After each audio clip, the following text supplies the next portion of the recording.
You know, I had plans, and then they just got flip side upside down. What's up, one and all? Welcome back. Oh my god, what was that? Where's my background? That doesn't seem right. That's criminal. Thank you for the fantasy land. Oh. There you go. Now I feel better. So, fun day, actually. We've got an AI-assisted way of finding the games of the week. We're going to cast some of those. Also, holy crap, that camera went jiggity jam up. And then also, in about an hour, we have got a free-for-all featuring a bunch of top-level pros. So, pretty cool way today. Way to go today. I had a different plan originally, and I'm a tiny bit frustrated, right? So what I was going to do originally is that we were going to go ahead and we were going to check out a bunch of games, strategy games released in the Steam Next Fest. So maybe we'll have to do that next week, technically after Steam Next Fest. But like, I don't know. I guess that's kind of cute in its own way. But it should be fun. So let me get the details for the most epic game of the week, apparently, between a guy who I don't even know, like he's from China, and Ibi. So a fairly high ranked game, because I think Ibi is sitting just shy of 2k elo, which puts him ranked 71 in the world. So this tool that we're going to be using was created by Swaggy, actually. So Swaggy Professor came up with it. He linked it across to me a few weeks back. He's like, hey, yo, I created this app that should help you find outlier games or interesting games. I was like, that's pretty sick. I'll be sure to give it a spin. So really big shout out to Swaggy Professor for putting this together. It's going to get us an English versus Golden Horde matchup, which quite frankly, it's vile that the guy who is like over 400 elo higher is picking. Oh, we can't, can we? I forgot. We had the most mundanely small and pathetic patch 2 days ago, didn't we? Why? Like, dude, it changed. The patch changed nothing, yet it invalidates replays. All right, so we may have to go a different way about this. Which, let me have a look.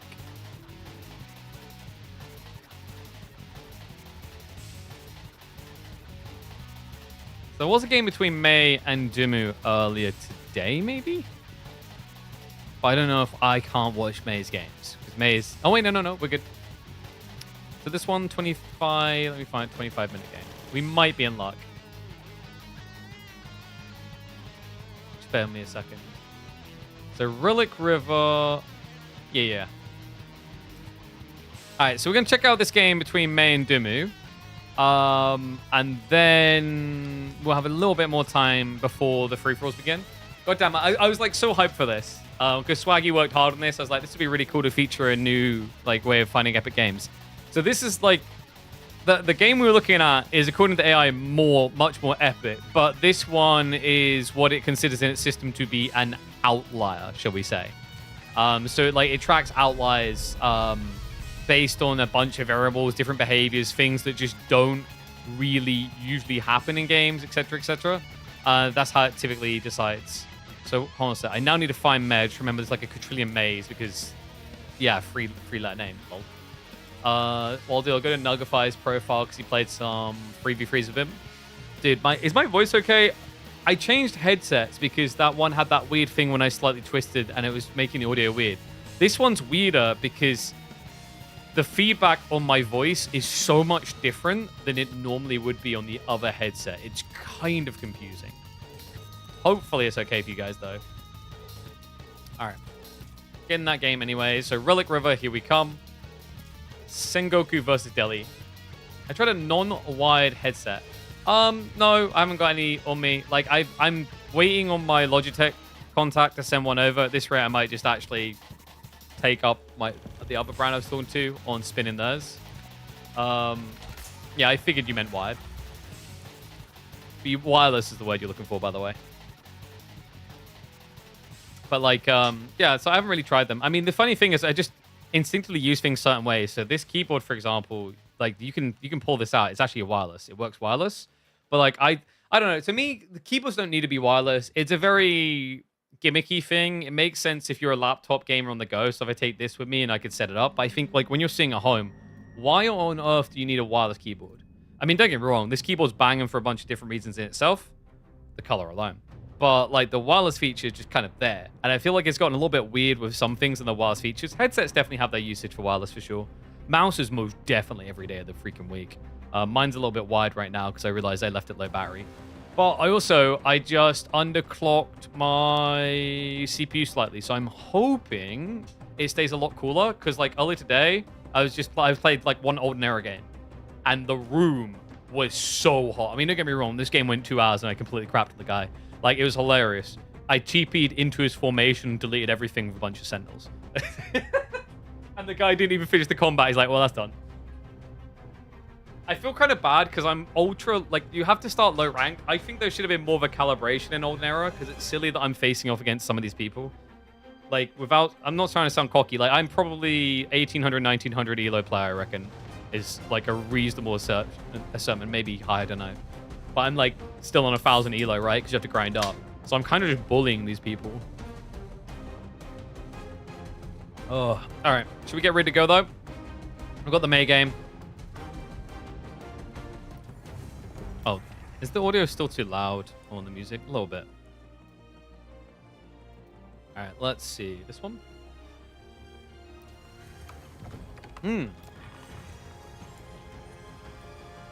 Why is the camera all out of position now?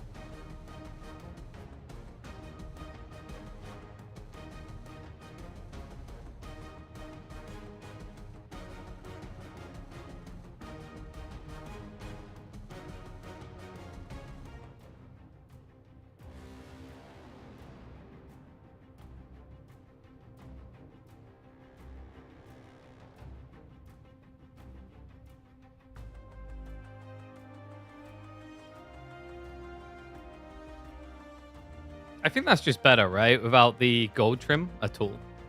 I might need to readjust and add in a gold trim. I'm unsure.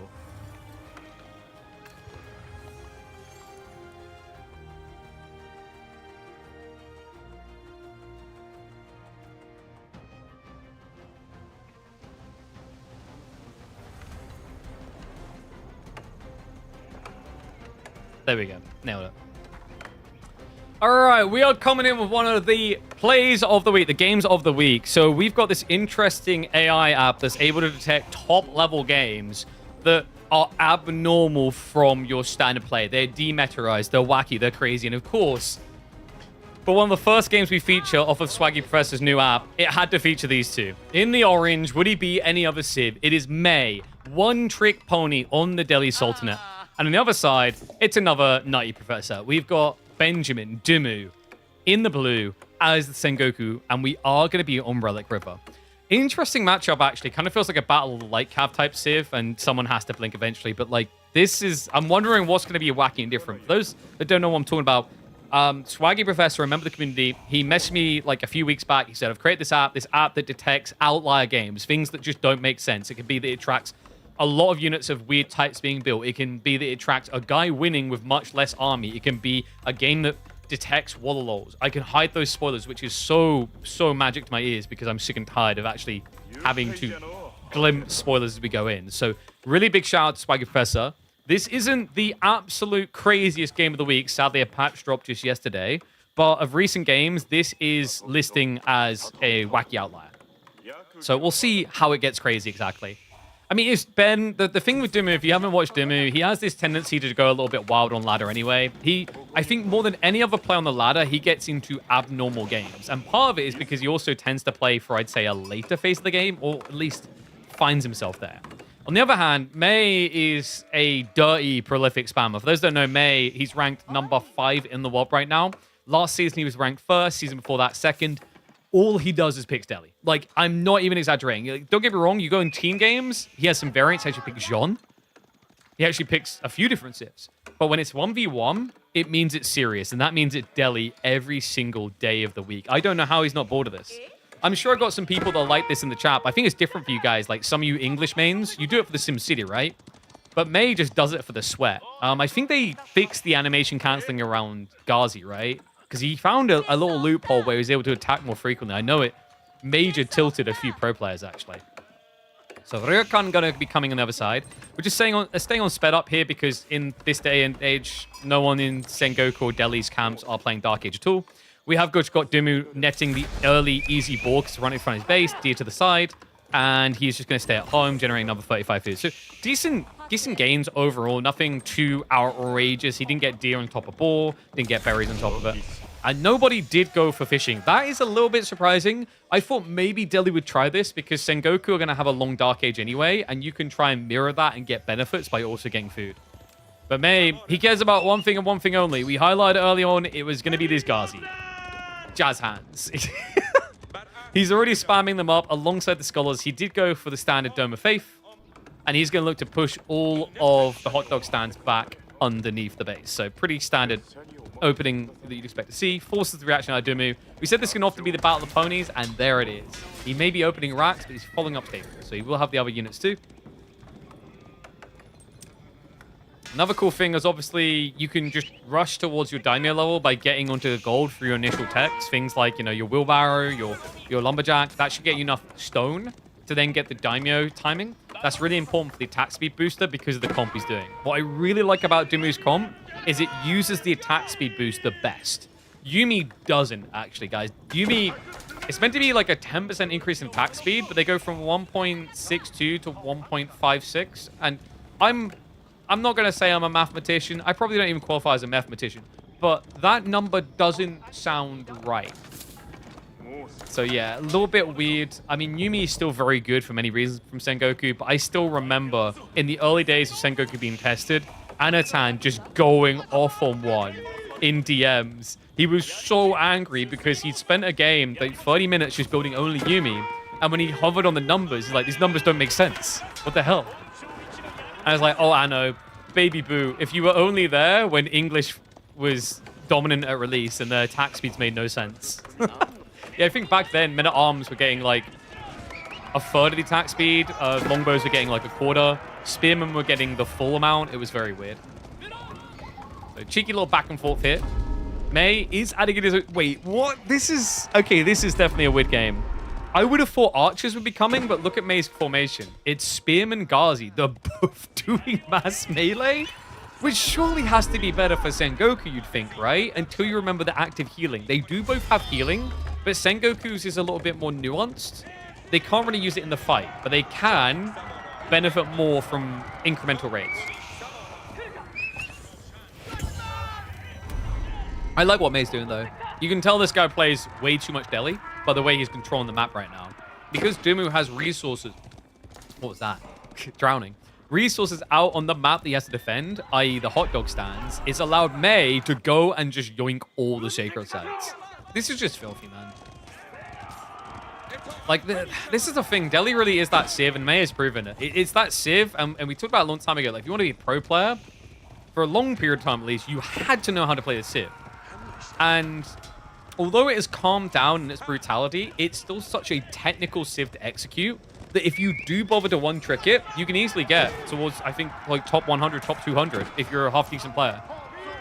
If you play out the situations across the first 15, 20 minutes, statistically, I would always expect you to come out on like top win rate as long as, you know, you haven't been a human slinky falling downstairs every Tuesday and have some brain damage.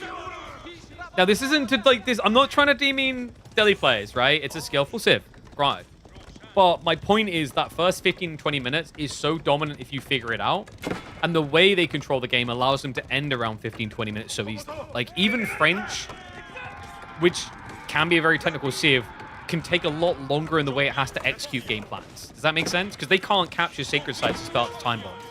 A nice hit there. Goes in on the tree line, finds a worker. He's going to get a second. Really easy raid for May. Yeah, because look, the distractions are all over the place. One Ghazi goes down. Absolutely worth it. Might lose a second. Demu will get... No, 1 HP. I mean, just turn him with a spear. Just turn him with a spear. It's just... Boop. Nope, just, whoop, just whoop. Okay, he gets him anyway. Still, this is a horrible fight. So that kind of balances out the exchange. -2 spears. Doesn't get the one in return. Obviously, Ghazi more expensive 1-to-1, but like the fact that Mei is still controlling sacred sites and everything else, I don't think he cares. So, approaching the 10-minute mark, and Mei is about to tech up. Meanwhile, Dimu has what? He went to Takeda. He doesn't have Hojo coming for spears, so he can't chase enemy units very easily. He hasn't got Takeda's speed either. I don't know, this just looks kind of bad. I don't know what the plan is for Dimu right now because, like, the numbers aren't exactly overwhelming. And Mei just keeps buying so much time. This is obnoxious. How is this small group of spears doing so much work? They're even getting Yari ki— oh, God. Make it end. Another Yari goes down. Yep. He gets the Daimyo attack speed aura in. That's good. Spears try to surround the Daimyo, though. That's kind of bold. Mei, has he done the maths? Has he done that? He's a mathematician. He didn't do the maths. All right, Daimyo lives. Finally, something goes Dimu's way. That was so greedy with the spears, man. But Mei, now with men up arms. I mean, it sounds a bit unusual, but if you think about it, Dimu's created the perfect situation. You've got mass spearmen against MAA. The dream. You start playing Delio, tune into a Mei match. There you go, Art of Life. Did you hear what I said earlier about it taking no brain cells? No, I didn't say it takes no brain cells. I said, and pause that thought, that's a Wololo. Oh my God. Dimu, please. Dimu. Like, all it takes is you playing on the Indian server for you to lose those spearmen. Mei is German, right?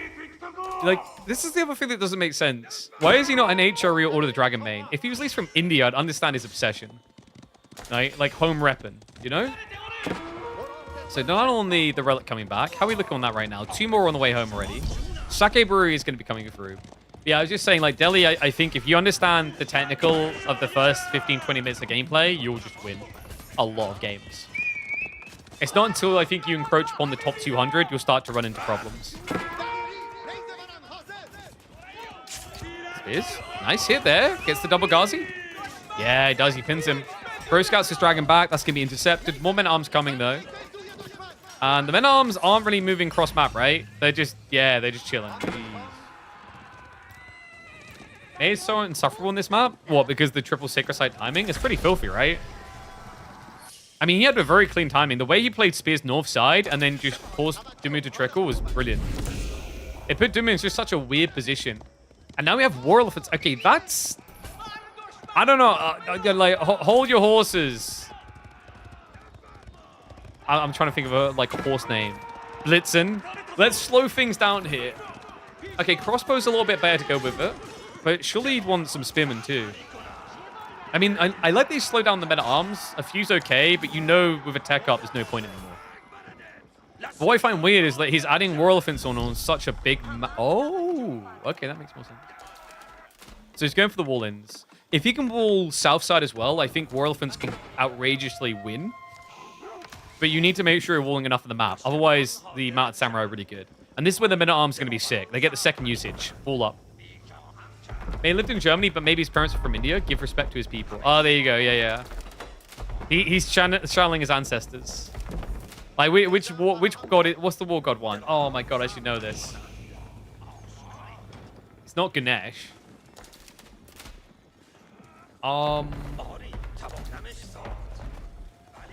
Is it Shiva?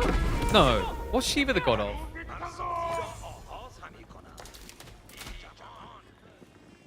Principal deity and supreme being. Okay. Apparently it's one called Kartikeya. Oh, is it god of destruction? In Hindu? Yeah, it is Shiva, you're right. Am I the only one that gets destruction and war mixed up? Because I've googled the one that's the god of war, and I'm like, I have never heard of this one. Okay, so Warlord's being a little bit frustrating, but like, this is 5 relics, guys. This is giga busted. He's got 5 relics. He has lost sacred sites, but he's replaced them. He doesn't really care. Walls are already going up, so options are being removed from Dimu. And Mei's already prepping crossbows for a direct push with War Elephants. I think Ben's kind of cooked. I think KP thinks Germans only play Germanic civs. Have you met Gully? Like, Guy gets top 10 playing only HRE. Says that HRE is the most broken civ going into an S-tier tournament. Like, have you met the other Germans? I'm not wrong in this. Statistically, a high number of high-level German players main HRE Order of the Dragon. That's just facts. You don't think Beastie would main Serbia if they win the game? Men at Arms, a little bit overextended. I mean, just run it back, right? The men at Arms, it'd be nice to keep them alive because they buy you time as the front line. Nice snipe on the Daimyo. I thought the speed for the Skull is coming. War Elephant is on the way. Go through the gate, go through the gate, go through the gate, go through the gate, go through the gate. Hello? The gate is right. Okay, it turns out War Elephant has a phobia of gates.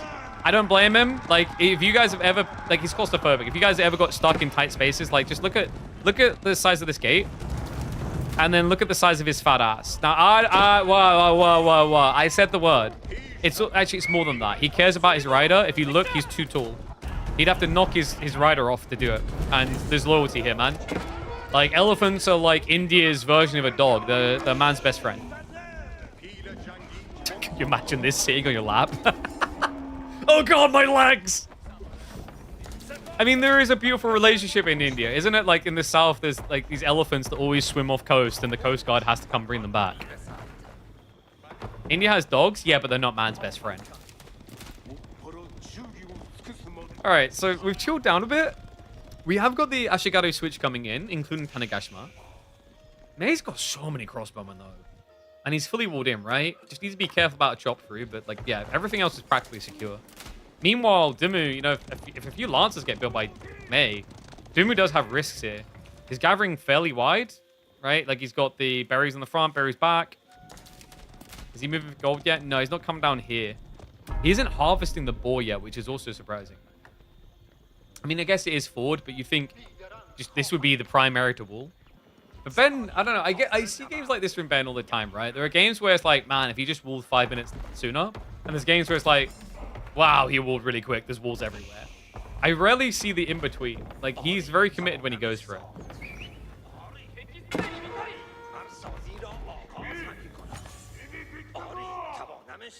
You love infantry walling? It's just so... I think it's such a broken thing. Right, like, I'm a mixed bag on this, because I think when you watch a Delhi player use this, it delivers some of those epic moments in Age of Empires 4 history. But at the same time, it's giga broken because only one civ can do it.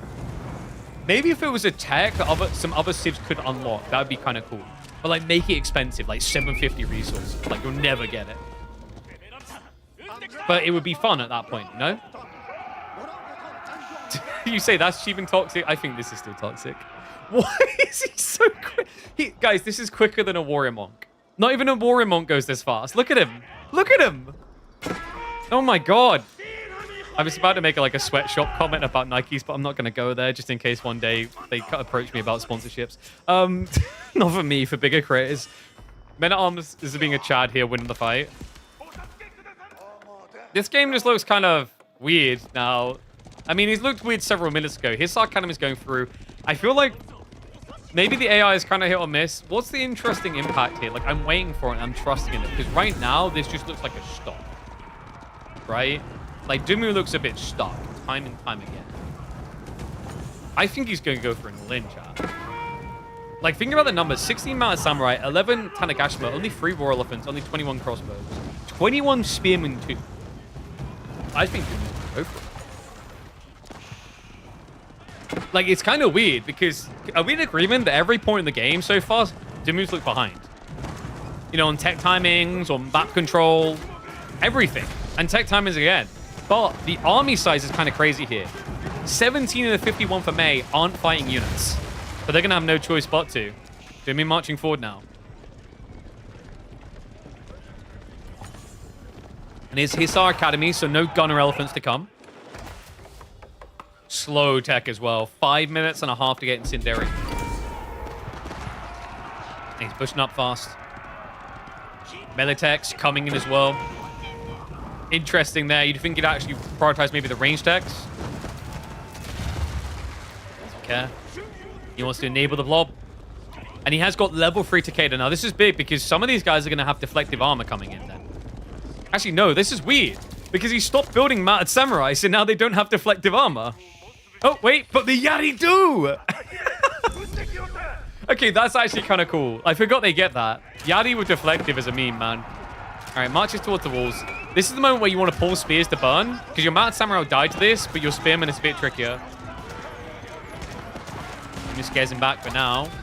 More time needed. Armored Beast upgrade coming in 35. Dumu knows he needs a kill shot. Is he going to be able to find it?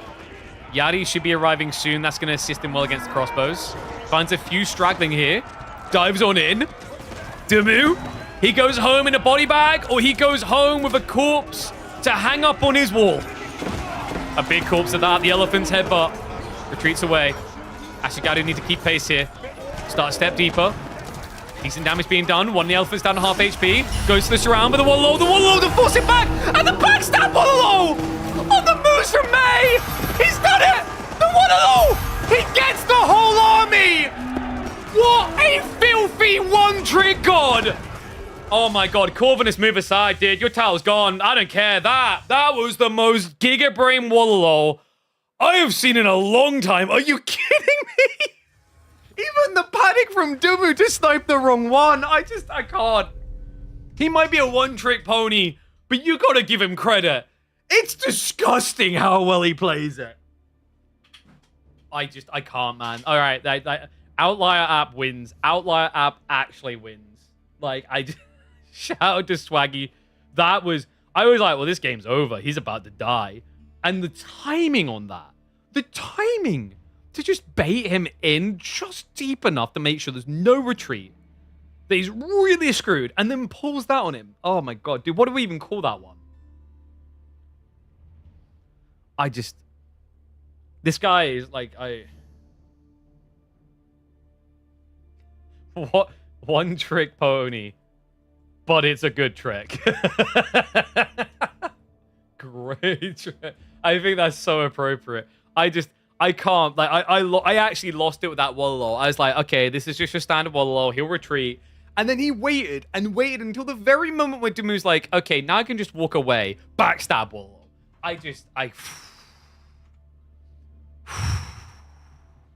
May does something to you, man.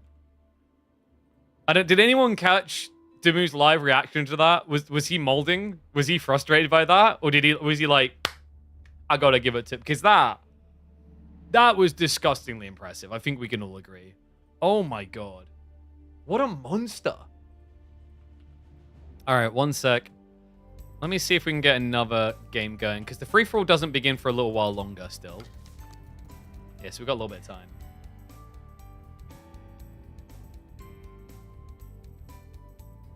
Don't think you've seen Dumu mold except for FFA. That's true. Do you remember State? It was State, wasn't it? Oh my god.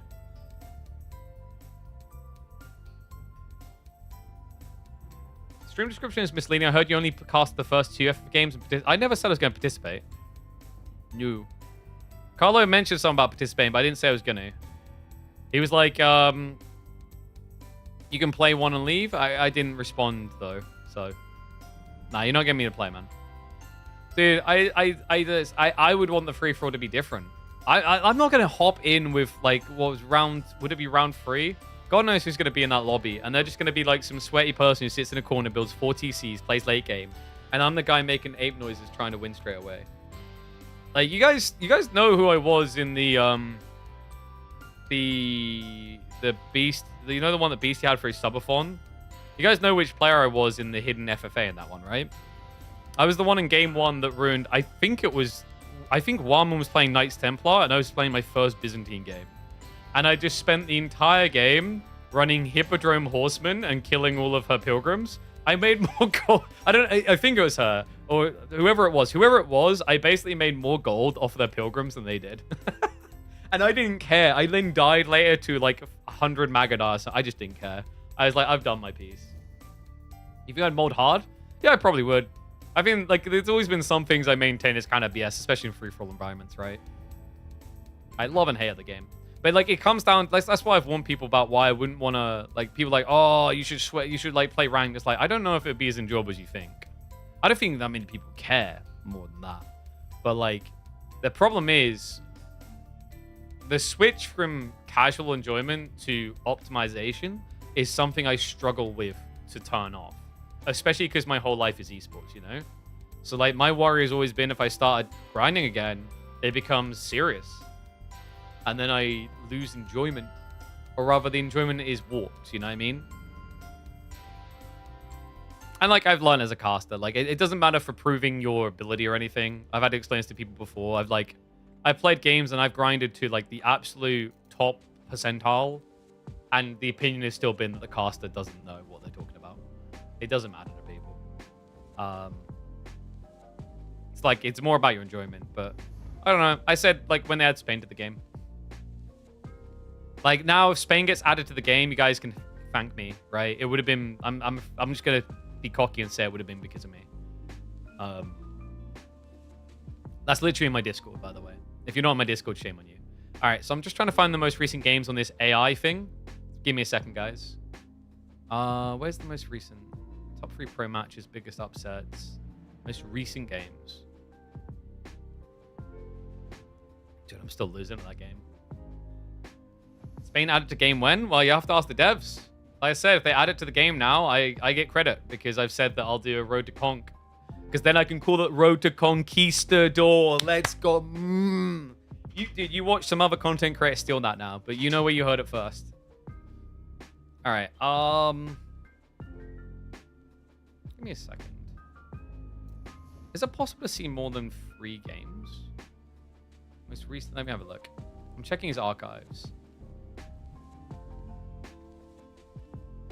to see what. So, like I said, we've got this thing that basically scans through for like outlier games. It looks for like a bunch of different metrics. So like we got this one here. It's got like a score 136. Sounds kind of interesting.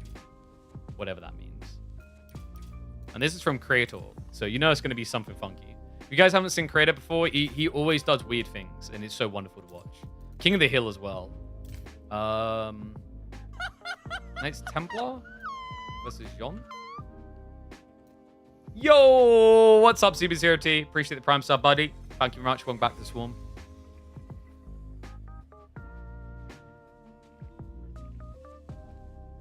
Yeah, you chicken out when Carlo asks you, do you come in here pussyfooting around it? Like, oh, maybe you should play.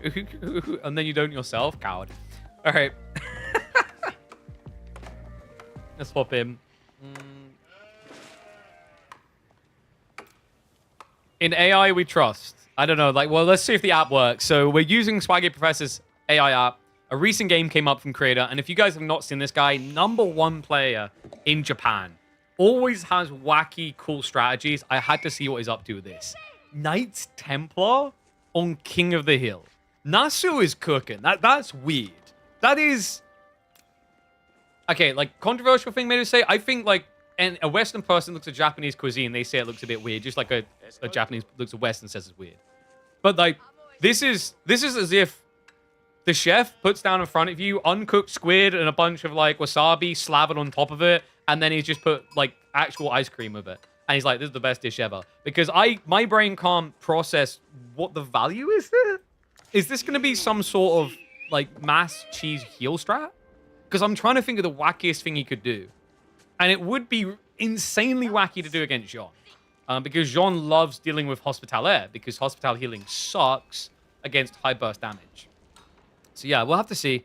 Like, what else could he do? 2TC on this map. I know a lot of people like to do 2TC with Knights Templar, but that sounds kind of odd. Just because of the tempo that's going to be set on you. Actually, is it that odd? Because the thought is if you do Hospital Air, you get the extra health. And if you have the extra health, then these Knights don't kill you quick enough, right? And you can just set up a second TC like down here. Wall this, you got a safe corner. But I really like the start from Jean. So Blue walks out into the 4 deer, got a great gathering rate already going. Jean is hanging back towards the gold, makes sense. You're going to want her for the tech up, and you don't really want to be building your School of Cavalry over here. Like, if you build a School of Cavalry out here, there's a good chance that you just get spearman blocked. You want to keep it close to base. Like, players learned that a long time ago. Do you guys remember when you used to watch English build a council hall halfway across the map? Do you remember how often that would end in a loss? Because they just couldn't get units out? That's why you very rarely see people do that anymore.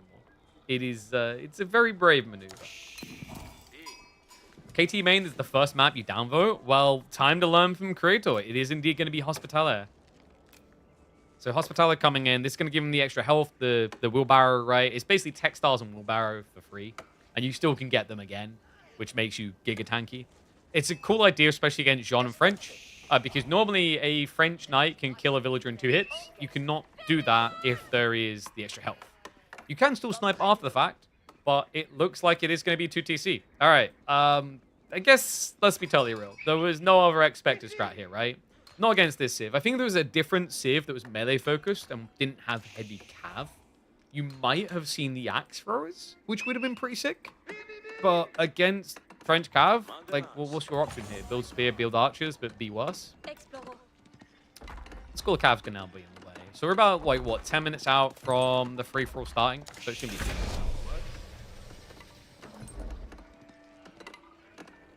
What do you guys think? Is this going to work for Nasu? Because he's been having a little bit of a rough season, rather.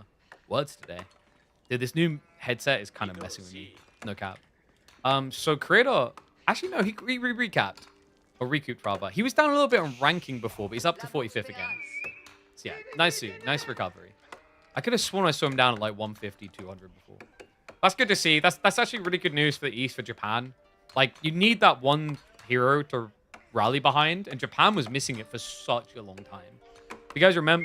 Anyone remember the name of the last player who was like on top in Japan? It's been quite a while. It was Koinu, who was Diakusi came along, but Diakusi never really hit the level of Koinu, who was formerly known as Psyarch. He was a StarCraft player who got into Age of Empires 4. He actually was B's main scrim partner back around the first Rebel Warlord, actually. But yeah, then he just kind of disappeared. So then you had Diakusi, who I wouldn't really call a pro. I don't think I'll mind me saying. He didn't really reach full time because he pretty much just played English, free TC, guys. And then Creator came along. And it's just been so refreshing to watch him build up and improve as a player. He's not quite on form to make S-tier events, but I always look at him and say, give this wacky man a year. Give him a year and give him a time when devs... Oh, no, Creator, no. No, okay, guys, give him longer. He may need longer. No, this is horrible. He blocked his own TC with the shots. Oh, God, the knights are coming. The knight is already halfway there. The 4 TC may have been a fat owl. Oh, God. That's going to be -2 at least. Knight goes for the charge. Scout didn't get in the way. And you can move, but that doesn't stop that. So it gets the follow-up. That's 1 down already. Make it a double. Just pull away. Yes, the only thing you can do. Just pull away to buy time. It's going to take 2 hits. That buys additional time, which is good. But there should be a recharge. If he runs past the scout, he'll get a charge again. Yep, there we go. Oh, no, Reddy didn't get the block. Come on. Okay, you moved the villager quick enough this time. That's a little bit better, but the damage buff gets another kill. That's -3 villagers. This is a disaster. What do you do with this map now? Because, like, the deer spread is also kind of cheeks. You got, what, 3 on the front side? I guess it could have been worse. Because my thought now is that the Jean will come over and just start poking at you from afar. Oh, my God. This is... Down more than 3, actually. Did he have idle on the TC? Oh, yeah, he did. Well, naturally, because of the tech up, right? That's why the difference is 5, but that's pretty brutal difference to find yourself at now. Jean's already up to 3 knights, 4th coming soon. I mean, honestly, guys, I think you just get to a point where you burn this town center down. Creator needs spearmen, like, yesterday. And it's going to be Stables Racks? I don't know about that one, dog. I mean, you're the pro, not me. But... I know the concern here, right, is that there'll be archers. My concern is there's already so many knights that you need double spear pump, which, in fairness, I don't think you could even afford right now. Like, that, in general, he can't afford any of this, right? Like, look at it. It's just idle. Because he's got 2 TC, but there's a burden there. There's 300 food a minute now being spent on villages. That gives him surplus of about 150 currently. That's not a lot of food. That's abysmal. And that was a sick read. Okay, who is blue? So blue is a pretty low-ranked player, right? They are 1661 at ELO. They're ranked 224. But that is giga-brained right there. To get siege engineering for just Jean, I didn't want to jinx it. Because I was like, that's going to be slow, right? It's not that slow. Jean doesn't have anything else to do right now.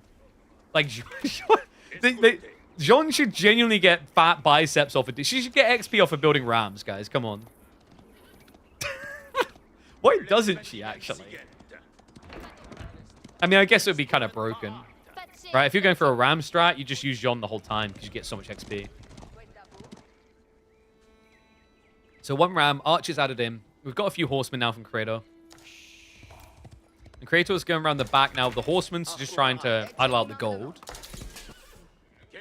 More archers arriving. So you can just have Jean and archers standing here building rams while the knights dive with the rams. You scale up to 3 pretty quick that way. If Kratos really quick with his mobility of the TC, like horseman in, out, poke, he could deny these. But he has to be super sick with the micro. And my concern is it's just going to use Seek Shelter, and all these villages are going to take the valuable garrison slots. Because like the value of getting your 4 or 5 horsemen here to hit instantly is huge. Because they get so much damage against siege. Yeah, I mean, 18 damage per strike. It's pretty powerful. Let's see. He's already garrisoned though, so Charge going to come in. Pulls the villagers. Actually, a phenomenal start there from Kratos. Half HP on the ram already. The knights have to come through. Loses 1. Okay. I'm starting to believe a little in red. Ram goes in again. This is a horrible ram now. Trash ram. Who would ever have called that ram good? Terrible ram. What was he thinking? He was thinking he could destroy it. We believe too. So Kratos up to 10 spearmen already. He's feeding a little bit. And wait.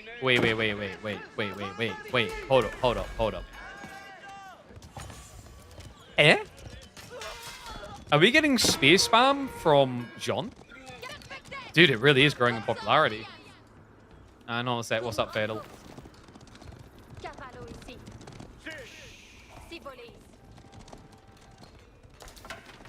Let me check in with them, buddy.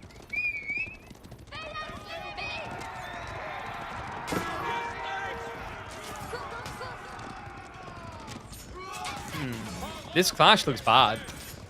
Yeah, it's hard to micro away from this. There's so many spears. And Jean... No, Jean, run!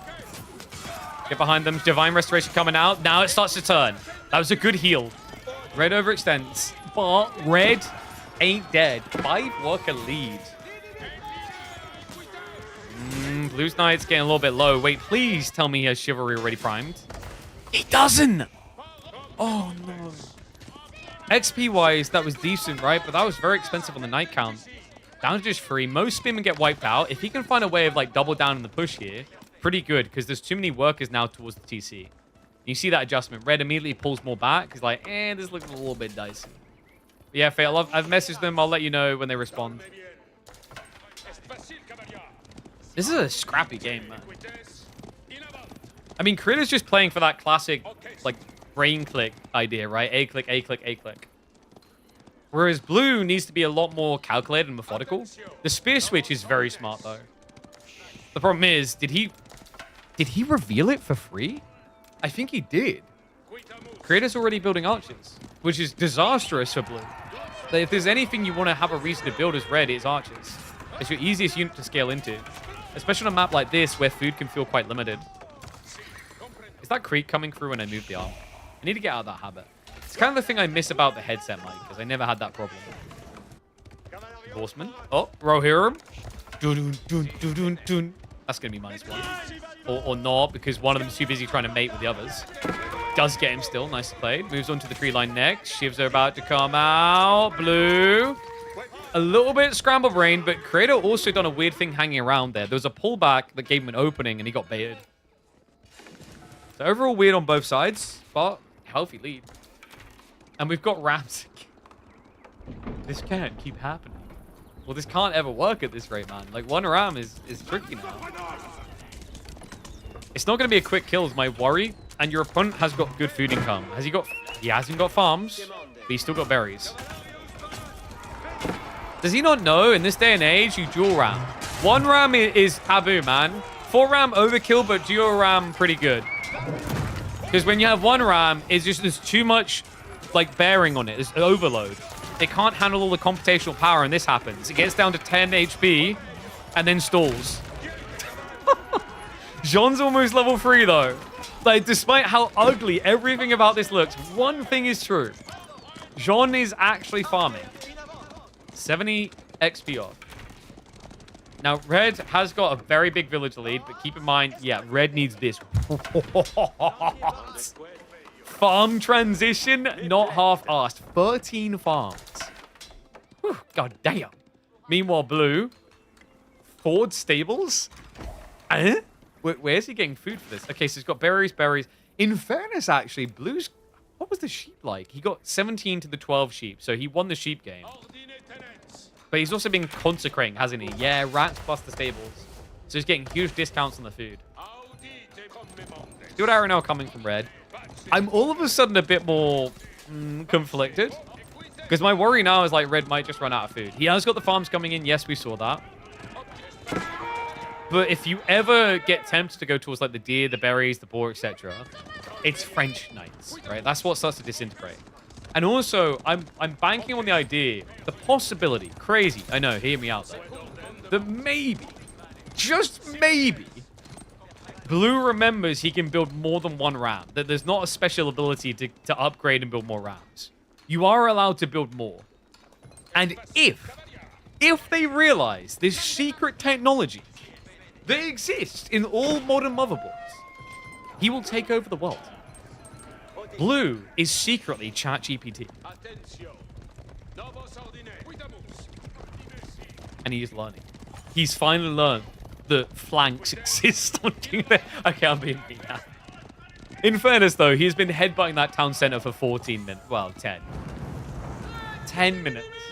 Jean, 20 XP off now on the level up. He's going for one big push with Jean, you can tell.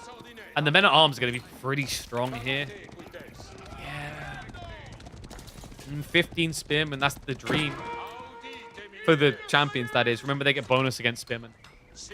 A lot of archers? It is, but check this. It's about to be, not a lot, but very powerful champions. 10 XP away.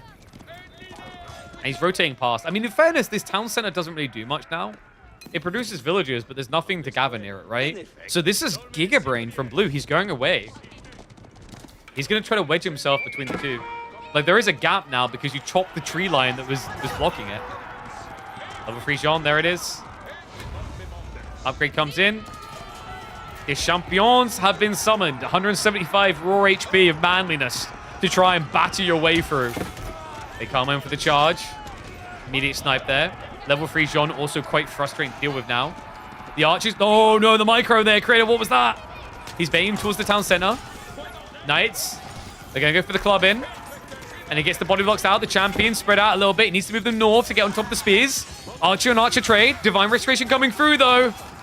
And Blue, he's breaking it. Creator just can't hold on. No, that's going to be army down. The man be looking dead. How? This just... Outside of the top 50, how are you meant to micro against this? It just... Blue worked hard for it, but let's be totally real. That just looked like an Ooga Booga click despite the elegance. Jean, so strong. Just a click, guys. More crap beats less. Alright. So, I think Lobby is now getting set up for the free-for-alls. If I'm not mistaken. France not getting banned is BS. What, in tournament play? I keep saying, like, it's not an S tier pick, but it's a good all-rounder. It fits like everything. I looked with great concern when I saw on the Homestead LAN certain pros, like their ranking tiering. A lot of them put French, I think it ended up in B tier. And I just looked and I was like, hold on a sec. Are you baiting? Because like I think one of the players was Vortex, and I remember when he said OTD was S tier, and I was like, that's a bait. And it clearly was, because like he never picked it in tournaments. But like I think French. So the problem with tier lists in general and I don't like the way they've done Navy 4. My take is if you're putting a Civ in S tier, that Civ is banned, right? That's how my mentality works. Like if you're a pro player and you put a Civ in S tier, you're saying that's the banned Civ. So there should be like with the current format, there should be 3 Civs in S tier, right? A tier is then your real S tier, i.e. the ones that will get through and get picked. And I would put French probably towards like the mid-low end of A tier in that regard, right? S tier being, you know, Ottomans, Chinese, Byzantines, Macedonians, I guess, would be the 4. I think Golden Horde has calmed down a little bit and has some solutions, but they're still really solid A tier. But, like, it's funny. Like, yeah, I agree. Like, I was shocked when some players, like, nah, French is okay, but they're not, like, broken. I was like, they're bordering on being there. They're very, very good. All right, I'm just going to check in quickly and see if Carlo's ready to begin. In fact, let's have a look in game and see if it's coming up.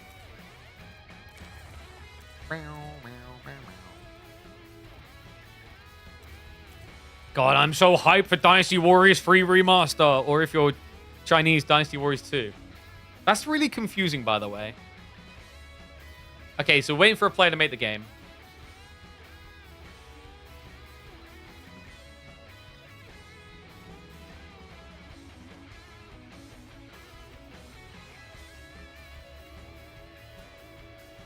Updating title. But yeah, so yeah, basically, I can't remember what the name was, but in China, the first Dynasty Warriors game wasn't called Dynasty Warriors. So it's very confusing. If you ever talk to a Chinese person and you go like, well, I think like Dynasty Warriors 3 was the greatest Dynasty Warriors. And then, huh? For Dynasty Warriors 3 was okay, but not that great. Let's talk about 4. Same with like, you're like, yeah, Dynasty Warriors 4 was good. Some people didn't like Dynasty Warriors 5. Now you can get an argument on that. The best one is if you end up going and saying Dynasty Warriors 8 was a great game, and they'll be like, no, it wasn't. That open world sucked. Is there any other games you guys know of that have these clashes on naming conventions in different languages, i.e. numerical? I'm trying to think. I could have sworn there was 1 or 2 other ones that are like big titles. I.e. like if you had Call of Duty 4, but in a different language, it was Call of Duty 3. KB and Carlo co-cast or solo? Solo. I think Carlo is playing in either game 1 or game 2. So probably not available.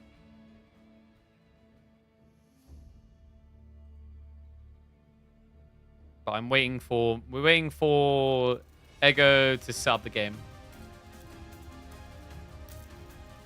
League Classic tomorrow? Yep, we'll be casting the games on this channel. Reject cast right here. And then, so there's 4 rounds of this. Round 1, I believe, has like Beastie and Killiardi and a few others. And then round 2 should have B, and I think Anatan is playing round 2 too. Scatterbrain, I believe, is going to be round 1. Let me see if I had any other names he said. So yeah, round 1 is going to have Beastie, Killiardi, Corvinus, Gento, Ego, Waffles. I think he said Scatterbrain as well, and 2 others. And then round 2 will have, I think maybe Wham, B, and Anatan. Because B and Anatan wanted to play in the second round because they thought it'd be easier. I wonder how many players use that same statement and are now in a stacked lobby.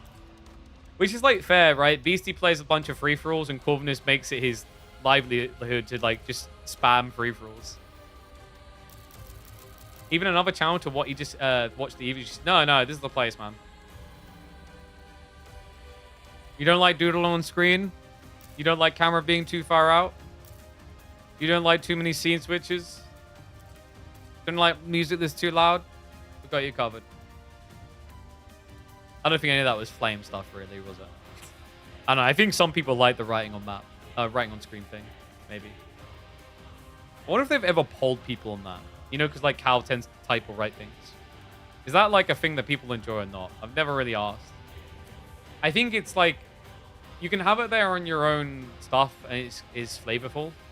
The only one that rubbed me up the wrong way, and I kind of flat out said at the time, was when we had the clean feed for the LAN. Because I was like, there's going to be like a French caster or a German caster that has no clue what's happening. But like, when it's your own own channel, if you want to have that flavor, you can.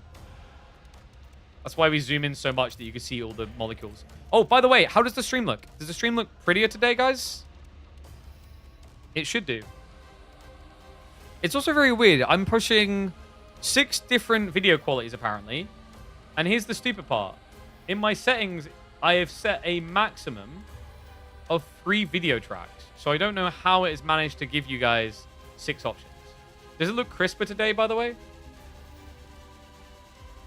Because I manually input a higher number instead of leaving it in auto. So I think it should look prettier.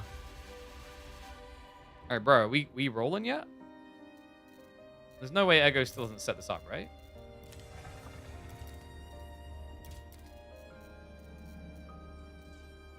Ego, come on. Crap or get off the pot. Yeah, it's funny because I was actually today going to like cast just a few AU4 games, and then I was going to do a Steam Next Fest day.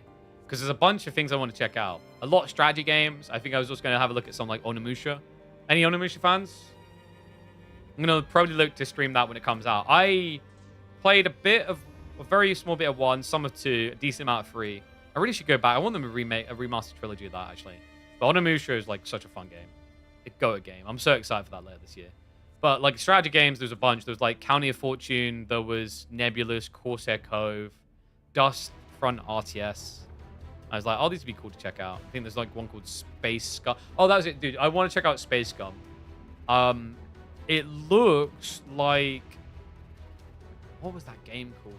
Battle Brothers. It looks like Battle Brothers in sci-fi. Zero Space. So I tried a bit of Zero Space offline, and the problem was I couldn't search co-op. It bugged out entirely, so I didn't even bother streaming. Because the AI is just kind of boring. But like, as far as I can tell, the co-op mode is very basic. I think it needs to be expanded a bit. The objectives seem a bit linear and sometimes kind of frustrating, if that makes in weird ways. At least from my experience, right? Like the timings and the explanations kind of not great. But like the other thing that I ran into with it, what was the other problem? Yeah, I don't know if this is the final voice lines or whatever. I'd like more character. Don't know if anyone else has felt that playing Zero Space. I think the problem that Zero Space might end up having is if they don't get the iconic nature of character capture right, like, you know, memorable things, whatever, they're just going to look like a carbon copy of StarCraft in the negative ways. I'm not saying this to be mean to them or flame them, but like I think a lot of games have this problem, especially in the RTS genre, where they focus so much on the technical and even the smoothness, they forget that actually what makes me care is the character nature of things, right? Like the reason why I think Age of Mythology's retold was received well is because they, if anything, they amplified the value of characters like Ajax and how much you love them, you know? Like you need a Jim Raynor. It's that simple. I think that you really need a Jim Raynor for people to care. Doesn't have to be Jim Raynor, but you know what I mean, like these type of characters. All right, I just remembered. Where do we put me now? Do we keep me up here, but like make me smaller?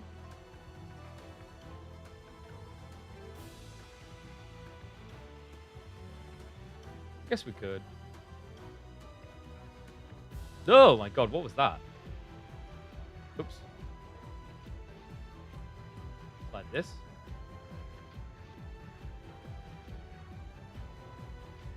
I think that's good, right?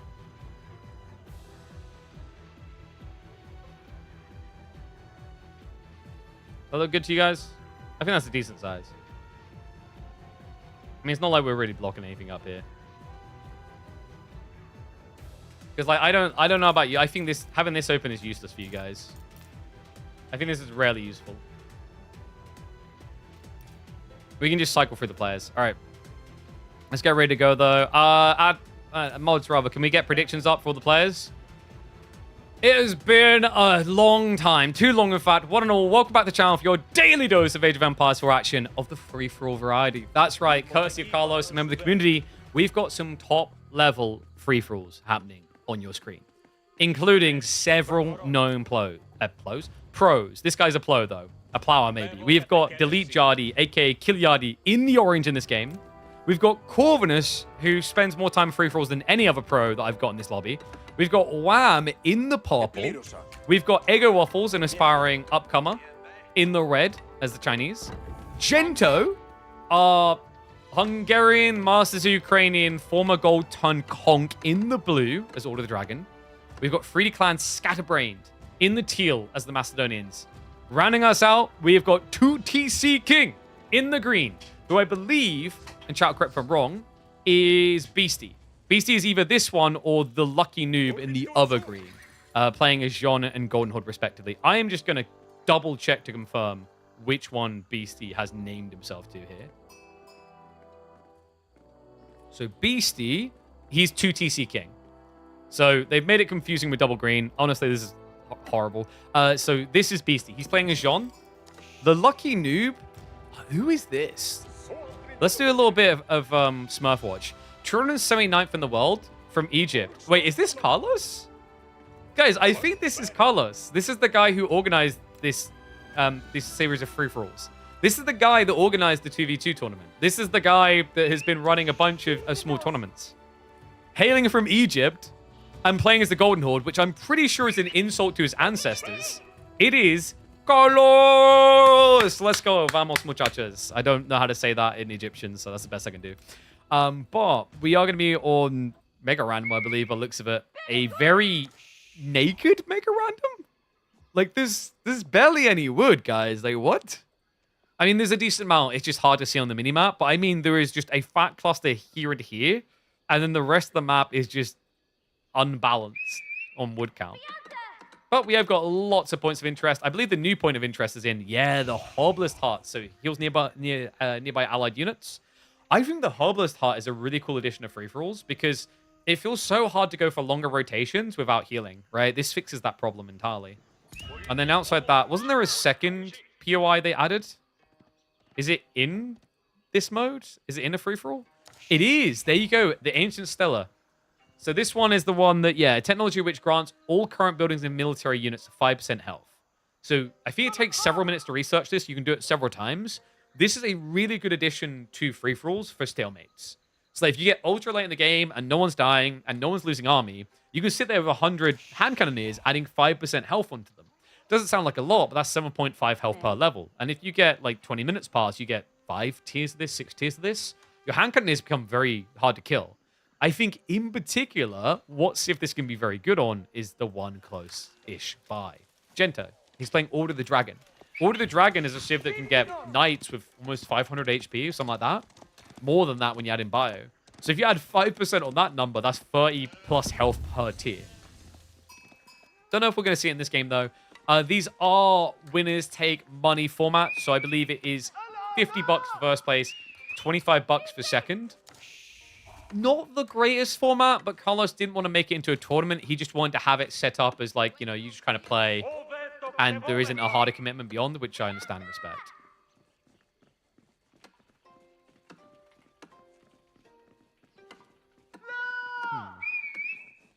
Oh, did we get predictions?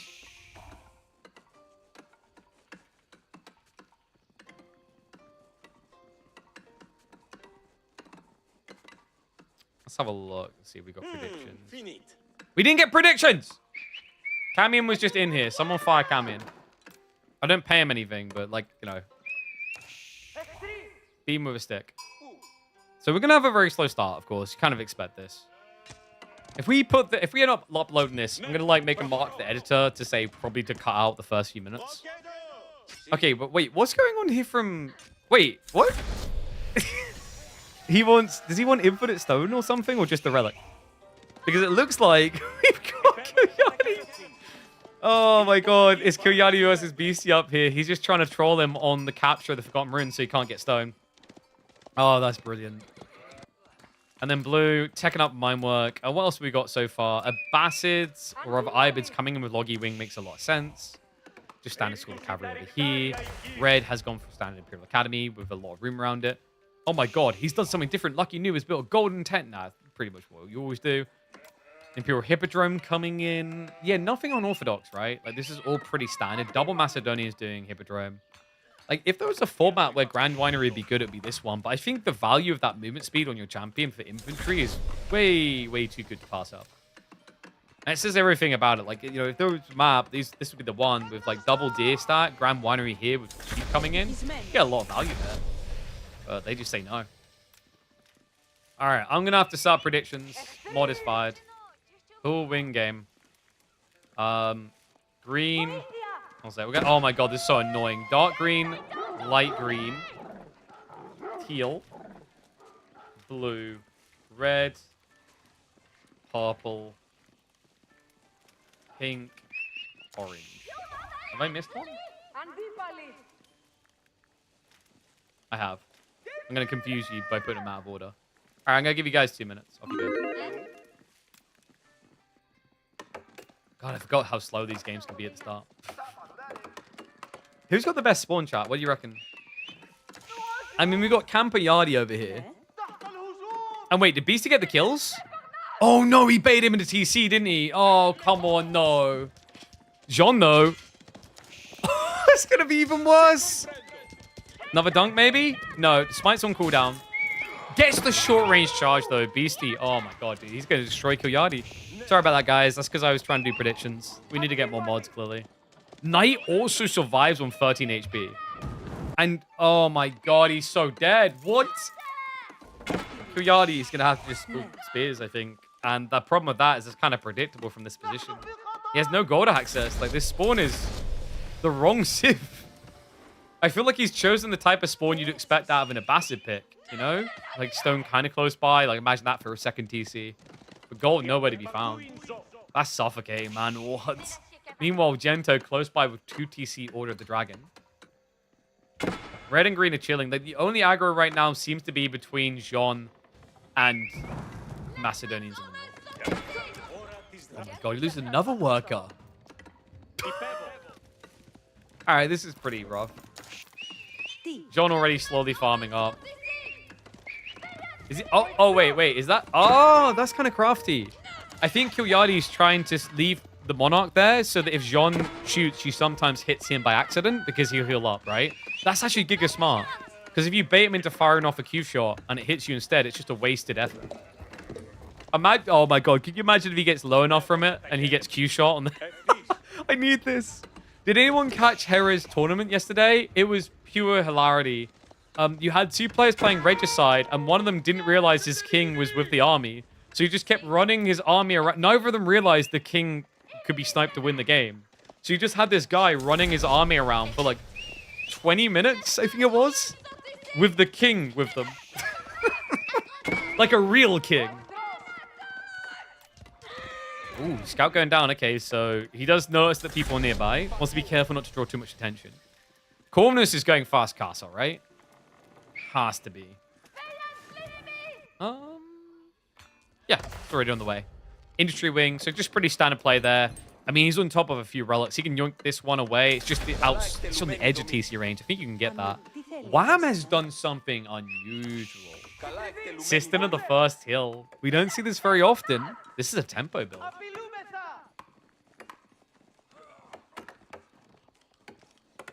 You think the... Oh, you mean the tech we were talking about earlier is better for the health on buildings? Agreed, but I think it can also be really good for armies. That's the point of interest there. The one down here we were talking about, the Ancient Stellar. Okay, so kind of chill pill moment. Beastie decides it's 2 TC time. So he's just been griefing Kilyadi enough that he can now get away with his own greed. Meanwhile, in Kilyadi land, this is just pure sadness. Jean is still going. Finally she goes down. But it's just the grief, right? To protect yourself north side. I'm a bit worried this is going to turn into a sandwich regardless. Corvus looks like he's going for a castle drop against Jean. Jean that's free TC. No way, man. No way. He can actually do this. Chat, I'm not exaggerating.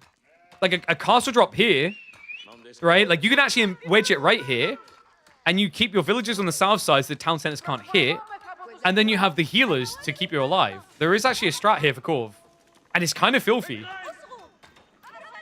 He knows, right? He's scouted in. He knows exactly where Beastie is. Oh my God.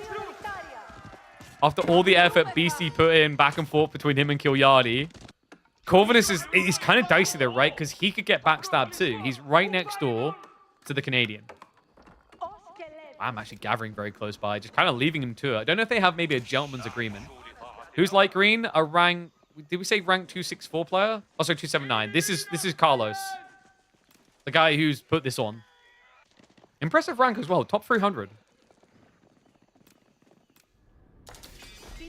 Oh, no. He calms down. It's just multi-TC. Wait, what's he done with the stone? Oh, sorry. Yeah, he built castle. I'm blind. Oh, so he's paranoid then. That's very interesting. And now he goes for the Wallaloo! Traps one, stops attacking him. Okay, gets himself one worker, blocks the outpost. In fairness, Wham got pretty much... Okay, no, he didn't. He got nothing out of this. He's going to try for the outpost again. Corvus knows about it. Please, Paul. Don't let this happen. Kilyadi is still in Sadness Town. He's going multi-TC. No surprise there. And Corv didn't realize. No, come on, Corv, no. There's no way. Has Wham got the fortification saved up? No, he hasn't. Okay, so no catapults. He's just going to shift away. He says, screw that, I'm not dealing with it. Let's just do a check-in elsewhere. We've got Regnitz coming in from Gento, but I mean, there's a lot of relics up here, so that still works quite well. South side, it looks like Carlos and Ego are having a bit of a brawl here, but Carlos is looking like Cheek's going to get thoroughly clapped. His army looks pretty pathetic. Yeah, wait, what? He went 2 TC wide. Please tell me he has wheelbarrow. If I don't see... He has got wheelbarrow. But he's just getting raided to death. There's too many lancers. So it looks like red is going to come out victorious on the south side. Green just doesn't really have anything. And whoa, whoa, whoa. Get back inside that town center. Where are you going? Yeah, I don't like this look. I think Ego has enough food to keep pumping, right? He's got a bunch of sheep here. So if he just keeps spamming knights, Carlos is dead. You think that's Carlo? Oh, is Carlo casting? Oh, so he's got someone else from Egypt called Lucky Noob. Okay, fair enough then. Okay, so this is someone from Egypt who's ranked 279 in the world. But they are going to be ranked first dead in this lobby. Well, positive is they'll die with a higher score than Kilyadi. How does Kilyadi only have 509 score? Oh, that's how. Oh my god. Reminder, guys, this is a top 16 player in 1v1 Pro with half the score of an unknown player from the ladder. It's a disaster. Scanner's set it up quite nicely in the corner. He's chilling. And yeah, so red's just going to be farming. This is scary, man. China getting an early kill like this in this much map. I don't like the look of this for most of the other players. You just got so many of them bunched up. Like, you look at this central strip here. This is 3 players that were in the EGC main event. 4 if you add the guy in the north. And a castle drop coming in. Did he go Guildhall? He did. He knows. Like...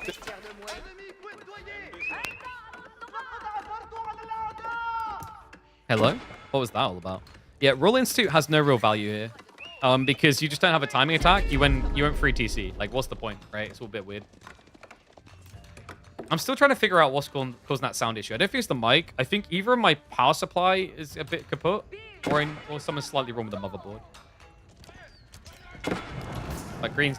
He's just dead. We'll get him for the money shot. He's trying to go for the repair. Just gradually losing workers. Has got some spearmen coming in. No, there's a Dark Age spearman. Get them off my screen. I can't see them. Where'd they go? They're too green. In the words of Ali G, the Batsu is about to be a Batsy man. About to get bum ting ding ting. And the king is about to get Booyaka Shard too. He's dead. 07's in chat. I believe this is the lowest ranked player in the lobby. Because, wait, no, oh, wait, no, wait, it is? Yes, it is, Ego is ranked 200 out of Canada.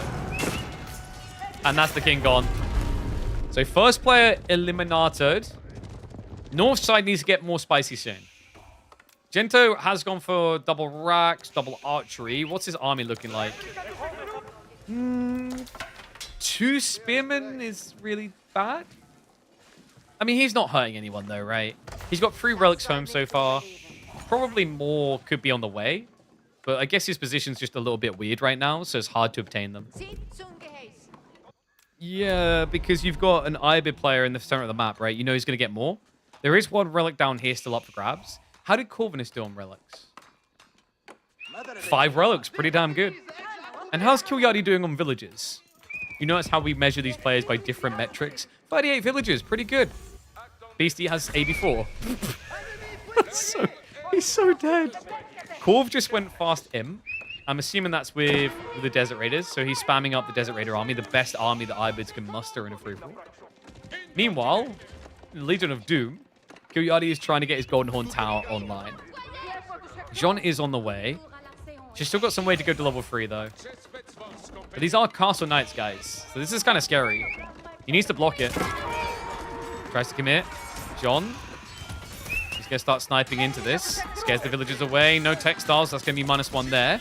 Knights have to micro off. The champion's pretty damn strong. Turns onto the workers instead. Says, screw it. I know exactly what I need to do here. Jean is now going to get target fired down, but I think that's perfect. Like, screw it. Farm up the workers. Slow Kill Yardy down further. Jean now dead. But he's delayed the timing, and there should be more knights now on the way from Dark Green. Actually, no, we can just say green now, because green's been, like, light green's been killed. Yes! Kill Yardy had red spot, he'd have a lot of silver. Yeah, but, like, you know, that's like saying if I'd been born into the royal family, I'd be a prince. Like, yeah, come on. You know, that's like saying if I had no limbs and was just like, you know, black and slightly reflective all over, I'd be a trash bag. Like, you know, you're changing the measurement. And wait, what happened here? I didn't even notice that. Sky went down. Did I miss something? Were they diving him at the same time? Oh, he got clapped. It was a mass cav strat. Okay, so one of the Macedonians removed. The other one pretty much dead. Wham is the only Macedonian player in this game. He's like, he phoned up Nista. He's like, have you by any chance got, like, you know, a sibling or a relative that I can marry so I can be a royal Greek? He's like, sure, bro, let me hook you up. Congrats, you're now Macedonian. Yeah, this is like a pretty powerful army if he can heal it up, actually. He doesn't have any healers, though. This always worries me. If you're AFK like this in your base, heal, right? I don't think you can kill Corvinus. Corvinus is like the worst target for you because it's mass Desert Raiders. 27 already. And Ego is just chilling. Guys, did you realize that this tournament game is kind of rigged? Because statistically, Canada has more chance of winning than any other nation in this lobby. That is bias right there. Shame on Carlos. I thought he put 2 Egyptians in the lobby, but he didn't. He only put 1. Yeah, there's only 1 Serbian, 1 Finn, 1 Belarus, 1 Hungarian. Wait, no, there's 2 Hungarians. Oh my god, Gento, yeah. All right, so statistically, Hungary and Canada are favorites to win this. Oh man, Hungary is Hungary. Moves in. Mass Lancers against Mass Desert Raiders is not fun. And he's trying to get the Great Wall Gatehouse going. He needs to buy a little bit more time. This is sick. If it goes up, it's huge. He needs it, though. Corvinus, he sees the wall. Does he know? He doesn't know how deep it is. He's not going to dive, because remember, Nesta Bees get bonus against these guys. You can just evaporate. It is up. It is online. Scares him away. Yeah, not worth the dive anymore. He's just going to hang around and burn, but not hard commit. Kind of looks like we've got a stalemate between green and purple. He's just like, leave the Finn to me. Oh, God. Can we just stop the bullying, guys? So the good news is Orange hasn't got the lowest score in the lobby. The bad news is it's because the 2 players who have lower score than him are dead. He's so far behind.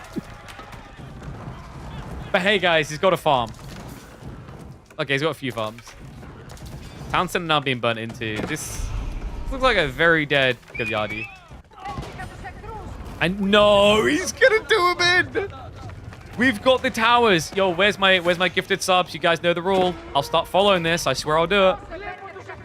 And Gento, no, Gento. He's like, pardon me, can I get it? Oh. That one village is like, screw you for eating all the gold, you greedy piece of crap. Okay, how many did he get in the end? He got 4 relics, so that's not too bad. With Radiance, that's actually pretty good. We've got double Tower of the Sultan. Ego doesn't know. He's about to find out the hard way. He's walling himself in. The impenetrable castle is almost complete. However, there are some big boys on the way. Meanwhile, looks like Beastie's being kept busy over here. He has got the Imperial Knight upgrade in, so that's going to be kill guaranteed for him now. Corvinus needs to be fast, though. If he's not, there'll be a backstab. So he needs to be fast with this move. And that's the problem. Like, you can't really hard dive with Desert Raiders, right? Right? He's kind of starting to. He yoinks a relic. Nicely played there. He baits shots for the scout to get the towers closer. And he gets the clash on the east side. And the Nesta Bees, they are going after them now. Wait, no, a little bit split shot. Tower of the Sultan's trying to get around. The perfect is just so bad. Hit the wall. You get bonus against walls. Just do it. He's breaking through. 07's in chat. That's one hope of Canada about to go down. It's going to be a dive in. Mass Torch is ready to roll. No doubt about it. He ain't getting away with this. Kilyadi just got finished off north side. He is gone. No oranges. You just got tangoed. He's even got the Wololo ready just in case there's a... Oh, it doesn't work with the king, right? It's still the heal. He gets extra heal like this. And now... No, the Tower of the Sultans! He literally died to the Tower of the Memes. Large phallic structure comes in clutch. Corvinus now marching home. Army of 69. Nice. 55 Desert Raiders. Another relic. And 50 extra pop cap. Now all to bear down upon his opponents. 4 left alive. One of them may be unexpected by people. Gento. But I'm warning you guys now. Gento is a Chad. He was forged in the fires of free-for-alls. He trained in our community games. He came up strong. He proved himself worthy, and he's continued that trajectory upwards. Is he up to par now with the remaining 3? None of them are going to be easy. That's for sure. Especially the way they postured themselves. Pretty hard to break. Are all 250? No. Gento has a small population disparity to worry about. He's stuck at 200. He can, however, tower defense his life away. He's got L's back as well. That makes him quite tanky. Problem is, Beastie's thirsty. Someone else needs to be attacking Beastie soon, or this is going to snowball. He's already at 188. If he gets this kill, I don't know how you're going to beat Beastie. Like, it's actually pretty scary. Even with Desert Raiders against Raw Knights with the attack speed boost from Jean sounds pretty worrisome to me. Right, now coming in. 16 spears, 8 crossbows, pretty strong. Enough to scare him off. Will retreat. Probably worth stonewalling that small gap now as Gento, just to stop that type of dive again. And then again, he's still pretty exposed south side. Wham has continued to expand to the south. Looks like Gento has snuck by as well to try and find extra economy. He needs gold, doesn't he? Yeah, he's out of gold access, I think. He's actually sharing gold. Wait. Was this a gentleman's agreement? Wham and Gento seem to be... Wait, no, sorry. This is a gentleman's agreement. It's right there. So it looks like Gento and Wham are getting along. Which makes sense, because Corvinus and Beastie are the 2 most experienced free-for-all players in the lobby, right? So, you know, you got to balance things out like that. I mean, what's Wham achieved? He's only made, like, you know, grand finals on LAN a few times. Desert Raider mass, by the way. 91? Yeah, you better wall that in. I think at this point, Corv wants a cannon or 2 to slow breach. Because, like, if you try to rush the Red Palace, it's just going to get full garrisoned, and you're going to lose a lot of people. How many free Desert Raiders does Corv have? I'm not even sure how many he's got at this point. It's got to be quite a few. But he can afford to spam them too, remember. His economy is at 121. Also, Golden Age Pog. Chat. Golden Age 5 soon. 14 structures off. At this point, I'd advise just spamming houses to get there. It's so worth it for the 20% increased attack speed. Did they fix that, by the way, or is it still bugged? It looks like Beastie thought he'd snatch an easy kill. Dives into Wham's base and gets punished for it. Okay, I think Beastie's getting a bit thirsty here, guys. Because he's getting all in by multiple players. Hold on. Hold on. There's a combined push. The power of Hungary. Close neighbors to Serbia in real life. They're a little bit too close for comfort on this map. It's the 2-on-1. Beastie made an enemy of 2 of the 3 remaining players, and he's going to regret it now. Dives in. Gento just needs to attack. Please attack. Please attack. There's a lot of movement here, but not from his crossbows, from his melee. But he wipes it out. Oh my god, that's all of them down. 10 knights remaining. He's losing. He's dead. No way you come back from this. Blue's going to keep the death push going. Corvinus is just waiting. He's going to set up multiple... Oh, this is so toxic. He's getting all the gates to move back and forth, but like he doesn't know that Gento just wiped the whole army. There's nothing left. The problem is Gento, who is stuck at 200 pop, can't get the kill because he doesn't have siege. So there's only one person who's going to get this kill, and he's in the power thing with the power moves. I honestly don't know who's meant to beat this guy if he goes through. Because Wham's army is mostly heavy cap. That's pretty bad, right? I mean, he's got a decent amount of spears there. And then you've got 18 men at arms against Desert Raiders is bad, guys. Because look at the armor. He's got 13 melee armor. Your men at arms are worthless. You need spear or range units. Like, their comms don't work very well against Corvinus's. I say that as if Corvinus has created a dynamic comp here instead of just building 100 Desert Raiders. He's almost got the increased attack speed too. It continues. Nice, another landmark. Beastie. Just trying to hold back Gento. After... Here's the thing, actually. Like, I feel bad. If you're Corvinus, just give the kill to Gento. Here's why. Because of Beastie, there's a nickname for this poor guy, and it's not beginning with G. He got altered into Dento. He needs his comeuppance, his moment. The combined might of Hungary. Revenge. Resolution. What's the other word I'm looking for? There's another word for it.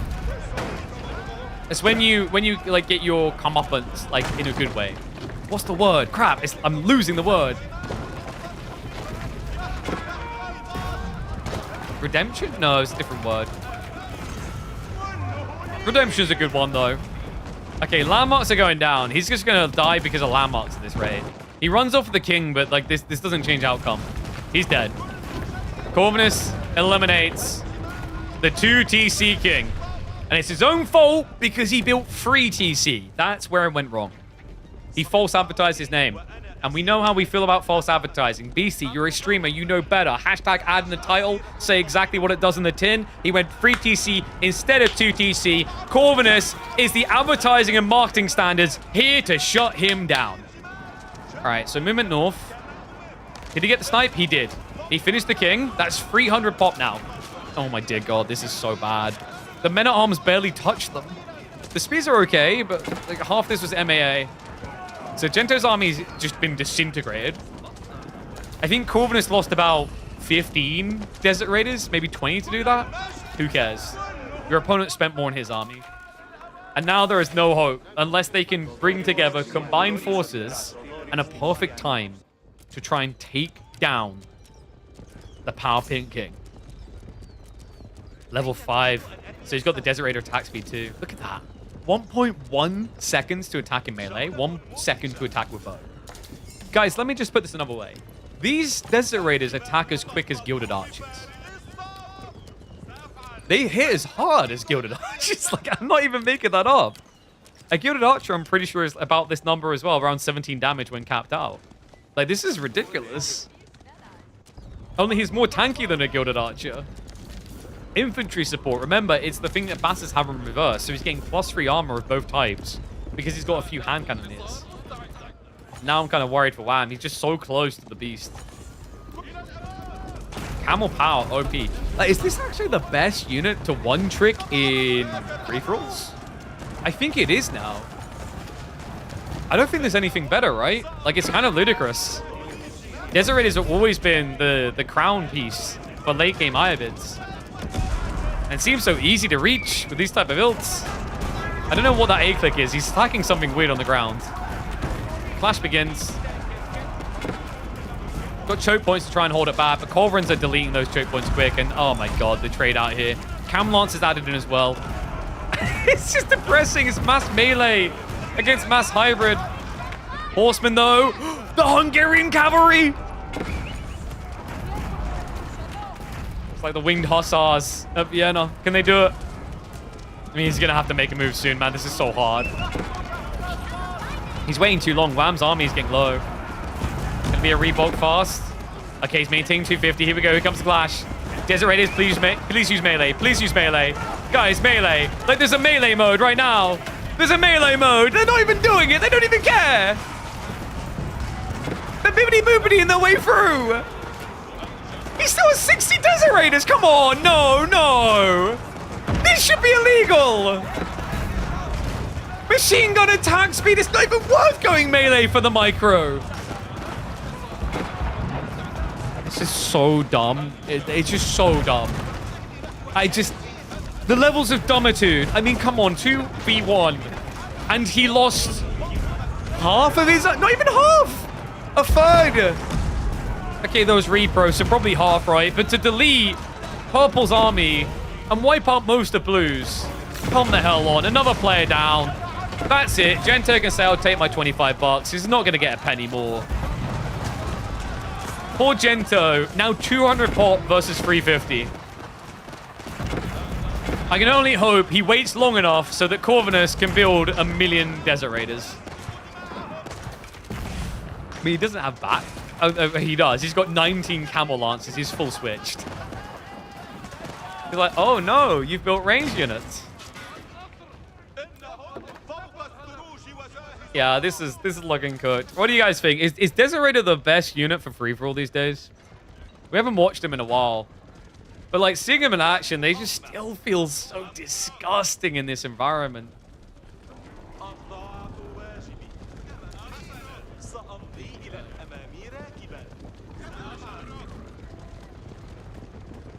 Unbelievable.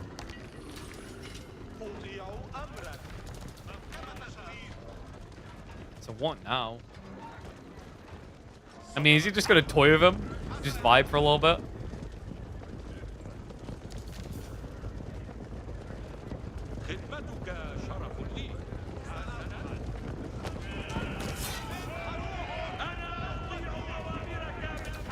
What do you think? Like, you know, maybe Corvus like, brother, I couldn't have done it without you. You distracted BC perfectly. Take the dollar. No, he's just gonna make sure he has the money shot, like the thumbnail, you know. Keep scaling. Give Gento one last era. But remember, Gento, seasons and seasons ago, he was just like so many of us. He was a goal player. But look at how much he's improved. The way he's risen up now. Ranked 83rd in 1v1. Second, surpassing Wham and Beastie in the free-for-all. Gento with the pity second place. This is the strategy in free-for-alls, guys. You might not win when you take this strat, but what you do is make yourself so unthreatening that you guarantee second place, making more money at a pro play than Wham, Killiardi, Beastie, and Scatterbrain combined. Oh,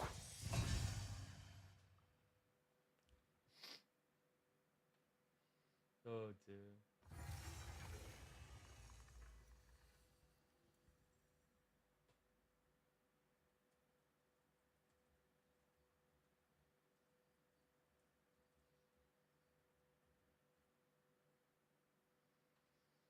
Easiest money of his life. He works so hard for it, man. Second place pays... Wait, I thought it was 75... I thought it was 50, 25.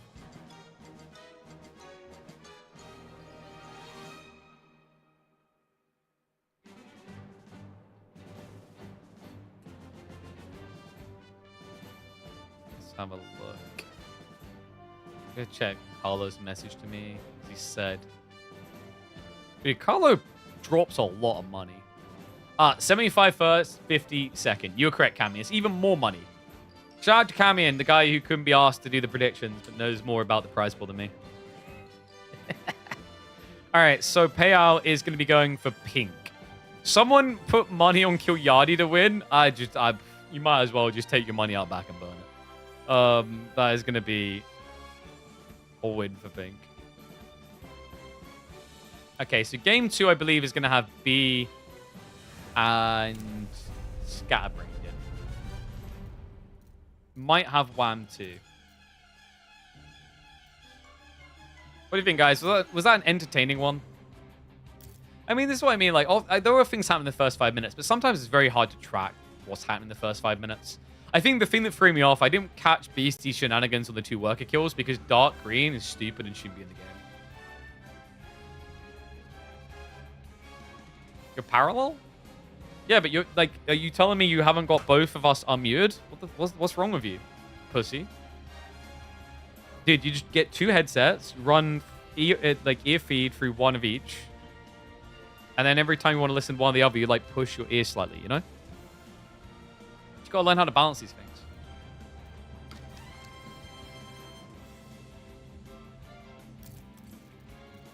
Let's see. So I think Carlo's going to play the game 2 or game 3. Oh my god, it's so hot. But... Oh, that's so much better. So I undervolted my card slightly. Not my card. I undervolted my CPU slightly. I think I double undervolted it by accident, though. So I'm going to have to go back and check that later. But, yeah, I was like... With Precision Boost Overdrive, you don't necessarily lose much power. But you can get rid of a lot of the heat. Because, dude, it was getting so hot out here. It was ridiculous. Early today, I was like, I'm just going to die.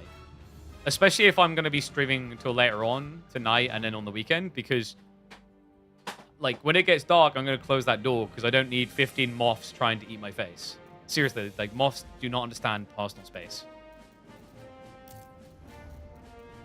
Alright. So let's see. You should be getting the new lobby set up now for game 2. Shall I run ads while we... Oh, wait, no, I think they already ran. Whoops. Rip.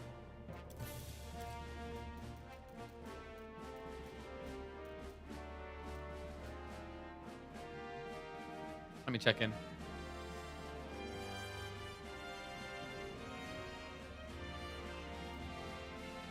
But yeah, I think he said there's going to be 4 of these. We'll see if we do all 4.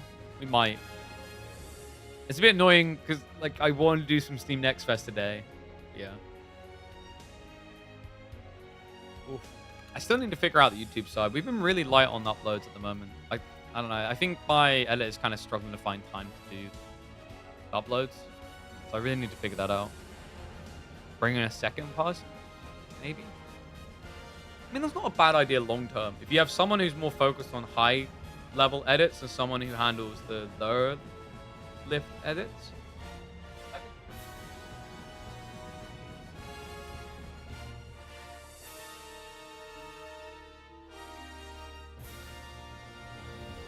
One sec, I just noticed this is out of place.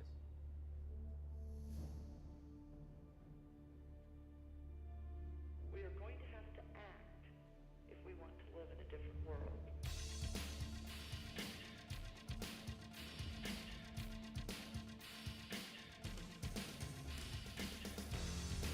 Trying to get this right. It's so annoying to edit assets in OBS because of the way it's been designed.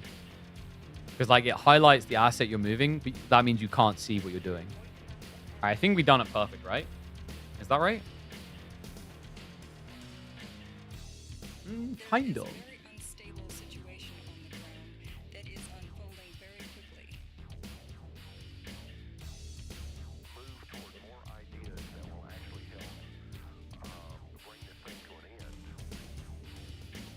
I think that's good. I can't be out.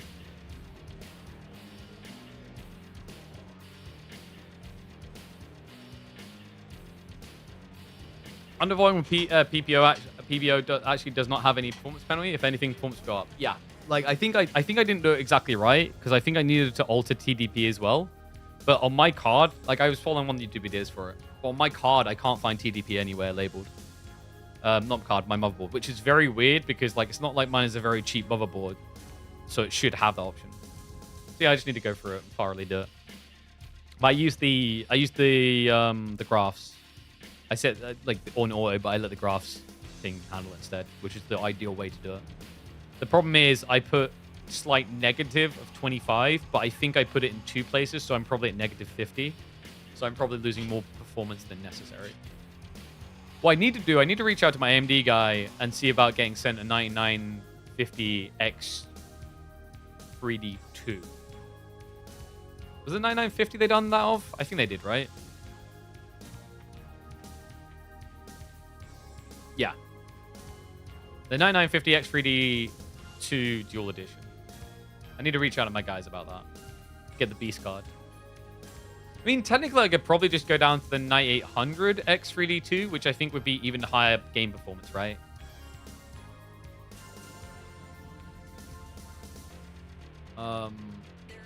Because, like, I don't... So, like, if you think about it, like, if you're going to do everything on one PC, the 9950X 3D makes sense. But if you're using the PC and the laptop setup, then not as much, I would say. I'll have to look into it, though. I mean, it's double the price, but, like, if I'm going to get AMD to send it to me, I don't All right, just finding out what's happening now. I love Carlo's response. I'm like, are the players ready for game 2? He's like, yeah, just collecting them from restaurants. wait, what does that even mean? I don't know what word he was trying to type, but the fact that he just typed out restaurants is just too funny to me. It's like we're just going to have like a tikka masala, a pepperoni pizza, a croissant all turn up in the lobby. Oh my god, we need a food-related lobby of player names. Paying for the meals too? Yep. It's going to get them delivered from abroad. It's going to be like an Uber Eats package of the player inside the Uber Eats box. Very hard to get him in, and when they turn up, you just have like... You have old young Brad Pitt turn up out of nowhere, asking what's in the box. Even the 9950 X3D 2 will draw way less power than your GPU. Yeah, like my GPU is a beast, right? I haven't undervolted my GPU, but like I felt as if the temperature issue. So like, you know what it was? I could basically feel the fans at the back.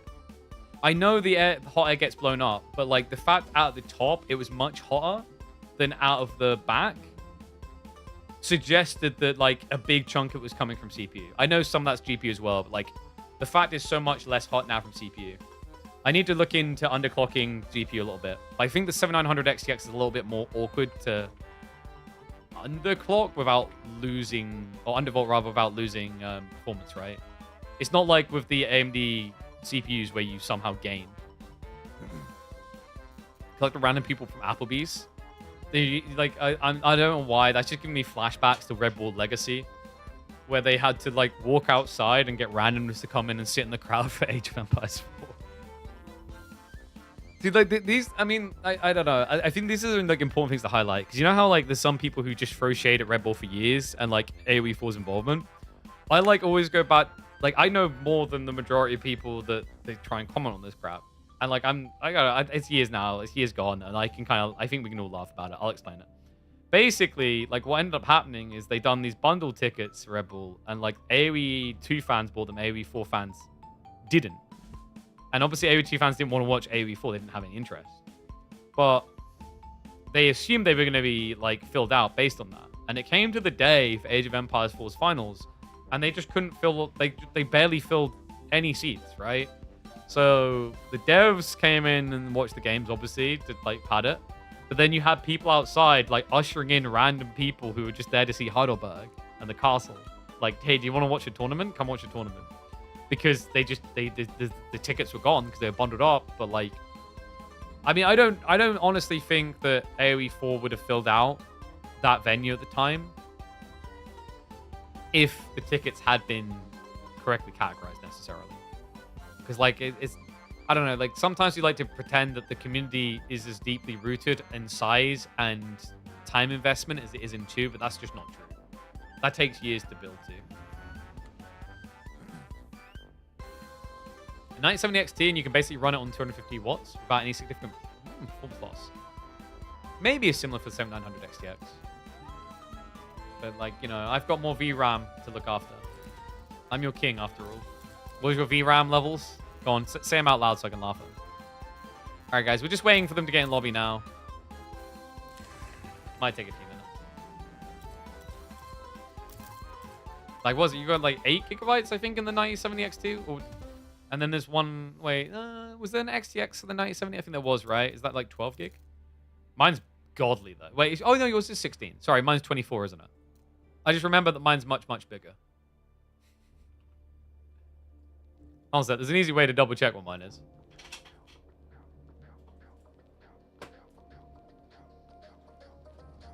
When I said bigger, I really meant it.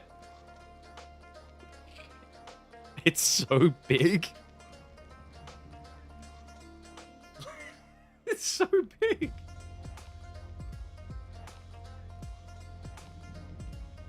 Crap. Thing's taller than Marine Lord.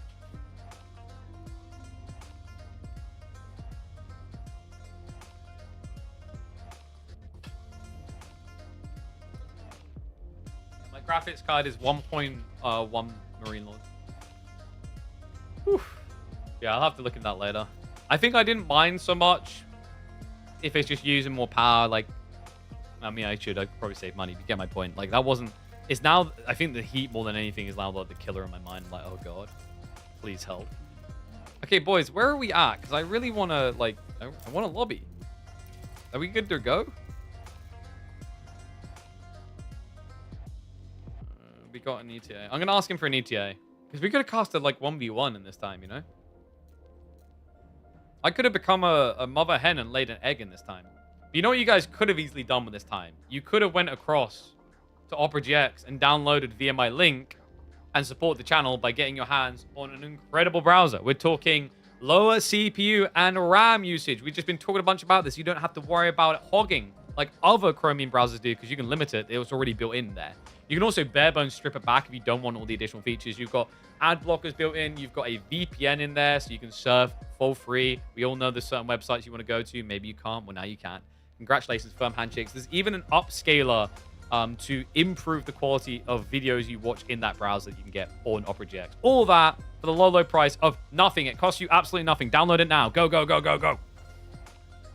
Exclamation mark, Opera GX. Waiting for the way to bring them the bill. I think they're in lobby now. Yeah, Corvinus has set up the games. They're getting in lobby now. Oh, and what I'll do is let me share the link with the YouTubers so they can be part of the amazing browser power.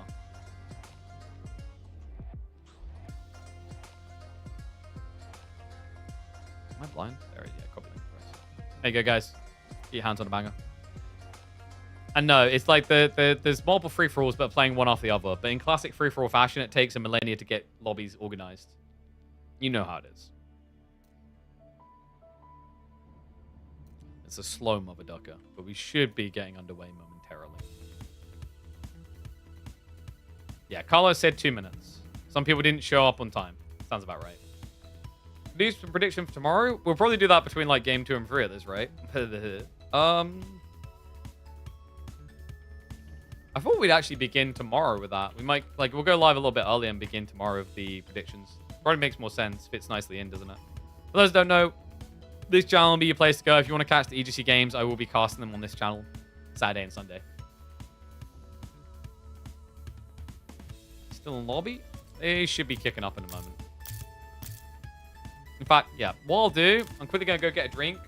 First 2 minutes, we're not going to miss anything, right? I'm going to get some more liquidation.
Alright, sorry guys, cat got out.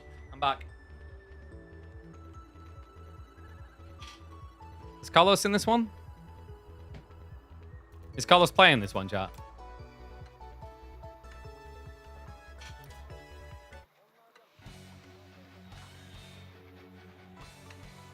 Oh, no. Okay, rip. It's time for more free-for-alls. Welcome back to the channel for another Age of Empires 4 Deep Clash on the deep seas. That's right. No water to worry about here other than a thin river, but some top names to include in this free-for-all clash hosted by the wonderful Carlos. We have got Beastie back again in the yellow, this time as Sengoku. It is 3D Clans B in the purple as Jean. General Mates Elyona in the blue as the Abbasids. We've got Pegasus... I don't know who this is, but he's sus. In the green as Shushi. The lighter green is going to be none other than the wonderful Anatan of Volta Esports playing as Golden Horde on a river that I wouldn't eat the fish that came out of. Honestly, this looks more polluted than the London Thames. Then we've got Power Pink Corvinus, victor of game number 1. He randoms Jin Dynasty in free-for-all. Get me out of here. And then finally, Starflark in the pink as Ottomans and running us out. Somehow, Kilyadi first... to crumble, it felt like, in game number 1, has returned, and he's got Macedonians again. What is your RNG? All right, mods, can we get predictions up, please? So we've flipped out a few players, brought in a few new ones. This is pretty rough, though. The fishing is very powerful for Civ to spawn near this area. Beastie's made up for it, though. Yellow, check this. He got the backside river all to his lonesome. Elyo hasn't really realized what's been happening yet, so Blue hasn't... He has scouted this out. He doesn't feel like moving yet towards the river, which is interesting considering how cheap the docks are for Abbasids. Pink's discovered it, but, like, once again, this is orange every game. He camped in a corner last time. He learns from that game by this time finding himself gold, which was the mistake he made last game, but he's nowhere near the real food sources. In fact, I'm pretty sure orange doesn't even know there's water. You're already going to boom alone? Yeah, but he might self-implode if anyone discovers him.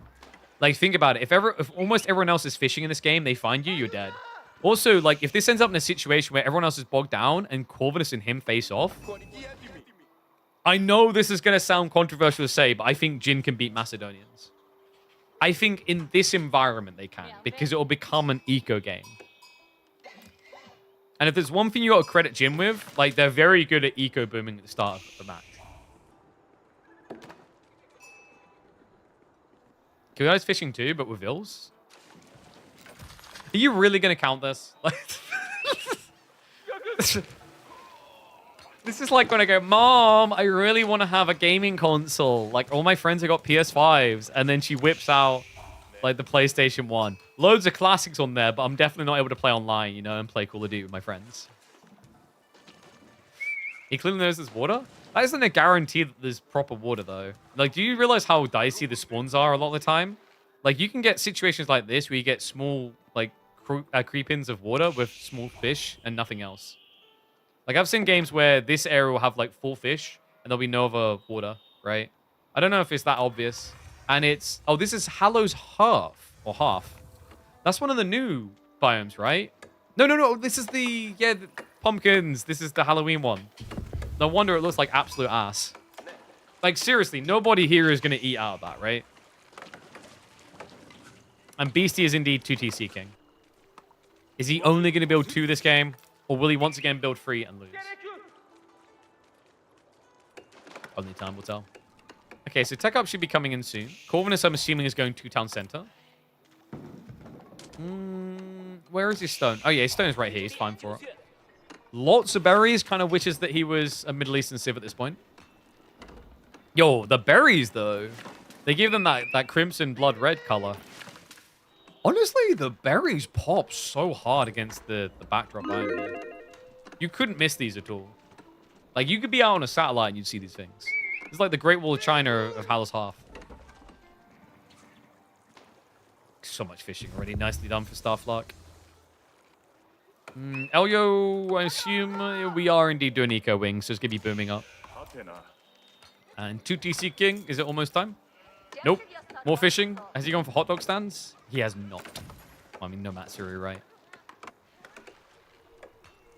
Thank you, Camion. Appreciate it, bud. Yeah, easy to just put the colors than anything else. And wait, what is that Matsuri placement? He did place one.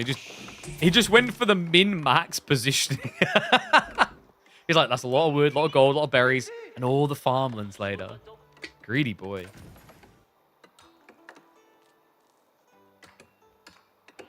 And tech up is going to be flower power. I mean, there's no world you do this the lame one, right? The cavalry one. I don't know. Would you ever see value in doing great pastures in a free-for-all?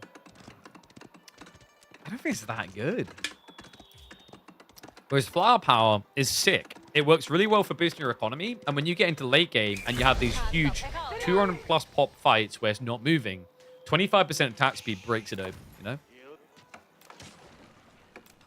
Bumper play for Anno. Fishing game for him, decent. A lot of fishing coming in from Dark Green, though. Let's check the rank on Pegasus. Because I'm not familiar with this name. Or Pegasus.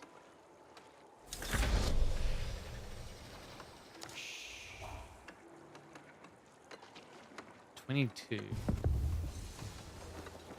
I think this is SAS. Is it SAS? Last played in Season 12, rank 5,587. They played 6 games, won all of them.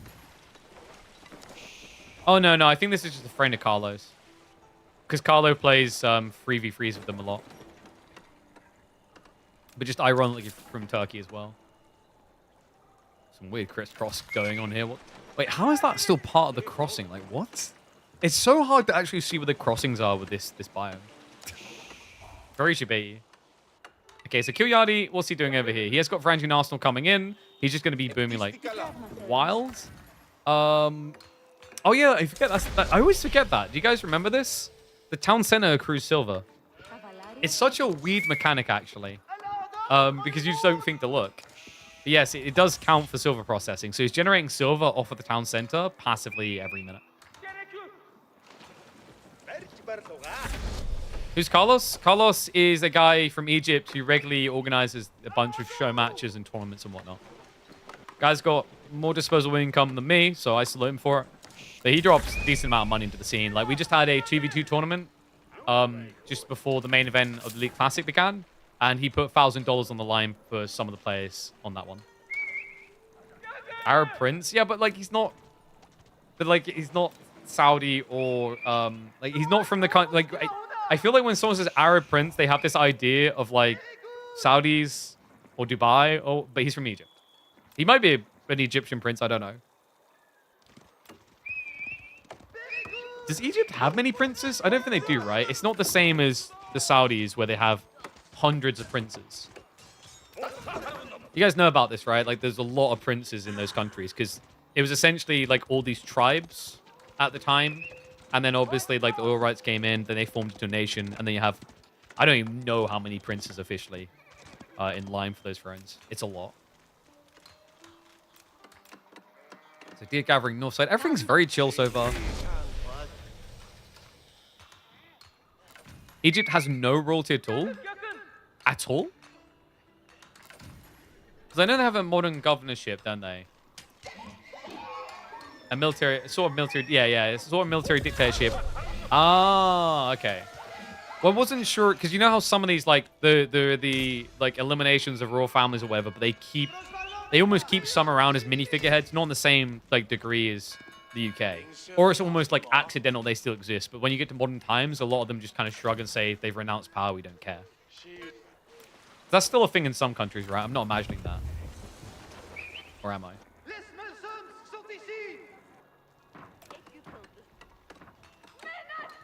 Okay, so pretty chill so far. I don't see anyone going for any all-ins.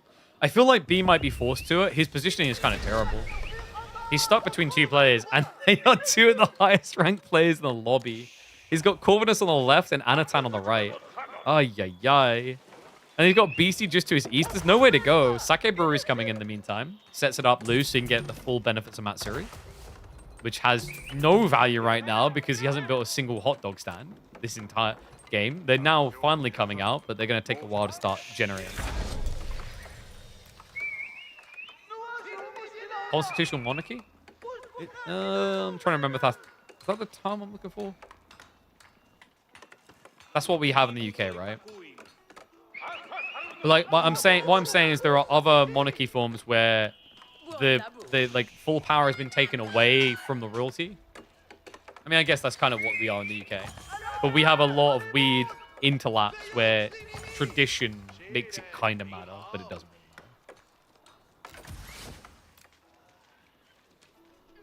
Friend was a Saudi prince. Can't stay university. Very down to earth. Yeah, I've met the head of esports. So there's you guys know like this is one of the things that's very like I actually do wish more countries done. They literally have like a government level thing involved in esports, right? I wish more countries took esports that seriously. But yeah, they have Prince Faisal, Faisal bin Bandar. I met him the first year of events they'd done in Saudi Arabia, and then again in Poland. Really, really down to earth guy. He loves games though. Like he goes to Counter-Strike majors, and he goes not in official wear. He goes in like just dressed down so people don't notice him. He'll even have like his bodyguards stay far away from him so he can walk back to the hotels through town and just soak it all in. Really kind of like wants to be like a more just average Joe-ish, you know? They have a Ministry of Esports? Yep. I don't know if it's called a Ministry of Esports, but they have a body for it. They have the Saudi Esports Federation. There's like a lot of countries that have these things. Like you've got the British Esports Federation, but they're nowhere. Oh man, I'm gonna make some enemies if they ever see this. They're nowhere near as taken seriously or matter anywhere near as much. Let's put it like that. Like the Saudis esport thing is like we're involved in making the World Cup sort of thing, right?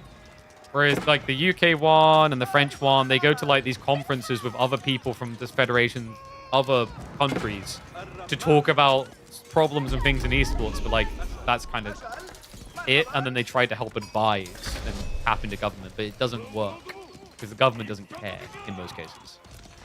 So raids coming in. Luckily, the Abbasid government doesn't have to care because they're free TC. Abbasid lives don't matter. He's in trouble. That's a 1v1 he's going to lose.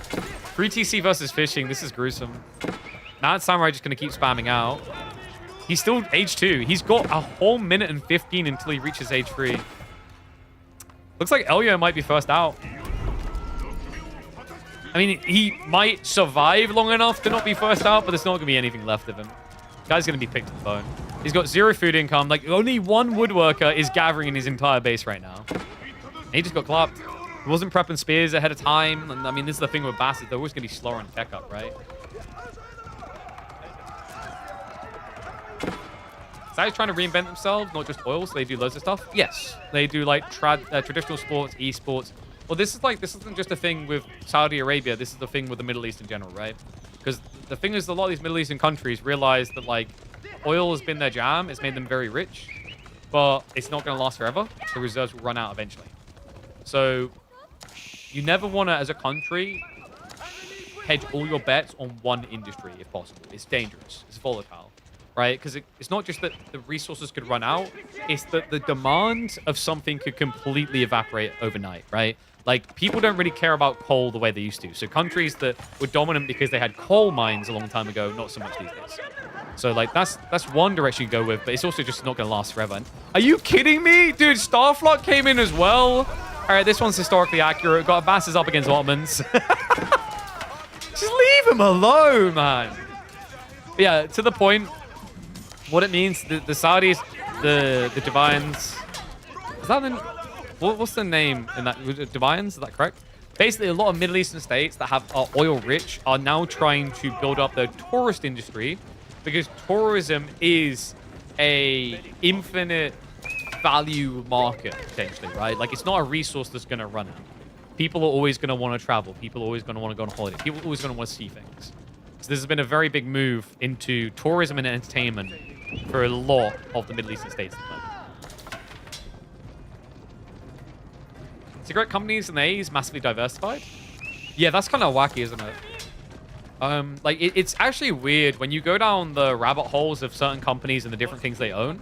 Like, I'm talking with a gaming brand that owns a keyboard company, but then they also own a chair company, which makes sense. But then you start to, like, zoom out, and then you realize they actually own PC manufacturers. I think they own traditional, like, furniture. And then the list goes on. I do wonder how many people this day don't realize that Monster is owned by Coca-Cola. Usually people call them the Emirati. Oh, really? Sounds very close to Illuminati. I never would have got to that. But yeah, Divines did sound incorrect. I was like, huh?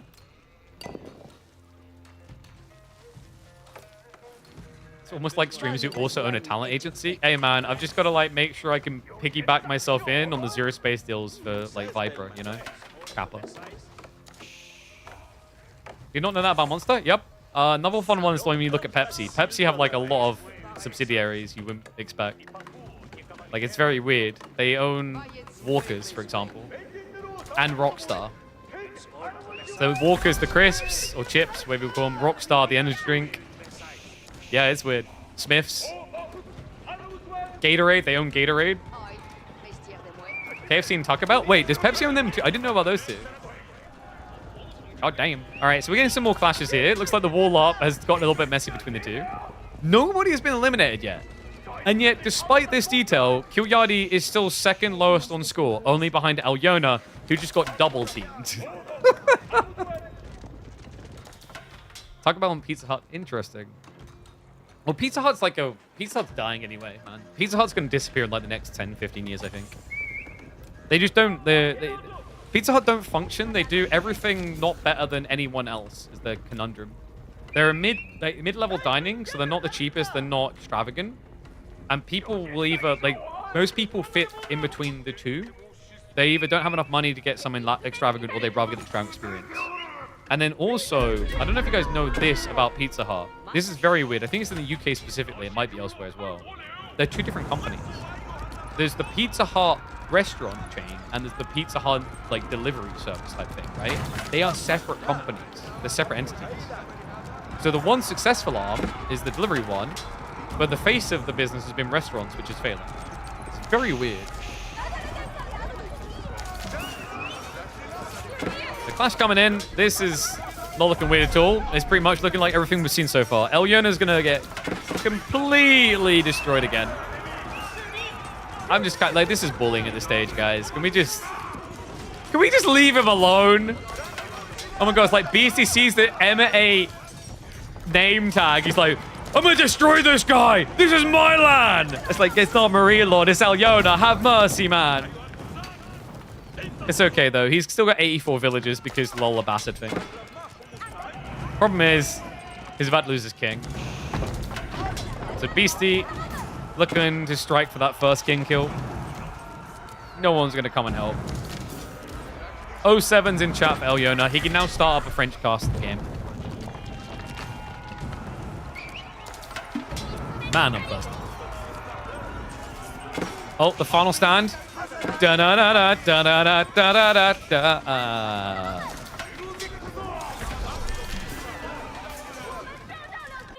How are we doing with B, by the way? Oh my god, he got all the way to Imperial? We've got castle and castle. Oh my god, this summarizes how crap Jin is entirely. Look. Wow, guys, he's almost done 100 damage. Oh no, I've lost 1,000 HP. But Jin is so powerful when they get to Imperial Age, guys. Like, I mean, just look at how well they're doing. I mean, he's got Trebs coming. 07's in chat for Corvinus as well. Like, he oh my god, it's out doing the repairs, chat. There's 9 villagers repairing, and it's slower on repair than the damage burst from the Red Palace. Like, this thing is so ridiculous. Why does it attack this fast? Like, damage or attack speed, balance it out. Unbelievable. Boring pizza fact, a single 16-inch pizza has more pizza than 2 12-inches. What? Okay, I got a fun one for you. Did you know that, like, if double portions on pizzas are a scam? It's a psychological thing. If you order a pizza and you're like, oh, I'm going to have, like, double pepperoni and, like, double meatball, you will get about the same amount of meatball and pepperoni as if you just ordered single. The reason is because it's not mechanical. Like, it's not a robot deciding this. It's a human, and a human will look at a pizza with single dose and say it looks like too little. So they'll add more. All right, clash coming in. This looks doomed. He's just tanking the entire landmark. Oh, the bribery! Get him! Money, baby! Money! Money! Oh, okay. They just kind of insta-died. I don't know. Was that the Red Palace? Yeah, the Bravery didn't work out too well. We've also got Starflock in his base as well, by the way. Obviously, Yona got eliminated by Yellow. We always knew that was going to happen. But that is an 0-7. Corvinus, first place finisher in game number 1, is going to have to settle for 7th place here. Even Kilyardi's getting... Dude, old man reaction speed, though. He arrives just in time to kill some workers. Firm congrats on not helping. And B got the snipe. Extra housing for B. Anand also has been chill pilling, but he's moving in now. It looks like him and Green are going at it. This makes sense. Legally, there can only be 1 green in a game. This is the rule that I've written. So they're trying to ride it. Just needs to be careful of the backstab. I reckon B and Anatan are in cahoots, right? No way they turn on each other. Delta Airlines sold more $1 earbuds than they could give away for free. Really? That's interesting. You guys seen like the interesting details around like Delta in the early 70s and 80s, where they realized that they put 1 less olive in each of the meals, they could save something like $42,000 a year or something. And that's how you gradually scaled up into, no, you will pay for meals. Because it used to be like, you know, like classy 60s, 70s, you got meals and everything included, drinks or whatever. And then that all became tiered. Where's the extra pop? B does. And wait, what is he up to now? Just for the gold, right? He's got a castle drop coming, so secure the area. There are some relics on the ground. I don't know if he got more than 1. Didn't block it. But wait, Kilyardi ignored B and went south into Starflock. I mean, yeah, age 3 versus age 4. Kilyardi, like, you know, we haven't been clocking the full details because obviously it was kind of boring watching them just macro up. We are in Imperial Age, and it is the Cataphract spam. Go for that king. The king, the king, the king, the king! What are you doing? Dying. The answer is dying. All right, this is escalating quickly. 3 players already now gone. And delete Yardi, not being deleted this time around. We did just also see green go down. Anatan was fast with that dive. Yeah, got him on the snipe before he could retreat. Yeah, we should have more time, but he actually just bailed out of the castle and died. So Anachad, 250. B, 250. Kilyardi, 250. Beastie, 250. Everyone's 250. And you are correct, B has a terrible spot unless him and Anatan can get along. In which case, it's not too bad. This is just... I love how he's just outdoing French and what French used to do in free-for-alls. He's just running through trying to get king kills. Instead, though, my god, the workers! What? B! That's like minus 40! Maybe more 30, but still, he's done a 69 economy after that. That was brutal! Oh my god. That was disgusting. Drongo levels? No, dude, that one's 100% not my fault. That's on dark green. He bailed out. Look, he bailed out of a full HP castle. What do you want me to do with that? Like, seriously. That's like me. That's like saying, oh, you missed that person who power dropped, but they actually squashed on the ground because they weren't wearing a parachute. What do you want me to do with that? I had like 5 more minutes extra if they used the parachute to catch the landing.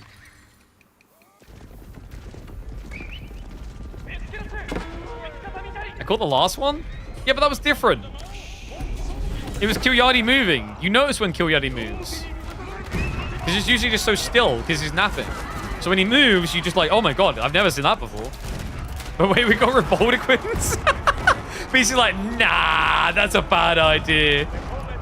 About to turn the Battle of Nagashino. Props to anyone who gets that reference. If you don't, you missed out on some banging games. You need to go play Samurai Warriors. So retreat through. Pop cap increase. Wait, okay, I fudged on that. Wait, what? Where was he again? Did he? Huh? The king was up here. Wait, what was Anno doing with his king? I'm so confused, man. Why does everyone hate garrisoning places? Professional caster? Yeah, but I'm trying to be an interactive caster and talk to you guys. You know what? Fine. I just won't talk to you. This is like, talking to you is how all my woes began this year. It's secretly like your fault somehow. I'm ignoring chat now. I'm locked in. Anatan was just a doormat anyway. He's playing Golden Horde. Who cares? The Civ got nerfed twice on its Imperial play. It has no free-for-all potential anymore. It's trash. What do you want from me? You've done 1 TC. Meanwhile, 2 TC King false advertising again, by the way. Free TC. This is illegal. I don't see a hashtag ad in your title, Beastie. Kilyadi is just chilling. Oh, he's building his little castle now. He's going to die walking over, 100%, calling it. He's in deep crap. I mean, they can fight each other. Like, actually, it's easier for Kilyadi to kill Beastie's king than it is for him to kill Beast. You know that, right? Unless he wants to slow creep siege, but he doesn't have royal cannons. He doesn't have cannons, right? He went for cataphracts. Rotating wide onto Beastie is a lot more logical because Beastie just doesn't have Arbalest placement. Like, the Red Palace is the real problem here. This thing is obnoxious as all hell. Because think about what their armies are, right? B has gone for ranged. The other two players have gone for melee. Arbalest can lose to that, but in choke points, not easy to lose. The one come up and says that Jean isn't level 4, but if you try to meat grind her, she's going to get level 4. The thing they don't know is that B's gold income kind of sucks. If you had like 4k gold, whew, scary, but he's got no reserves. Bang FFA, but miss all the kills. Yeah, but this is the thing. It's like the pacing of... Can we just agree the pacing of free-for-alls is bad? Because like you kind of need these discussions. And then I feel like the cutoff point changes from game to game between like 10 and 20 minutes. And you stop talking about random crap. In fairness, these were weird king kills. These are the weirdest ones I've cast in a long time. Like, you caught that one there. That was an early bailout, I understand. That castle didn't even get touched and his king died. And then Anatan gets caught going for a stroll. Here, I think he died. Because that's where Kilyadi's army was. So the king was just out for a crap in the woods, but then realized there aren't any woods nearby. So he had to walk further to find trees to crap in and leaves to wipe his ass with. So he just died in the weirdest way possible. Beastie going around? He is. Like, legit ignoring B. But it makes sense because his pop cap... Actually, no, he's got 250 as well, right? Like, I'm not going to say equal because Kilyadi got 2 kills. Even kings have to poo. Exactly, guys. And I don't like you guys' attitude of judging me for not catching on camera the monarch going to the toilet. Like, what is wrong with you Twitch viewers nowadays? What has hot tub meta done to your brain that you need to watch a king evacuate his bowels? Like, if you want to see something like that, just watch Kilyadi on LAN. He wears adult diapers. When he's sitting there and falls asleep, there's a good probability he's at least done a number 1. All right? Now that you know that, it changes the outlook on you guys watching Kilyadi sleeping. Then again, like, it's kind of creepy you guys ever wanted to watch Kilyadi sleeping. I love how the town center has almost beat a wall, by the way. Slowly, but surely, my 1 damage will kill.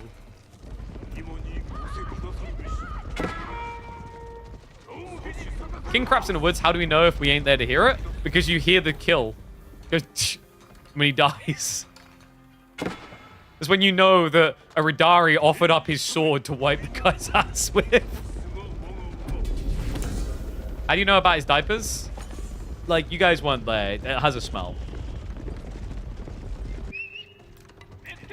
He's caught on recently, though. That's why next time if you ever meet Kilyadi in person, he smells very heavily of cologne. But it does, like, because he's old, it does have that, like, your grandmother's perfume type element to it, you know? Okay, so castle denial. Please build that. B, no, this is never working. He cancels it. Whew. Man needs more gold, though. He has got a guild hall, right? Did he go guild? He did, right? Yeah. 5,000 food. Wait, did he not switch it? Why have you got food? He's got 38 farmers. And he's got mass riders. Wait, what? Oh, that's so sick. Mass riders is a perfect burn strat. You have 9 ranged armor, so you can dive in placements more easily. So as long as they haven't stonewalled in, you have a kill point with this. When's the Beastie Kill showdown? When B kills them both. Oh my god! Run! Run! We're outnumbered! 113 Radari! Oh my dear god, that escalated quickly. What? This looks like one of those showcase videos. And he's still breeding. He's still got 45 pop. 117 Radari, 14 cataphracts. 4 tiers of upgrades so far. We've got to bump those bad boy numbers up. Scale barding level 5 coming in now. Damage 2 coming in. Oh my god, dude. This is going to be so filthy at max. I think Kiyoyadi wins. Macedonians are filthy. Beastie maybe Wonder? He's not got the stone. He'd have to find a lot of stone soon. Interesting. Ah, he's worried about landmark snipes. This is a really cool landmark, actually. I feel like we don't get to see it much from Sengoku in 1v1s, but remember, this buffs up the attack speed aura. So his daimyos give him giga attack speed. King crapping fact, King Henry VIII used dead swan's necks as toilet paper. I've just got this image of, like... I mean, nothing's going on game at the moment, right? So we'll just, like... we'll go the appropriate camera. So he's just there. King Henry's, like...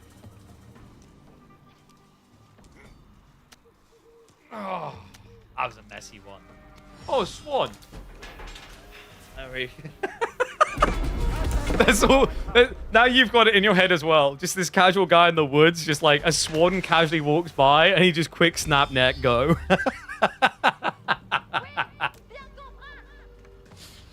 Oh, that's bloody brilliant. Okay, Jean is still somehow not level 4. How? And so many villagers dead again. All right, this should be close to the XP requirement if he can get the kills.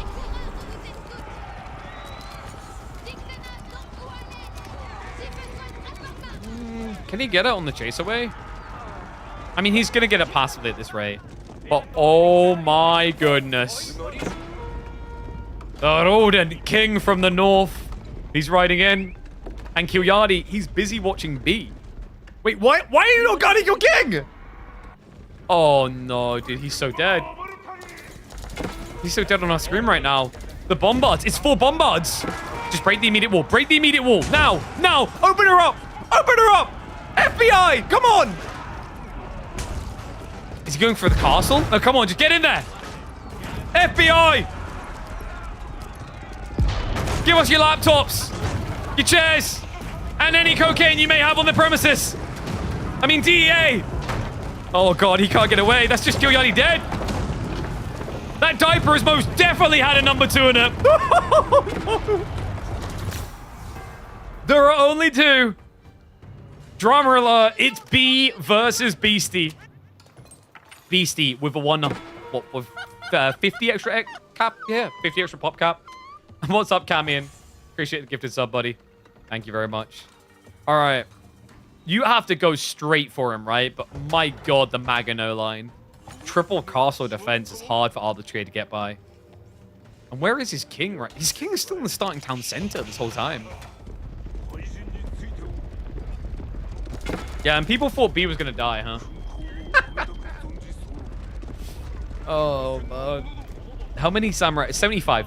No, I'm so annoyed at Kiyoyadi for dying like that, man. He had about 150 heavy cap. And we didn't get to see them fight? Oh, that's so lame. Moment ruined. B, he just realized there's a backstab coming. He needs to deal with that first before moving forward. Well, pop is B, 250. And Beast is 300. But B just got the big boost. The big boy booster. It's level 4. It's Jean de Blast. Problem is, how do you get a fight against mad samurai that move faster than you, right? Oh. It's not easy. Falling on down the way. I don't think he can react quick enough. He knows it as well. He's steering the other way. He just needs to start sieging, right? Like, keep close to your king, but push forward here. Because think about this another way. Like, DC has a lot of military out of position for a fight. That has to dive through your base full of Red Palace Castle type stuff. And what the fuck? B with the 4D chess games right now. I love this. Red Palace set up, but then a tiny little outpost. This is, this is just meme-worthy. He is also trading, by the way. Yeah, he's using the dead player's dock to get some gold. And he has got Merchants Guild, so generating extra gold income there. About 1,000 gold passively a minute. Well, not passively, but, you know, permanently. So you can start building up reserves finally.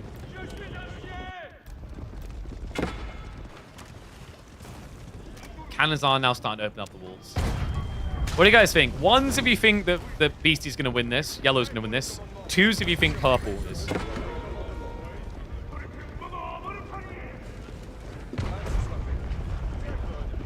The score difference is outrageous. But the score's kind of a meme, you know? He's going to find the trade. That's a good start. Unraveling the plan. B still hasn't switched guild hall, right? He has now. Okay. But it's down to 380. He needs ages.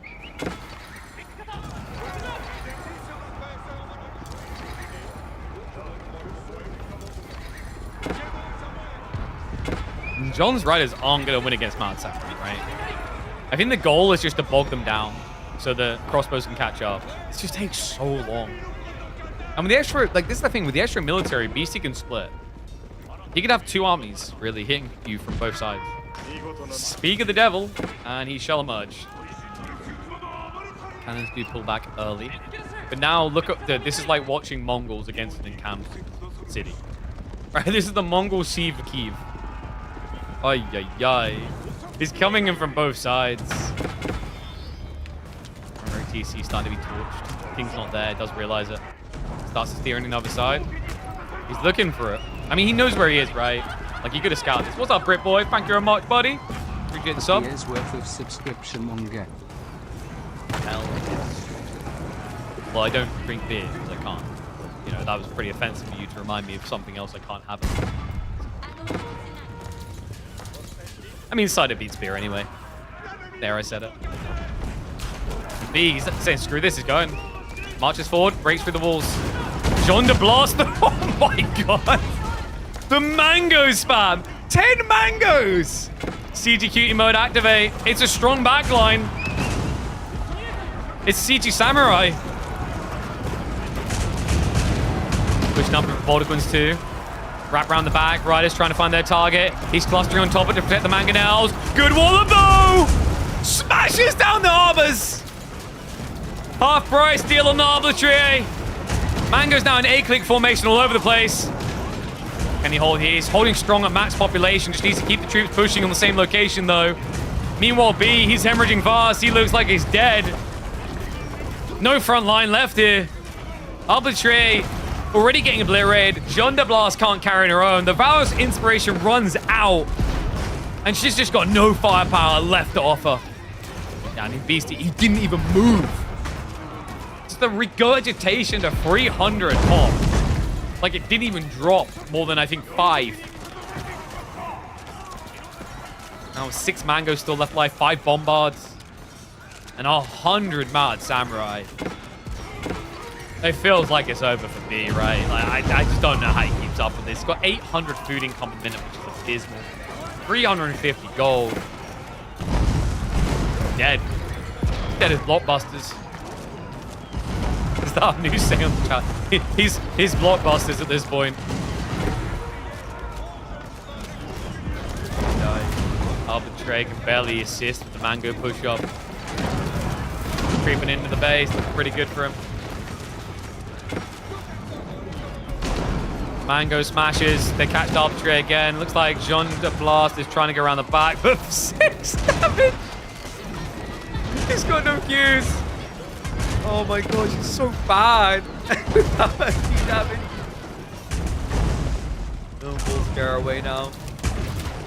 At this point, the game's totally over, right? Like, there's no coming back. GG gets called. Well played. Beastie may have got denied in game 1. Quickly comes back in the second. B has to settle for second place. I mean, what else did you expect to happen? It felt like B was fighting against his own economy this entire game. Props to Beastie. Took that early advantage off of Alyona. Wraps around to get rid of Kilyadi, who was the one real threat with 150 plus knights. And then, boom, just smooth sailing from there. Just look at B's count. Oh. Guy just disappeared off the chart at the end of that. Oh my god.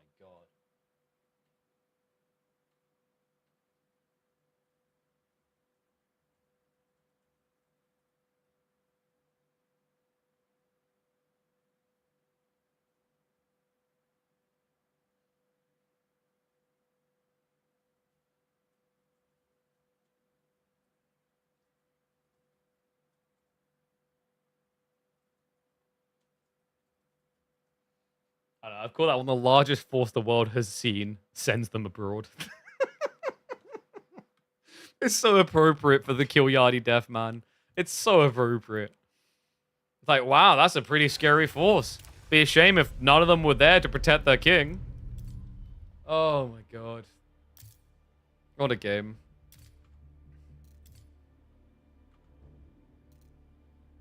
Who's hosting this one? Yeah, Night Shift Gaming. Carlos is hosting it. I think, is Game 3 the one he's playing in? He said he was going to play in one of them, I remember.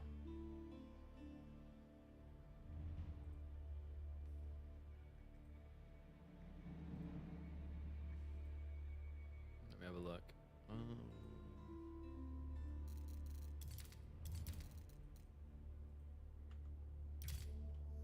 Everyone on time for the third game? Gonna check if everyone's on time. Oh, man. I feel like we caught most of the important bits, though. I don't know. It's so weird getting used to free falls again as well. After you don't do them for so long, I think in particular the map size really catches you off guard.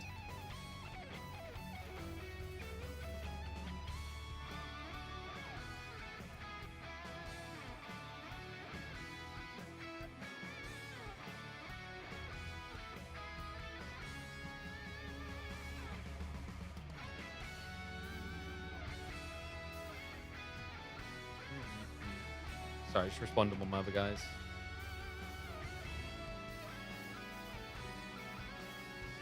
End tournament? I don't think so. Like, he said between 2 and 4 rounds he was going to do. Gifting KP games to cast? I mean, like, dude, you gotta like give games or I just don't bother. What's the point in pub lobbies? No one cares anymore. There, I said it.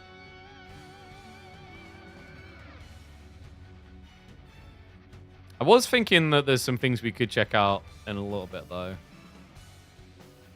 There's some things on the Steam Next Fest I was, like, curious about.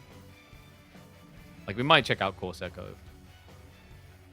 Which is, from what I can tell, I think it's a city-building pirate game? It's kind of a funky one. I don't know, it's always weird when, I don't know what...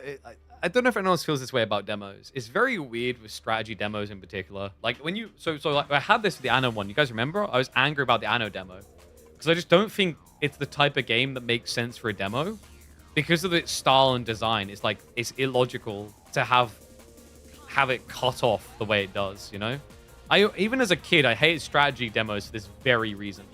Like I think strategy games are the worst genre for demos in all of gaming that I can think of. Because, like, open world type ones don't often do it. They kind of understand that it doesn't make sense. But strategy games, they do this all the time. You're like, I was just starting to get into things. Like, oh, you should buy the game. I was like, yeah, but I don't even know if you've got enough depth now. You know, like, whereas FPSs kind of have it easy. Like, here's the story. Kind of looks cool. Do you like the game gunplay mechanics? There's more things to discover, sure. But, like, as a baseline, do you like this? I don't know. Like, that's how I've kind of felt about it over the years. Like, I get it. In both cases, they're only showing you part of the whole picture. But I think it's just the nature of strategy games. Strategy games, to me, are more holistic in their experience than a first-person shooter or an ARPG or whatever. Does that make sense? Like, I think you can crumb feed those and experience it and decide, right? Like, you could go and decide if you want Battlefield 6 off of a demo. But especially city-building games, I don't think that ever works. It's really weird. Like, could you imagine someone trying to release a demo of Europa Universalis? I don't think they ever done that, right? I don't think it would ever work. I mean, the grand strategy is the extreme, but you get my point from that. Like, I think you can backtrack from there and understand it fully. Wait, there is a demo of, what's the demo of EU4? I never played the demo. I'm assuming the demo of Europa Universalis 4 is really bad. Because I don't understand how you could couple that. Unless you're letting someone play a whole session as only one civ, I guess. It's okay for strategy games where you can actually finish a game because the game plays. Yeah, well, sure. But like that's my point. Like games like Europa, Hearts of Iron, City Skylines, Anno, like they don't make sense to me as a demo. I think the demo of Anno didn't do it favors. I think it probably caused it more problems. And I thought Anno was a decent game. It had big shoes to fill because Anno 1800 was so much fuller of a game. Because it had so many years. I think this is the thing that sucks in general when you try to make sequels nowadays anyway. It's so hard to make sequels because the pre-existing version has so much extra stuff you just can't match up to, really. It's exactly what killed Destiny 2 on release, in my eyes.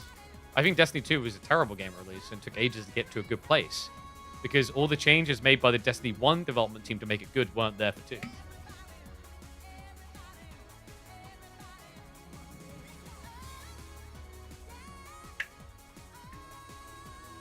Stronghold 4 weeks out of this.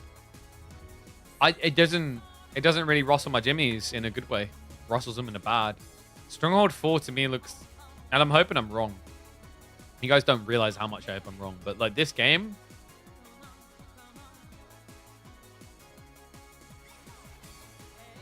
I don't get it. Not even sense to be mean. Like I understand the hard work that goes in. I want Firefly to succeed, but this game to me looks a bit outdated graphically. It looks a lot like Stronghold 2. And some people like Stronghold 2, but I prefer Stronghold 1. I think for me, I would rather they just make a new game that has the 2D design of Stronghold. Like, it's weird because I kind of feel like Stronghold Definitive Edition looks better. Anyone else get that when they were watching Stronghold 4's trailer? I graphically enjoyed this more than what I'm seeing. Maybe it's the nostalgia, though. Like, I'd rather they just make a good... I think people underrate how much people appreciate a very good 2.5D pixel graphics-ish game. You know what I mean? That stuff doesn't get enough credit. Yeah, I'm skeptical. Because the thing you have to be real about here with Stronghold is they've failed to make a good Stronghold game that isn't a remake of Stronghold 1 or Crusader. And I don't say that to be mean. I actually want to succeed. You guys don't realize this is such a big part of my childhood. I love Stronghold as a kid. But, like, I don't feel as if any Stronghold game in the series... I didn't even bother with Warlords. It didn't... And that's a shame, because I actually... I quite enjoy Eastern-based RTSs. But, like, 2... I don't think 2 was as good as 1. 3 was abhorrent. It was terrible. Crusader 2 didn't really grip me either. I never tried Kingdoms. I think Kingdoms might have been... was mixed. Like, some people quite liked it. Yeah, it breaks my heart because I want them to succeed. I want them to make a new game. Like, a real new game. More than most people do, to be honest.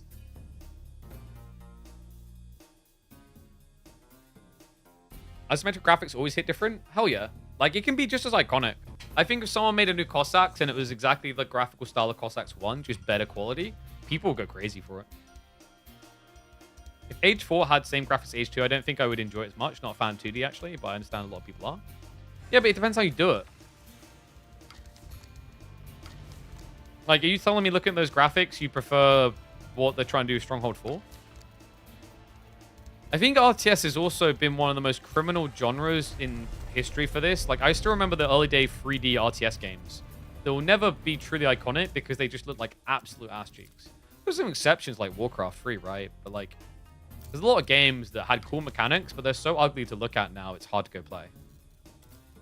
Whereas I think back to like classics like Cossacks 1, Stronghold, Heroes of Might and Magic 3. Like, its graphical style aged pretty well. Where are my boys? Didn't Cossacks have a pop cap of like 1,200? Yeah, you could have like, I think it's 10,000 units. because they chose to do 2D for that reason, so they could max out the population. Because like Cossack's whole design philosophy was ginormous armies clashing, you know, hundreds of units going down to musket fire on each side, and it needed that scale. They understood they needed that scale, and it wasn't frivolous scale, by the way. Like, I actually really liked the way they scaled. A lot of games that try to do mega massive do it badly. They just have more crap for the sake of more crap. Whereas you felt like Cossack's whole embodiment was that the armies were meant to get to that size, and they were meant to be that stage fight, and it made it so much better. Supreme Commander was awesome for big battles. Subcom had big issues though.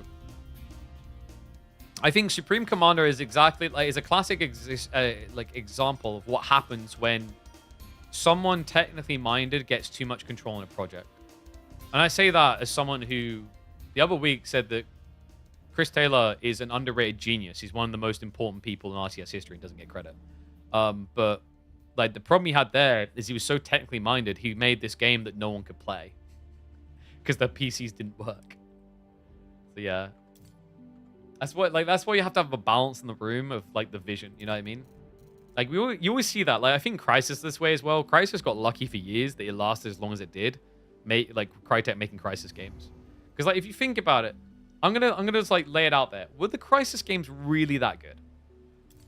Graphically, right? Story-wise and everything else, was it really that? I don't think it was iconic. And that it was a game that once again, like if you think about it, Crysis was designed to basically be an engine seller. Is the actuality.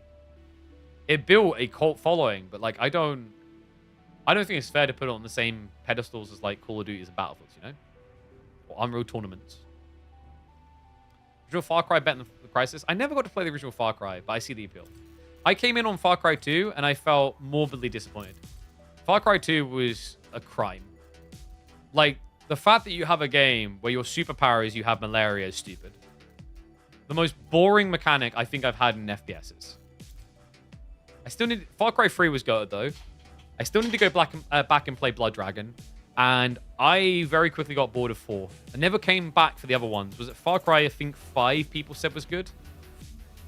Far Cry 5 was pretty good, right? I never hear anyone say anything about 6, though. So I'm assuming 6 was pretty crap.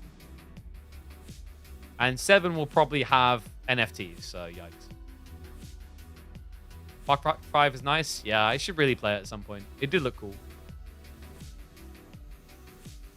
But like, I really want to go back and play Blood Dragon, because Blood Dragon was very ironic.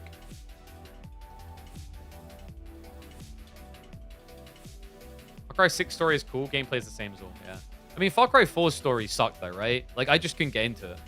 And also, the problem is Far Cry 4, they had co-op, but you couldn't progress the main story in co-op, which made co-op pointless. Didn't like that. It shouldn't have been that hard to code for you to just be allowed to do co-op and it'd be easier through the campaign. But each time, like, you get to a cutscene, the co-op person disappears. Just do it that way, right? Okay, where is the game, bro? I haven't missed it, right? No, there's no way.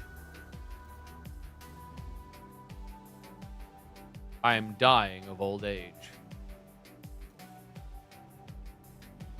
Feeling for Far Cry 6, Giancarlo nails his character. Yeah, I'm not surprised. Like, I could tell he'd have the right vibe straight away on what he's doing. But like, I think the one that's kind of underrated. Like, I only played the demo and it made me laugh so much because it was so taking the mick. Was Far Cry 3 Blood Dragon? Anyone play this all the way through? Is it worth playing all the way through? I played the tutorial level and I was laughing. I was laughing so hard. It's like a cringy, over-the-top take on like 80s, 90s sci-fi movies. But this game was... I was like, I'll come back to this. It was when I was in uni. Because the tutorial level, it just starts giving you lots of pop-ups on how to do things. But then it makes some social commentary on pop-up menus and how silly they are. And like, you shouldn't need... I think it says something about not needing your handheld for everything. And then it proceeds to do like... Press spacebar to jump. Press W to walk forward. And these are all separate pop-ups. And it was comical. I think at one stage it gives you like a literal Bible story in terms of length on your screen in text. you could tell, like, the devs who made this were having so much fun with the project. Just on that alone. But yeah, so there's a few things. I mean, if we're not going to be ready to go soon, there are a few things we could look at. It would be nice to be able to check out some games tonight. This is the one I was talking about that looks like Band of Brothers. Is it Band of Brothers? No, it's not Band of Brothers. Something Brothers. Battle Brothers, right? Battle Brothers. It looks like Battle Brothers and sci-fi. But it's not the same devs. But it looks like a rip-off of it. I don't mind that if it's good, though. So it's a sci-fi version of Battle Brothers.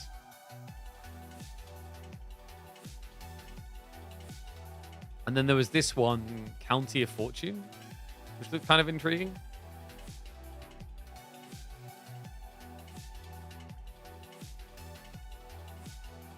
Don't know if you can war.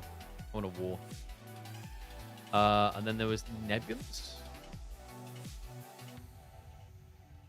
Actually, I didn't really care about it. Wait, why would I? Oh, no, I got given that one. That's why. Corsair Cove was the one I was looking at. Corsair Cove looked kind of maybe a bit overwhelming to digest, but it's like a city building pirate game. And then I thought you guys might like Dust Front, which is this is like this is an RTS, but I've got to give it to them. The camera angle and the art style is very unique. It's like intentionally muddied, but it kind of makes it look all the more intriguing, you know?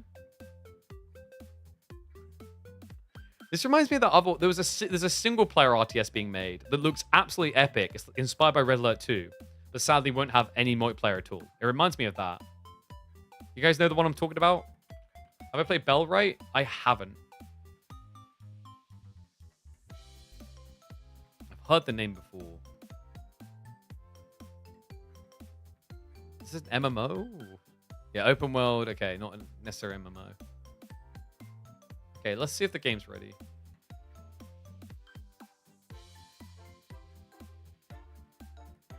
Yeah, I never played Balright. Whoops.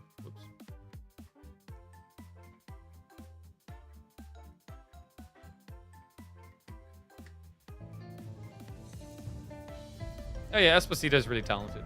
There is kind of a risk that he's overused. He's becoming the same category as the other one from Mandalorian.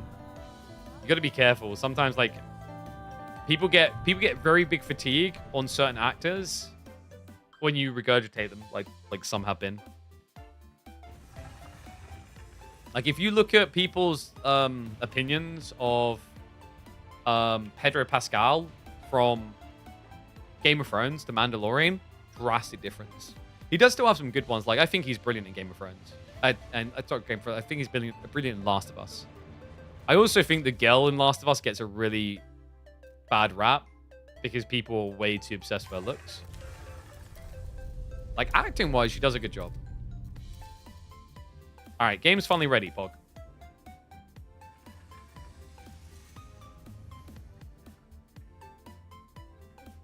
Agents have to advise clients not to do any work for 8 months to stop audience saturation. Exactly. It's especially tricky. Like, I think the better way to go is you want to find longer projects that stagger out so that you don't have everything released at once. The weird thing is, like, some people actually smash it. Like, a perfect example of this would be, I think, Orlando Bloom in the early 2000s. Orlando had a crazy run in the early 2000s, right? So he had Lord of the Rings. He had Kingdom of Heaven.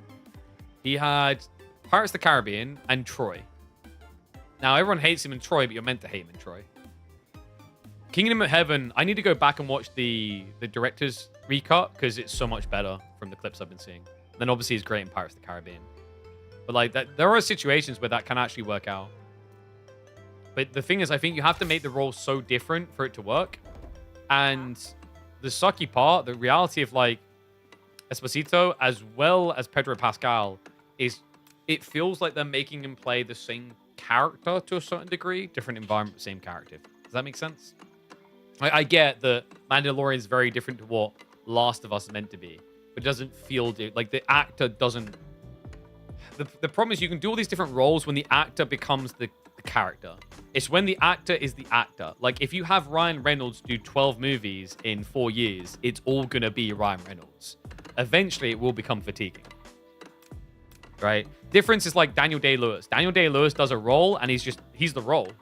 And you don't confuse it. You don't mistake it. He is the character now. Right? And that's what I mean. It's like some actors are great at that, and some actors are terrible at that. It's not their fault. It's just like sometimes a character is so empowering in their ability to be them, you can't look beyond it. And there are exceptions to the rules. Like Arnie is a great example. Arnie in the 90s is a perfect example. But for a lot of people, no. But Tom Cruise I think gets away with it a lot as well because like Tom Cruise is so great at what he does and the way he does it. He's very unique again. Like not everyone can do that. I think Brad Pitt's very smart for that reason. I feel like Brad Pitt doesn't oversaturate. All right. It's time. We're back again. And apparently Dumu has woken up from his nap. That's right. We've replaced one old man with another in our free-for-alls. And this time, Myriad joining as well. We've got a crazy clash here. Purple Dumu on Ottomans. Myriad gets Jin in red. He's dead. To the south, Pegasus. This is a rank 300-ish Egyptian player. To the south of that, we're going to have 3D Clans B in the orange as the Macedonians. His next door neighbor is going to be Wham from Canada in the teals English. I'm going to keep calling Canada. I know it tilts some people. Cerulean joins in on this one. I've seen that name before. Where have I seen that name before? The low rank. Let's not talk about it too much. They are going to be in the green. Beastie's back again in the yellow as Sengoku. And rounding us out, dark green, the lucky noob, another Egyptian returns as the Mongols. So we've got double Egyptian this time? That's kind of crazy. Let's get predictions online. This is going to be hilarious, though. We've got the Brit who left the country and the guy who entered the country and sounds more British than the Brit. Now facing off on one screen. Over... Okay, no, there is a back gold. There is back gold options for both of them, so they will be able to attack. But this is going to turn into a bloodbath quite quickly, right? Ooh, Dumu, the pond, though. That's big. He got fishing.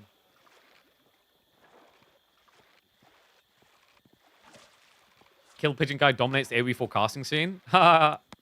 Not so far this year, buddy. Not so far this year. Enemy. Okay, Wham's got a pretty good spot too. He's going to be sharing with B. And there's not a lot of deep water fish here. I think the biggest winner of early game is actually Cerulean. Gets Tuklak with a full pond to himself. That's perfect. So you can just spam out Raider Elephants. Pegasus' spawn isn't that great. Yeah, his gold is so far away, actually. Not protected at all. I'd say light green won the spawn. He's got back gold options. Forward gold's not too far away. Tree line's a little bit weak, but he's got a reserve one all the way behind him. So pretty chill. Dimo's always getting stung during free rolls. I mean, like this is like, you know, if you don't look before you cross the road, it's tough, right? Like if you spend too long scouting, the problem you run into is that you are going to be drastically behind people. And you can still think that you scouted really well, and then someone just creeped a TC next to you unintentionally. So you just kind of feel like you have to get it down. And like, it makes sense what Dumu tried for. Double gold, tree lines, against the edge of the map. His food income is going to suck, though. I think he realized that. He's like, I can kind of get away from that and not worry because I've got Ottoman Madrissa. And then he discovered the fishing as well. So he's like, that's not a problem. Like, his spawn spot makes a lot of sense. The Myriad, I think, was he hard stuck? He was. He started in this corner area. He could have went a bit further back like here and then played the back deer. That could have made sense too. Kind of a weird start for them too. I don't like their chances here, right? Because it's like... Who wins this? It should be Ottomans, is my brain. But, like, if you get to castle quickly with Jin, the defenders are pretty powerful against Ottomans, unless they can get quickly into Janissary, which rarely feels the case. At least rarely feels the case when someone's right up your butt like this. Wham's chilling big time. Double Dock. Looks like Double Dock coming in from B. Tech Ops haven't started for many players. Myriad's going to be one of the first. Actually, the first? Looks like it. Pink is following suit with the mine work now. And everyone else just a little bit slower. Lucky Noob quite a bit slow. What's going on here? He's not teching. He doesn't really have anything, though. Yeah, he hasn't got fishing. Hasn't got anything. He's got plenty of sheep. 20 sheep in total. The deer near Dimmu he hasn't scouted? Yeah, but he's got fishing, so who cares? He'll care when he gets annihilated in water.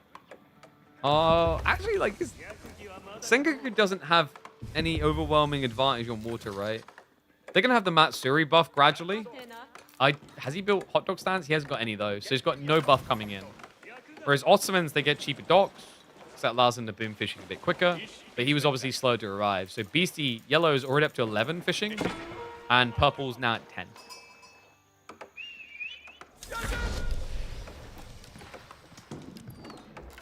He put a girl on the stone? I think he just left it there remote. Wait, no, he would have built it, right? Oh, no.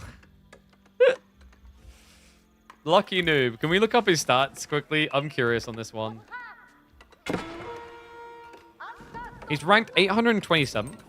Sorry, no, it keeps doing that. 279. Let me check how many Mongol games he has on record. So in team ranked, he has 7 Mongol games on record. And then if we go ranked matchmaking solo, he's got... Well, I don't know how this is possible. He's played every other Civ at least once by the looks of it. But not Mongols. Mongols is like the only Civ he hasn't ever touched. Oh, no. All right, this will be interesting. He's only right next to Beastie. Oh, my. Ryokan now coming in. Madrissa to be expected. Flower Power's already in, of course. He's gathering on the back deer. And did he just forget to renew the buff, or is it running? I think it's running. It's just being weird, isn't it? Yeah, it's because the vision. I had to switch over. Okay, and elsewhere we have the Imperial Hippodrome to be expected. I reckon B can do more than Kilyadi done.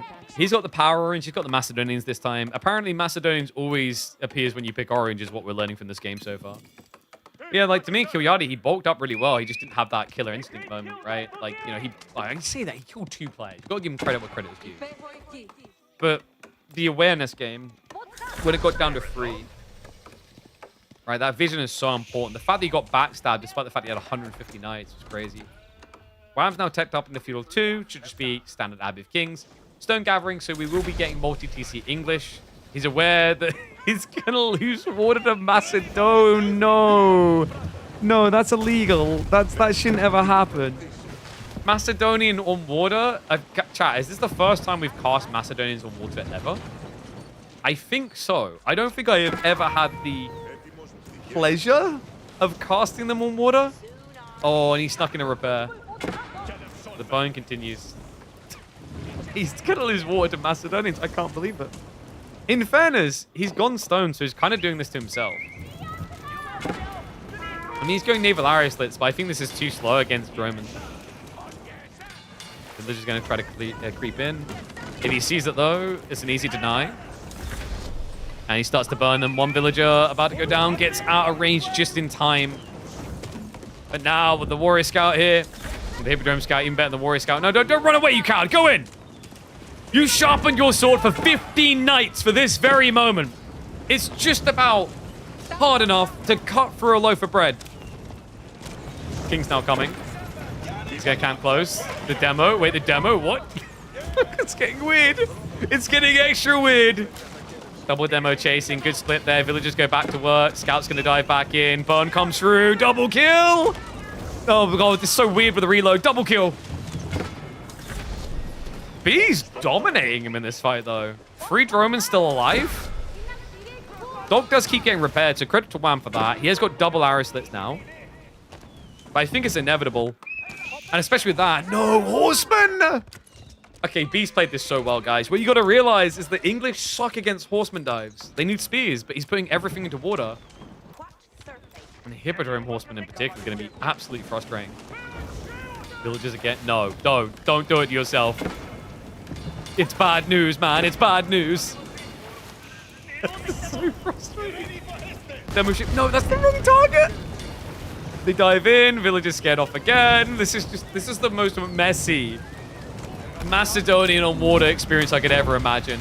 Does get a snipe on one Droman. Villagers come back in again. Dock's practically gone. Archer ship gets denied. Arislets will get rid of another Droman. Funnel burn needed. And he will get it. Demo now moving around. Double demo, in fact. He's looking for the fishing. I mean, that's a double hit kill. Maybe. Maybe. Guys, what are we doing? All right, just blow up the dock then. Don't be weird about it. It's triple demo. He's definitely on water side now. Meanwhile, in the land of the Ottomans, Istanbul is on the way. Wonder if we'll go a Kinji strat. We do also have the annoying Dragon Pavilion, so you can summon defenders if you have any workers nearby. This is really frustrating for this spawn. Toxic idea coming in from Myriad. And fishing boats, just the final drop-off. Wham will salute and say goodbye to water as he sets up the second town center all the way in the corner. Elsewhere, wait, what happened here? Hold on a second. Dark Green doesn't know Mongols, yet he's inting into Beastie, and oh my god, it's working. Beastie's in a... Is this a 1v1? It is. And he's losing. He doesn't really have anywhere to go right now. He has got gold gathering. Okay, it's not a 1-1. Sorry, no, there we go. I missed him. Dumu has been pressing him. It's not a 1-on-1 at all. All of his fishing's gone. Ben doesn't worry about Myriad at all. Removes the threat from his seas. And Beastie looks like he's about to lose to a player who has got a single solo game listed on Mongols on his account. And only 7 in team. Oh, no. Third TC from Wham. B in a little bit of a pickle because, wait, is that what I think? It's a Burgrave! Pink, he's going for the kill on B. How many? 18 men at arms. This is really strong. Oh, no. B1 water just to lose like this? I mean, he's got fishing, but not much of it, right? He's only got 5 fishing boats. He's screwed. Unless Pink runs out of food, but I don't think that's happening here, right? He's got berries, so you can go up to about 25, 30 men at arms, which should be enough.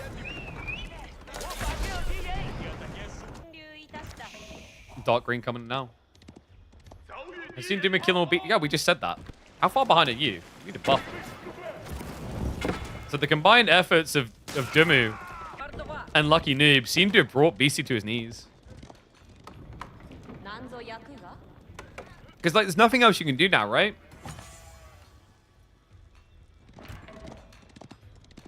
Can he come back in a one-on-one?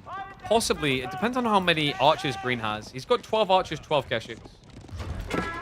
What's your 3 streams at the same time? Might have missed it. Well, you gotta grow a third ear. That's your own fault. Not being enough of a freak. Be more of a mutated scum. Come on. Like, go lick some uranium. Grow that third ear. You can do it. Keshik's now the dive past. Claps into him a bit. But that's idle gold. Beastie has no easy comeuppance here, right? He's got no food income. Gold's now been blocked out. I mean, if his opponent just scales archers, he's dead. Meantime, B has died finally. Yep, the men-at-arms broke for it. He tried to make a break for it. Looks like he was trying to actually escape onto the seaside. So that's going to be B going out first. Did not expect that at all.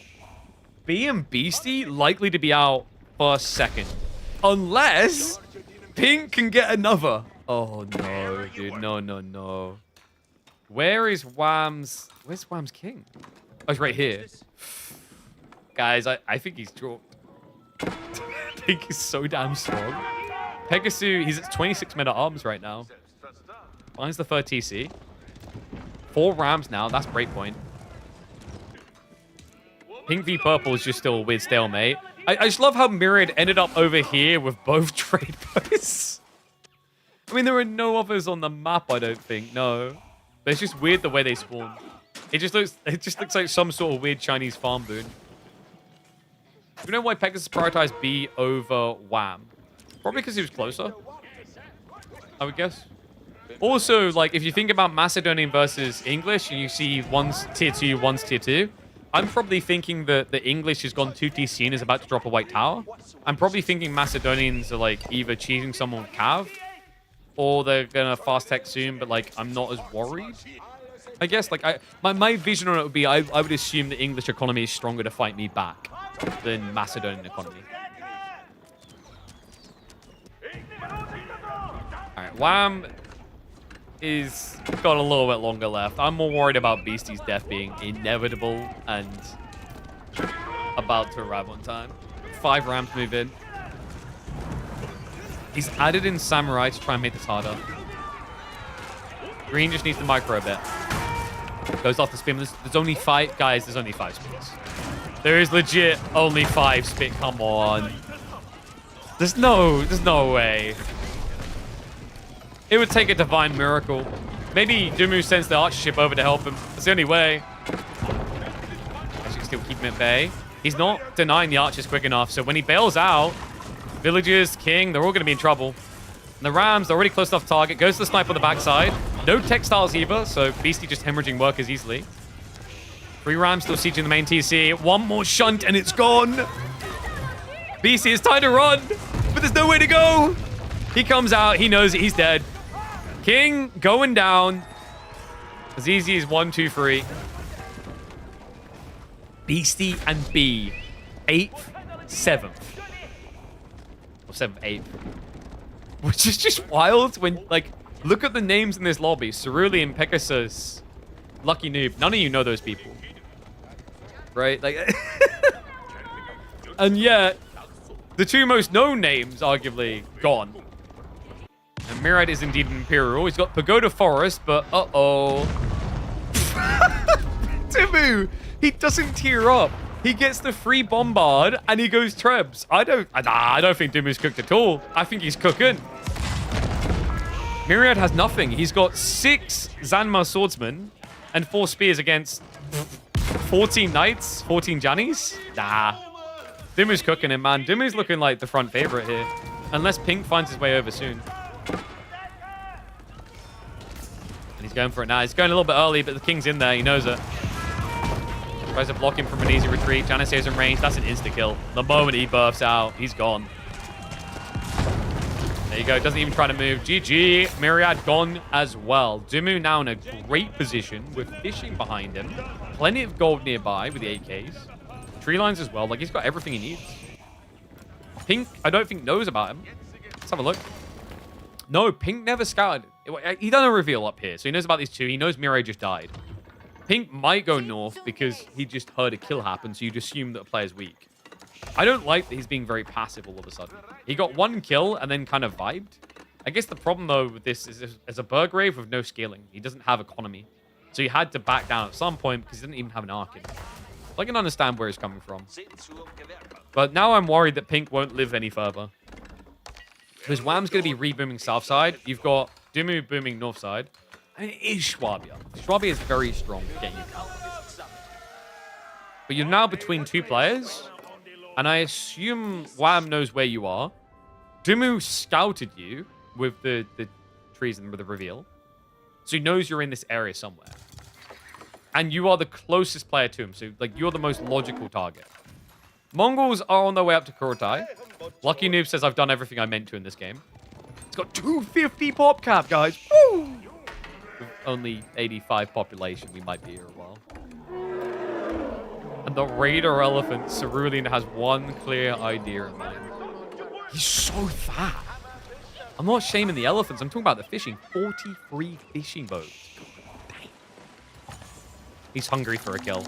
He's also got the... Yes, he's got the Smiths, he's got Ooks, so he's got the discounts on techs. And he's got the extra food over here. 2.2k food income. He needs... Like, I mean, he just needs to go soon, right? He's already Imperial Age. He's already elited up. He could rush biology. Just needs to get more gold gathering. And Timu's going trade. Hey, that is actually very smart. Look at the trade route option. It's very easy for him. No one's in the way. On top of that, he's playing a Civ that gets unique buffs, remember. He can go for trade bags. Because he went Istanbul. And that's what's so smart about his timing to attack Myriad. Because he went Istanbul, he had the points quick enough to get the Great Bombard. Very smart play by Dim. I also genuinely think Istanbul is better in free-for-alls. Like, I actually, like, the Imperial Palace, not the Observatory. Sorry, I keep forgetting they got two called it. I think Imperial Palace is better than, even Observatory. I think it's better than the Free Siege in free-for-alls. And here's why. The map's too big to easily take advantage of that slow creeper siege. Even when you go Age 4, I now think there might be an argument for the buff to your traders over the Istanbul Tower. We'll probably still see Observatory, but the thought process is like passive production when you get to the late game and you just have a backlog queue of 50 plus units means nothing. I think it's better even in 1v1, but I'm the minority. Yeah, I think it depends on the game. Like, there are some games where certain choices just are pointless. Like, some games you'll never consider a Kinji. Some games there just won't be the Great Bombard all-in timing. You know, some games just won't allow for trade. But, like, in free-for-all, absolutely. The Mehmed is... It seems great because it's just obvious what you get. You get Siege for free. But, like, a lot of game strats I see people utilize don't use Siege well. So it just becomes an extra tackle that didn't really matter. Versus Istanbul, which, you know, could give you these burst points of, like, you know, 8 extra Janissaries in a push. It could give you maybe Pax Ottomana to surge up your economy. Maybe you've got, like, a castle drop and you go for extensive fortifications to kill armored units. Even some games I see where people run out of food and, like, Anatolian Hills could make the difference. It's rare, though. We usually see Anatolian taken. So, corner spawn Hissar. Cerulean just trying to hide it all. He did get the kill. We weren't paying attention to this. My bad. In fairness, this was a kill that was like... This was bullying. We didn't want to show bullying because I don't want to get banned on stream. I think we're okay with Dark Green's death being missed. 0-7 to him, but, like, he was dead upon tech up. It's pretty obvious. This was a funner discussion because I genuinely think Imperial Palace is left. Especially considering they buffed it again from 3 extra Vizier points to 4. Now we have the remainders, which all matter. Dumu just scanned all locations, and look at this green. He's going in. It's too many Raider Elephants. He can't get the repair. They're in the way. They're in the way. No. He can't even try to buy time. Mass Horsemen against them? Okay, just get me out. Run. Run. Wham has a deep phobia of elephants. For good reason. It's a stampede.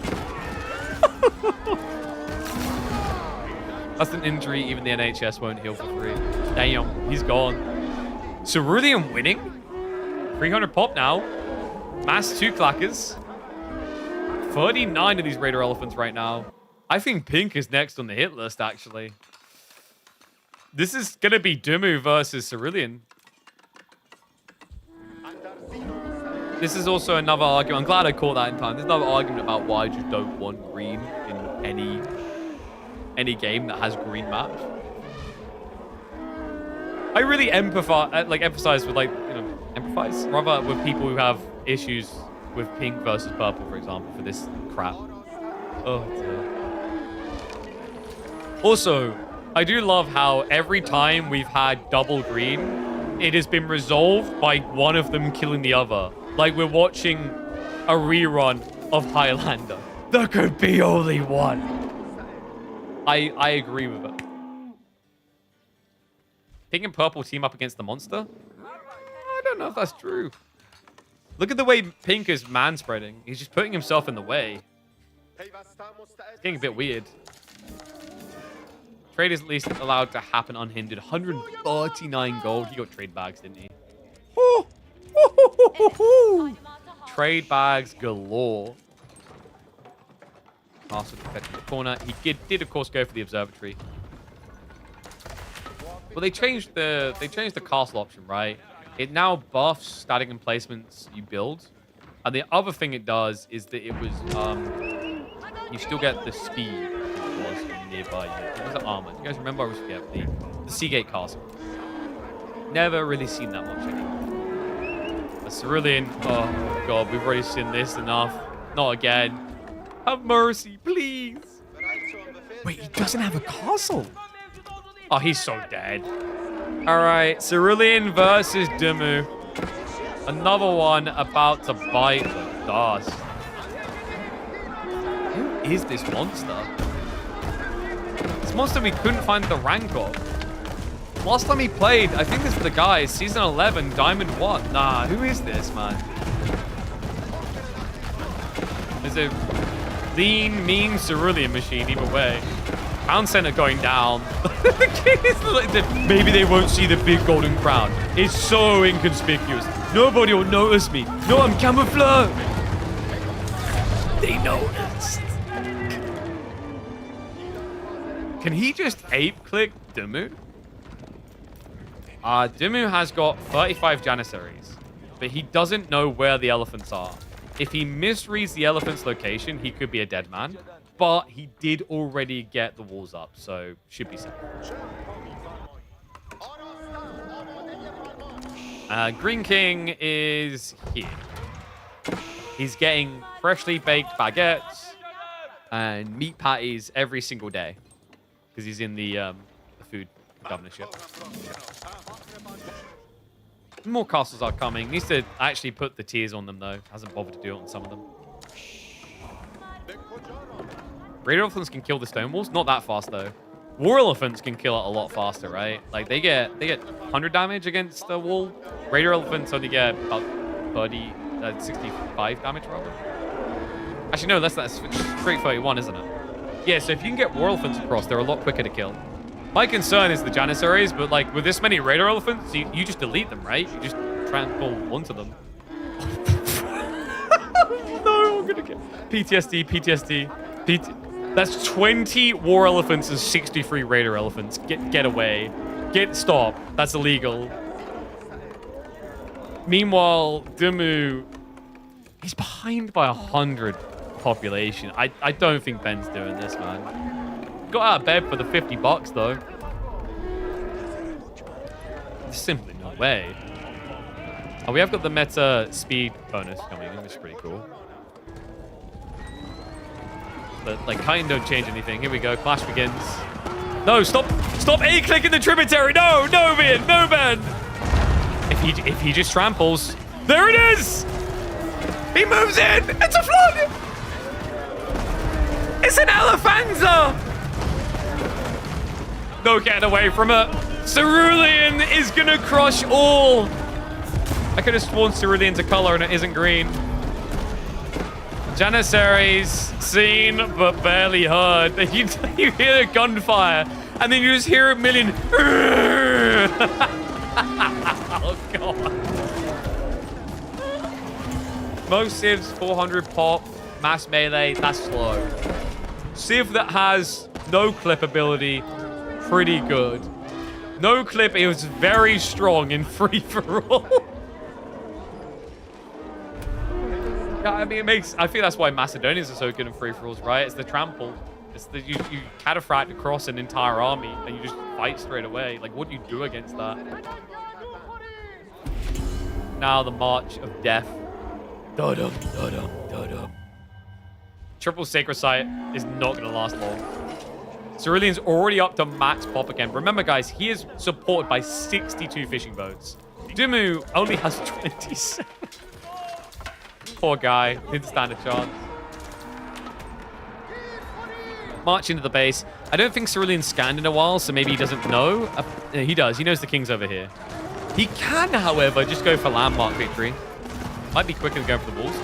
Oh, new wave of... Wait, hold on a sec. New wave of Jannies. That was a very strong burst. Yeah, trickle-trooping from Cerulean, a big mistake there. Does back up, sees it. And the war elephants just catch up, though.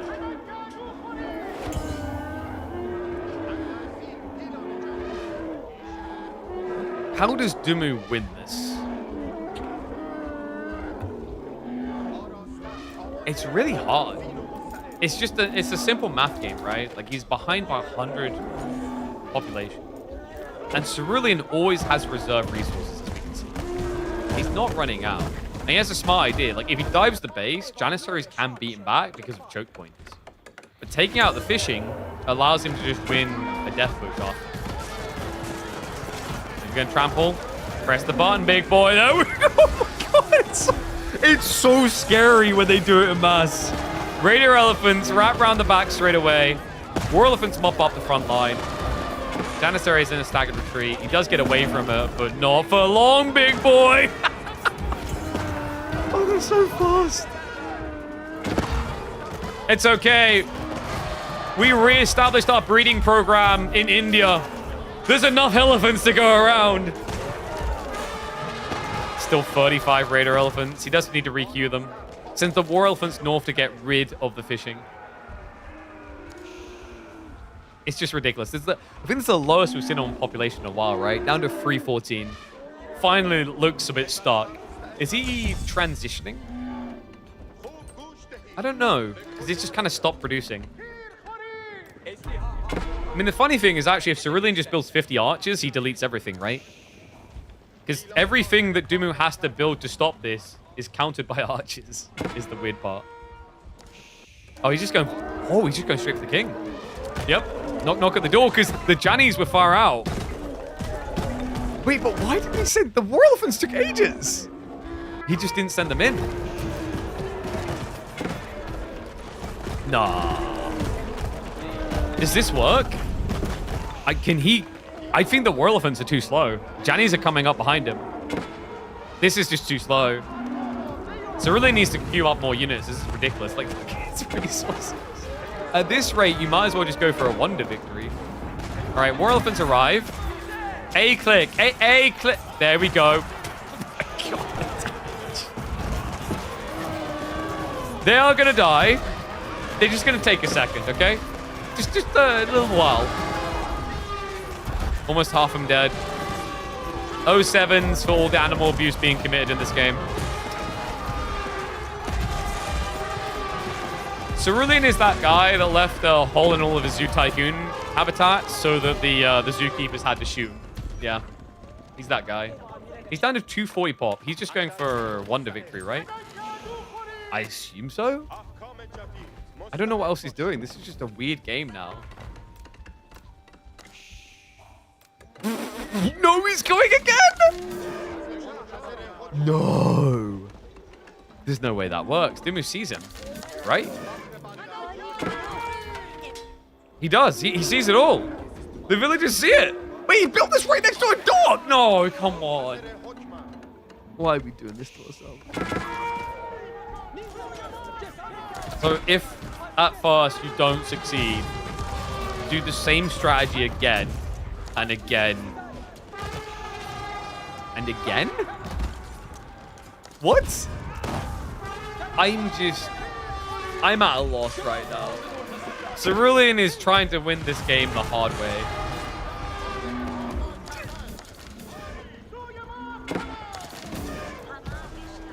Dumu's holding as good as he can, but the pop diff is too much. I mean, it's not too much if Cerulean keeps playing this way. I think this is impossible for Cerulean to win if he keeps playing the way he's playing. This is definition of just headbutting a wall. Literally and figuratively. Like, you're hard counted on Raider Elephants. Just build something else. The only way you win this is if Dumu just doesn't micro.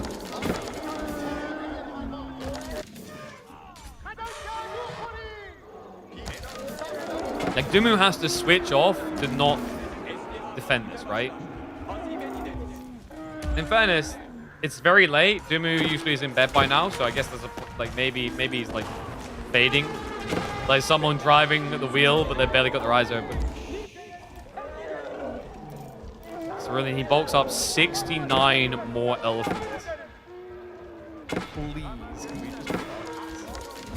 It goes for another fort drop. If you just fight with full population and keep producing with full production, it's GG. I think if he takes out the fishing, it can be GG. And in fairness, he's trying, but he's trying slow, right? I think as long as Dumu has the fishing, he can keep bulking. Triple Castle is genius, by the way. All with great bombarding placements. Nah. Look at the confidence on this man. It's oozing. He's pushing. Wait, Dumu, repair. No, Dumu, no, repair, Dumu, repair! It's fine, guys. It's got a castle, Repair? Why didn't he repair? Oh no, he didn't realize. Trample around the back. Is this my worst castle curse yet? It might be. Are you kidding me? There's no way he's about to die seconds after I said he's got this. Choke point hold is good. What the hell is this? Dumu, this is cursed. He's sending over Janissaries. He's fine. He's fine. Guys, he's fine. He's fine. He's not going to die this quick. This easily. He's losing some fishing. He's not losing Janissary, though. Right? The elephants are just kind of... They're rally clicking. Like, this is really bad. So really, it's not... He'd be better off just A-clicking or simply binding this to a different control group. Because he's feeding units here.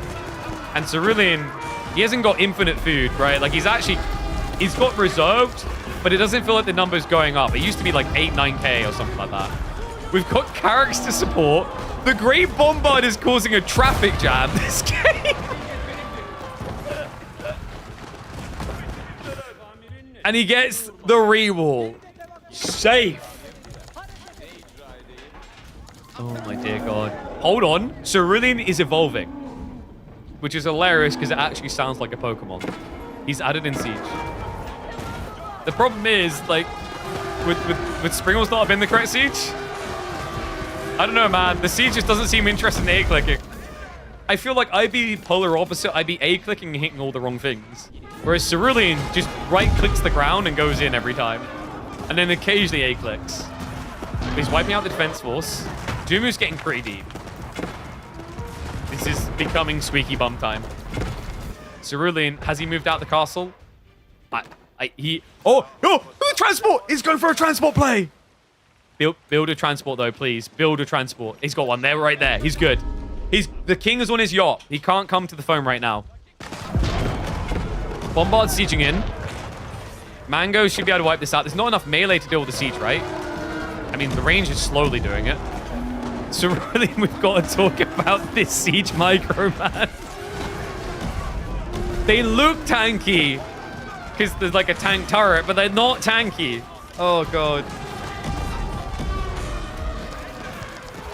Cerulean also just isn't really queuing up that much production, I feel like. Right. Landmark victory is still a problem, by the way. Dumu can still win this.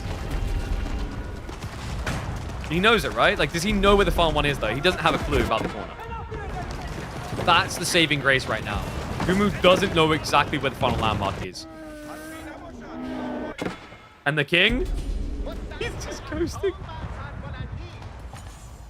Cerulean, come on. You're meant to be a 350 pot player. He hasn't felt like it in a while, though. He just keeps sending his army in before it remaxes. That's the crazy part. And Dumu's like, yes, that's free. Where's the fourth? He's got to check corner. Like, it's instinct at this point. If you play a lot of free-for-alls, you know corner camping's a real deal. It's the most obvious place that someone would try and hide a landmark, right? If you're missing one. We'll see if he sniffs it out. Push coming in. Raider Elephants are dragging attention. Second wave can follow up with bombards. I just don't think... Oh, there's no way. I think now Cerulean's getting impatient. Like, oh, crap. I'm down on landmarks. He's close to killing me. I can't wait. I need to go. But that rushing is what's going to kill him. Like, he's just not breaking this. More castles now. Dumu. He's just the filthy rat scallion here. Oh, God. And he's spreading out now. Blue's Clues. Scooby-Doo gang. Gonna see what he can find. Oh, man. Cerulean. I mean, he's done so well to get this far, right? Like, if this is the French account I can find on AV4 Worlds, he's like 1200 elo. He shouldn't even be holding on this long. He should have killed this many players in this lobby. So, like, props to him for that. It's impressive. But that lack of experience or, like, calm, composure, whatever you want to call it, has unraveled and rattled him. And Dumu just inches away. I think he's about to find it, guys. It's all crumbled. No clip is overpowered in free-for-alls, but Cerulean not powerful enough. And it is our age-old classic meme on this channel. Gun beats elephant. And Gun reveals all. Dumu's just found the corner. Does he pull the cannons now? The Great Bombards are still deleting everything else. So he hasn't moved over just yet. Wait, wait, wait, wait, he's learning! Oh my god, he's learning. He's gone hand cannoneers. 17 in scaling. There's still an opportunity here. It looks grim, but there's a way. Cerulean has the gold. He's still got fishing, and Dumu isn't getting rid of all the fishing right now. He's not removing the docks. He hasn't moved over. No, he knows. Okay, it's a race. Hand cannoneers can break this. Wide open. More castle drops coming in. Cerulean needs siege. Has he got siege? He's building rams. You've got 17,000 gold, man. Build a cannon. Oh, God. Okay, he's queued them up now. I think there's just no time. It's like that 2.5 men moment about the bowel movement. It's like, there's no time left. There's not enough time. Oh, as soon as he starts learning, it's simply too late. Like, Cerulean's evolution is like the speed of an Intel Pentium dual processor. Dumu. He's moving at the speed of an AMD Ryzen. Oh, God. And the Sacred Site timer, I mean, we don't know what it's down to because apparently Capture Age doesn't have the technology. Apparently A4 World, A4, sorry, doesn't have the technology after all these years. Thanks, AoE. But it doesn't matter. It's going to be landmark victory. Breaks the wall, finds the entrance, knows about the landmark. And Cerulean, it's 5 creep bombers. GG's. I think a plat level player managed to get second place and make himself some money, but Benjamin wakes up late, grizzly, and demands that first place.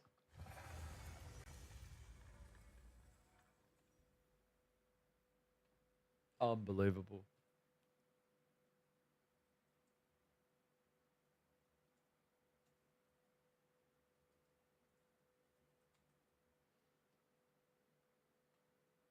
That's how the English conquered India. Guns and big-ass cannons. That does sound like my people's. Actually, no, like, conquering India was much easier. Thanks to the caste system that the Hindus had. Like, actually, it's kind of the Muslims that made it easy for us. You guys know about this, right? Like, there was literally a caste system in India for generations at that point. And the whole notion of it was, like, if you have a lighter skin, you are of a higher class? Was the idea? So obviously when white men turn up in Asia, we're pretty white. So like, and then the whole idea was basically propagandizing back that system. Made it pretty easy.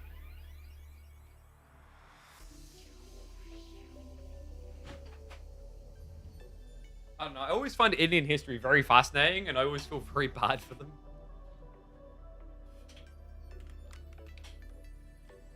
Oh my god, though. That was unvalid English arrival? It was, but then we learned about it and pushed to bring it back, right? Was the idea. So, like, it basically, it's like, it helped. It was almost like, if you're going to invade a country, it's good to have a claim, right? Otherwise, like, you know, what's your casus belli? I'm not saying, like, it was a casus belli, but you know what I mean? Like, it made it easier to indoctrinate the people and be like, well, of course, we're your leader. Oh, man. A pretext, yeah. Well, not even a pretext. It's just, it's a good foundation to build upon because there's now a cultural history of you in control, or you people of your skin tone in control, or skin tone-ish, shall we say. Right? It's like, if I'm coming into a country and I need you to believe that, like, unicorns exist, and you've believed that unicorns have existed for hundreds of years, it's much easier to, like, get you on board. And just because recently you guys went, oh, unicorns don't exist, you're like, but you guys believed it for a long time. There must have been a reason. Maybe they are real? You guys think they're real, maybe? Notice how I done a very good job of avoiding using religion to complete that metaphor analogy. Alright. Is there another game? I think there might be.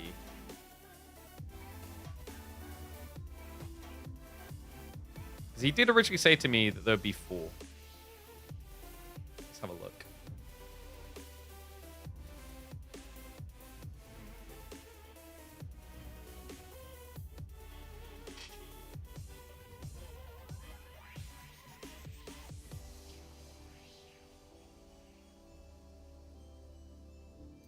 me see. I'm gonna ask Carla now. But bro, what happened to the Steam Next Fest preview? I don't know. I think we're gonna do like a post Steam Next Fest preview next week. Is the way this is playing out. Lol. Oh man, it's kind of getting hot now that I've closed the door. Holy crap. I mean, it's like, it is much cooler on the heat coming out from that PC. It's just the problem. Well, part of the problem is I now have 2 PCs on, right? But the other problem is just the temperature in the UK. The humidity already sucks. I'm impressed they got Dimu out of bed for this, though. This late. Blimey. All right, waiting for a response from Carlo now.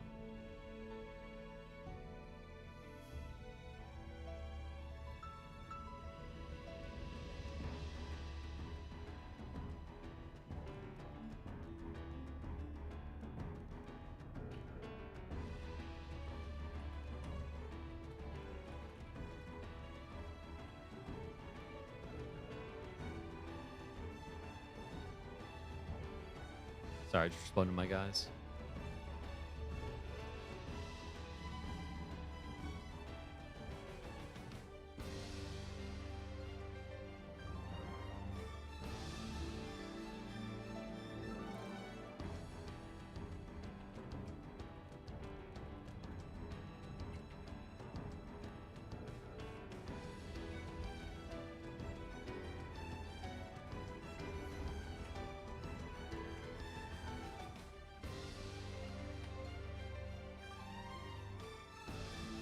Sorry, just typing in all my creators. Indian hate each other more than everyone. They can have grudge for centuries. Yeah, pretty much, right? But that's true of everywhere else. It's just, yeah, the nature of colonialism, right? That's why, like, there's an argument about... I mean, I don't know how true it is outside of Europe. Like, it's European bias to me to say, like, European history is taught more than anything else. But you get what I mean? Like, it had a very big impression because of the way it expanded outwards. But like, you know, because Varsa was obviously like Rome, the Romans. The Egyptians don't really get too much talk. It's very light on that end. Like, it's Romans into colonialism is the way that, like, I think Europeans envision the world, even though there's much more going on. I'm waiting for a response from Carlos now.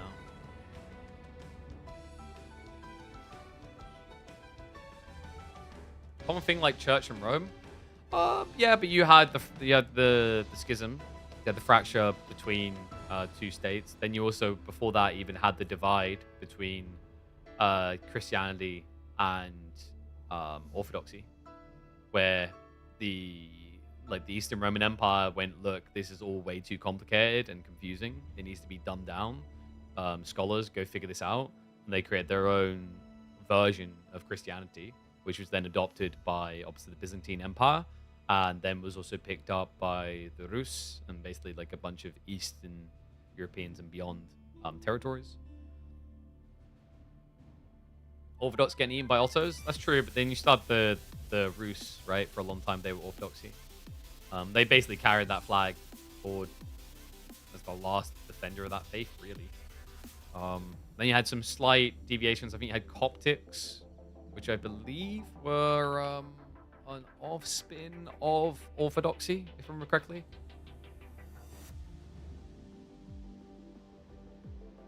Yeah, they were like, wasn't it Ethiopia, I think, was Coptic?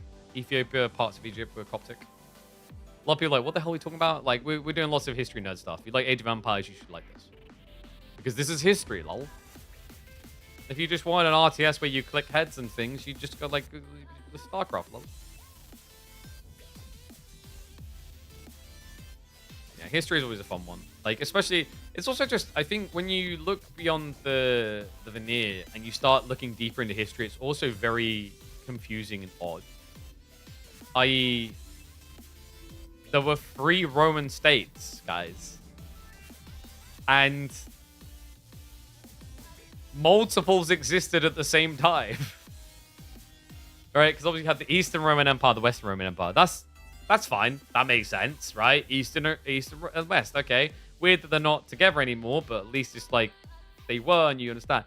you fast forward to the Holy Roman Empire, which had nothing to do with Rome at all.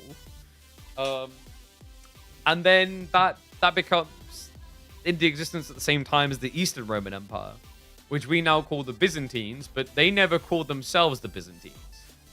It would be like if to try and invade and assimilate Scotland, we stopped calling them Scotland and called them just Northern English.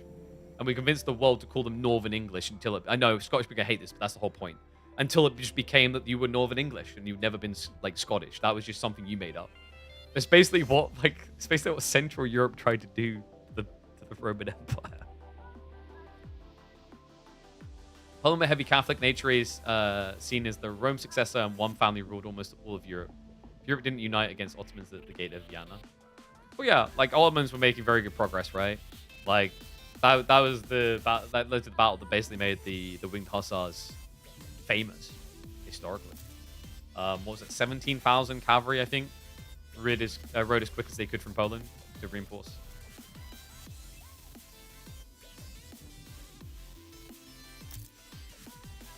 But like, it's funny as well when you think about it, because that whole situation with Ottomans came around, if I remember correctly, because the Hungarian king, who I believe had personal unions over Poland and Lithuania, if I remember correctly, decided to march into battle.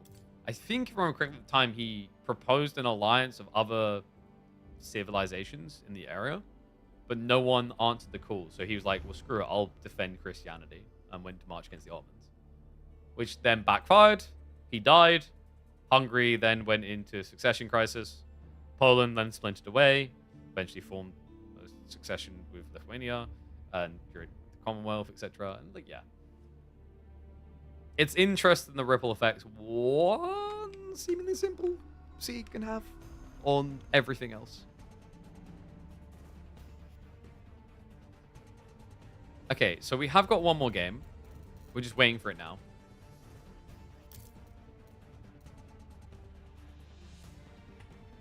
One second. Just checking something. Oh yeah, I forgot. We've got B versus Anatan tomorrow, haven't we? That is going to be a spicy meatball. I feel so bad for the Canadians. Wham and Poppy Paw slammed on the same side of the bracket, by the way. Oof.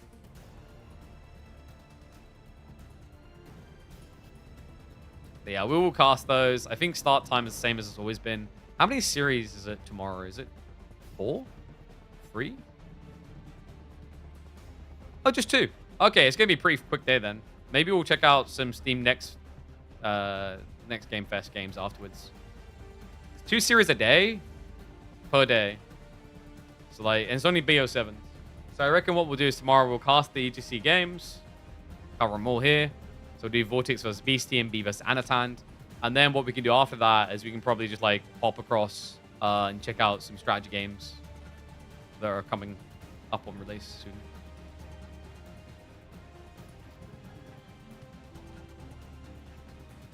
All right. Looks like the game's ready to go.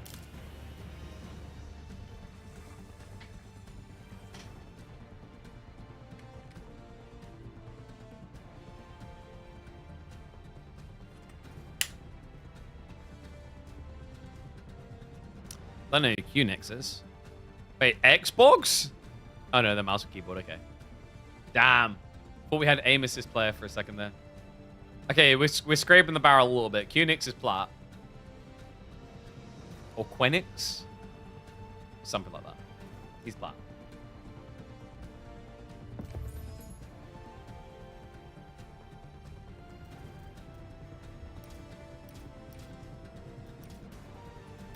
Alright, we should get predictions up. A lot of wood on this one. Fishing as well, and... Oh, man, I think B's going to be the only one to find it. He spawned right near it, he knew. Dude, he's the only... He's the only player who knows. Alright, so we're going to just let them acclimate, not talk about it for the second. I think B's going to break this game wide open, though. That's crazy. Wham might realize it too.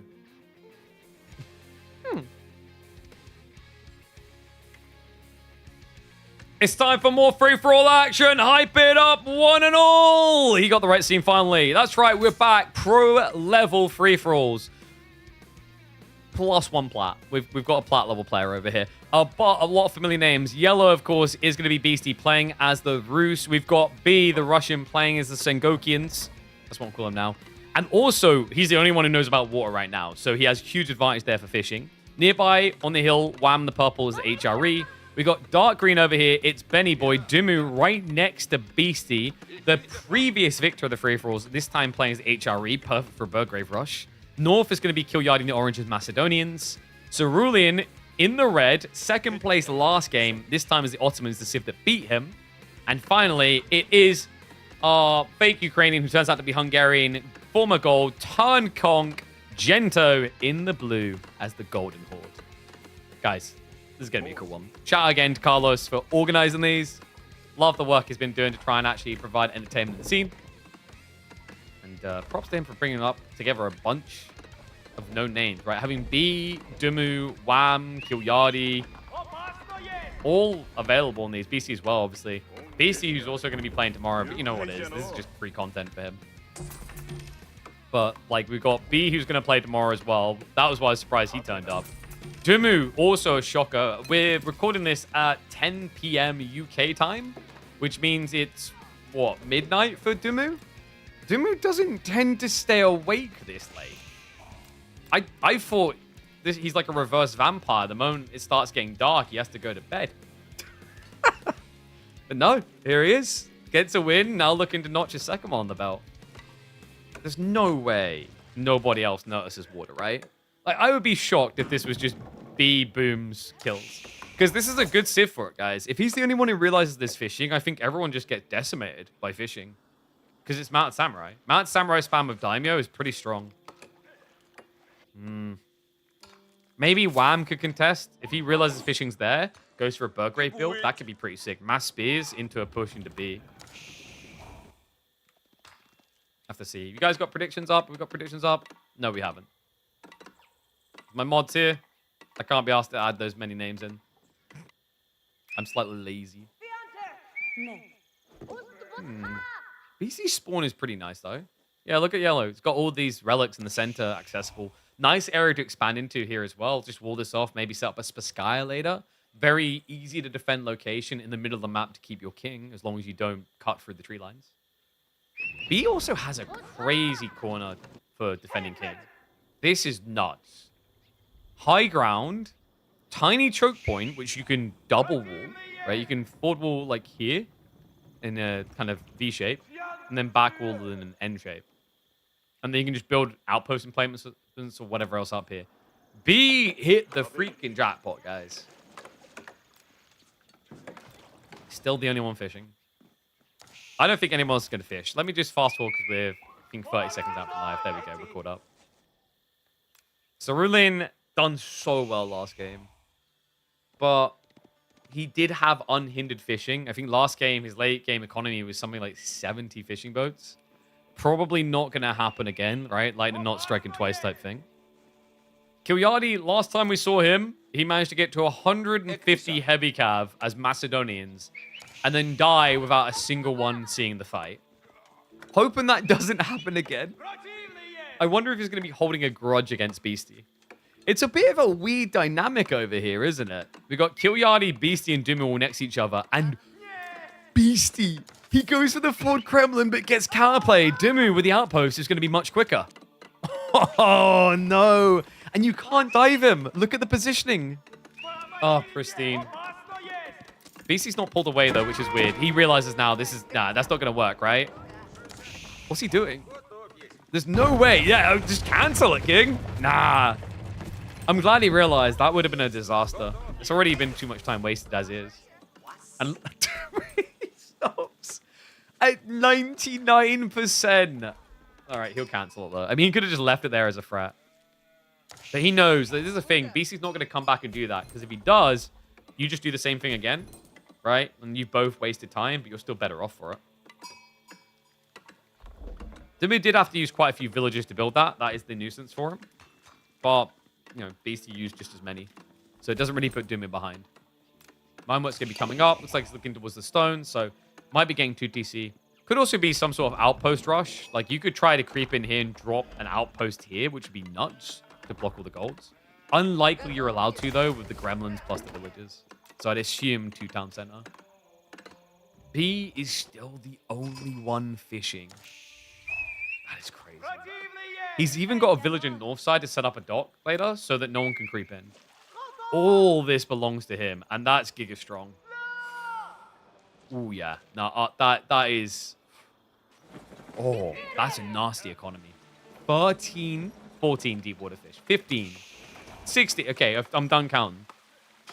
There, I was at nursery with my daughter this morning, so I'm just learning to count to 16. 16 deep water fish.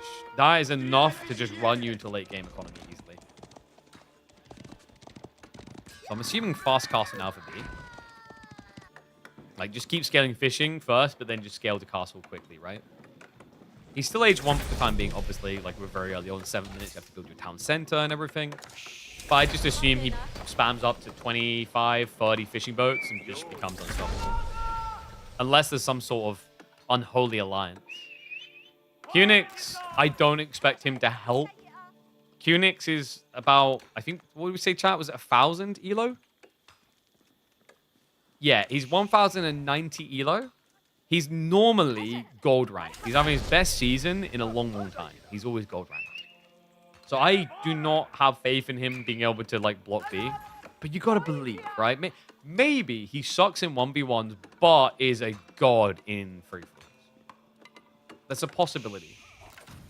I'm not going to lean too hard on it, but, like, let it just sneak and creep into the back of your mind. Could always happen. Okay, so stone's still being gathered up. This definitely looks like macro for 2TC. Yeah. Got it come through soon. Town center drop. Oh, that's a sexy one, actually. That's so smuggled away. The second town center down here is sick, because you could just ward it up. You just play towards Castle Age. You get your hands on Cistercian Abbeys, and you just build monasteries in here to hollow out the whole area and add farms in. Okay, nice. He's going to go tight at home. I guess he still wants the food gathering, right? So just 6 villages over here. This is a great area to expand into down the line, though, for sure.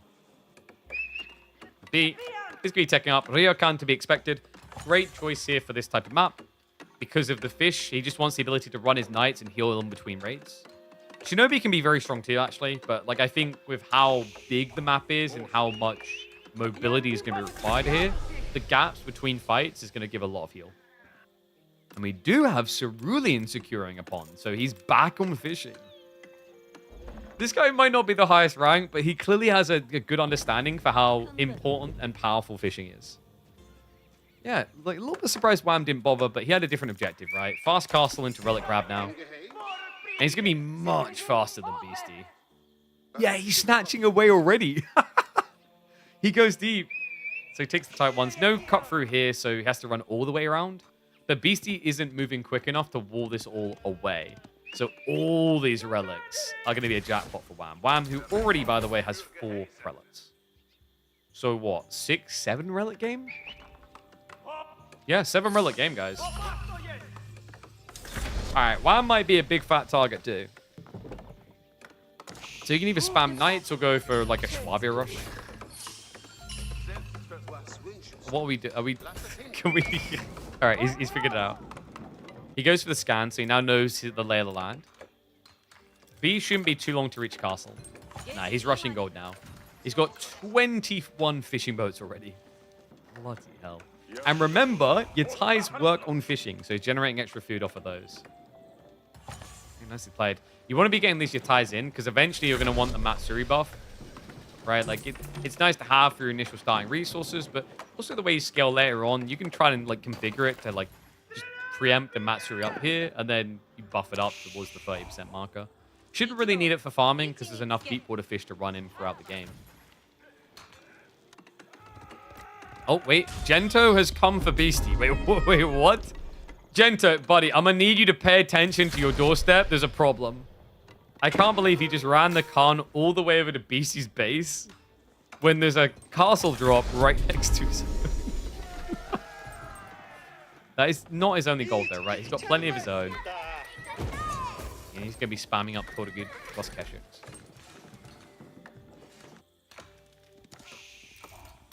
How are we looking? How are we cooking? He's going to wall himself in just to play safe. Ah, Beastie sent over a militia unit. So we'll just wall himself in. Doesn't want the risk. Kunix has secured himself quite well. Look at the walls. He went wide and fast. To be fair, though, the depressing reality is he hasn't secured much with these walls. He's got veins on the edge, but that can be harassable. But, like, inside, it's just wood. And wait, there's another Matsuri drop over here. Did get the wall up in time, though. Oh, wait, is that Matsuri going for the deer on top, maybe? Where's it going? What is your mission, sir? It has to be over here, right? Fishing is crazy, though. We're up to 29 fishing boats now for D. And he's on his way. His merry way. It is going to be the big boy landmark. Sake Brewery. Yeah, nowhere near Matsuri. A little bit weird. But you can set one up over here. I think this is going to be the one you target your buff at. Because remember, the Matsuri will give a 30% buff by building up these tiers. And the Sake Brewery, its gold gathering is infinite. Yeah, it's also because it's infinite, it's so strong when you combine it with the Matsuri. Because if the rug is never going to disappear and there's limited rugs, you want to gather quicker. Triple stables makes sense. I mean, he could go even hard on this. I think quad stables is real. With this much fishing, for sure. Especially if he just goes straight for the fishing tiers. Which he's already got extended lines on the way, yeah. It's been a pretty slow game, but I think we've painted the picture. You can see how quick this is now going to get. How are we doing on the relics? 5 relics. He's already got the other 2 on the way home. He's a big boy. Probably fast imp, right, from Wham? It's scary. Actually, I like that he's adding in knights. Very smart choice. You're going to need it against what's coming. B is going to be a force to reckon with. 60. And once again, realistic. He's got 1,000 food income already. Gold needs to inject a bit more, but that's just been building up. That will fix itself. He's got 1,800 food sitting. So he can queue up 3 knights already. Boom, boom, boom. Actually, he needs 1 more gold drop off. Always forget Mount Samurai 110.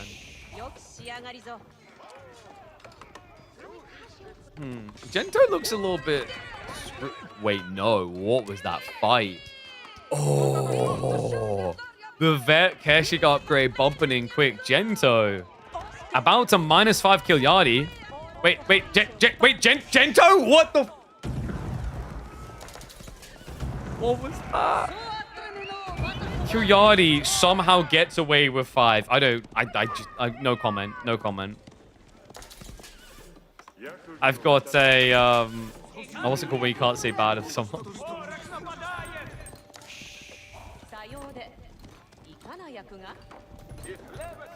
I should know this. I've got a non-disparagement clause with Gento. We can't say about it. Okay, so extra levels of Takeda already coming in.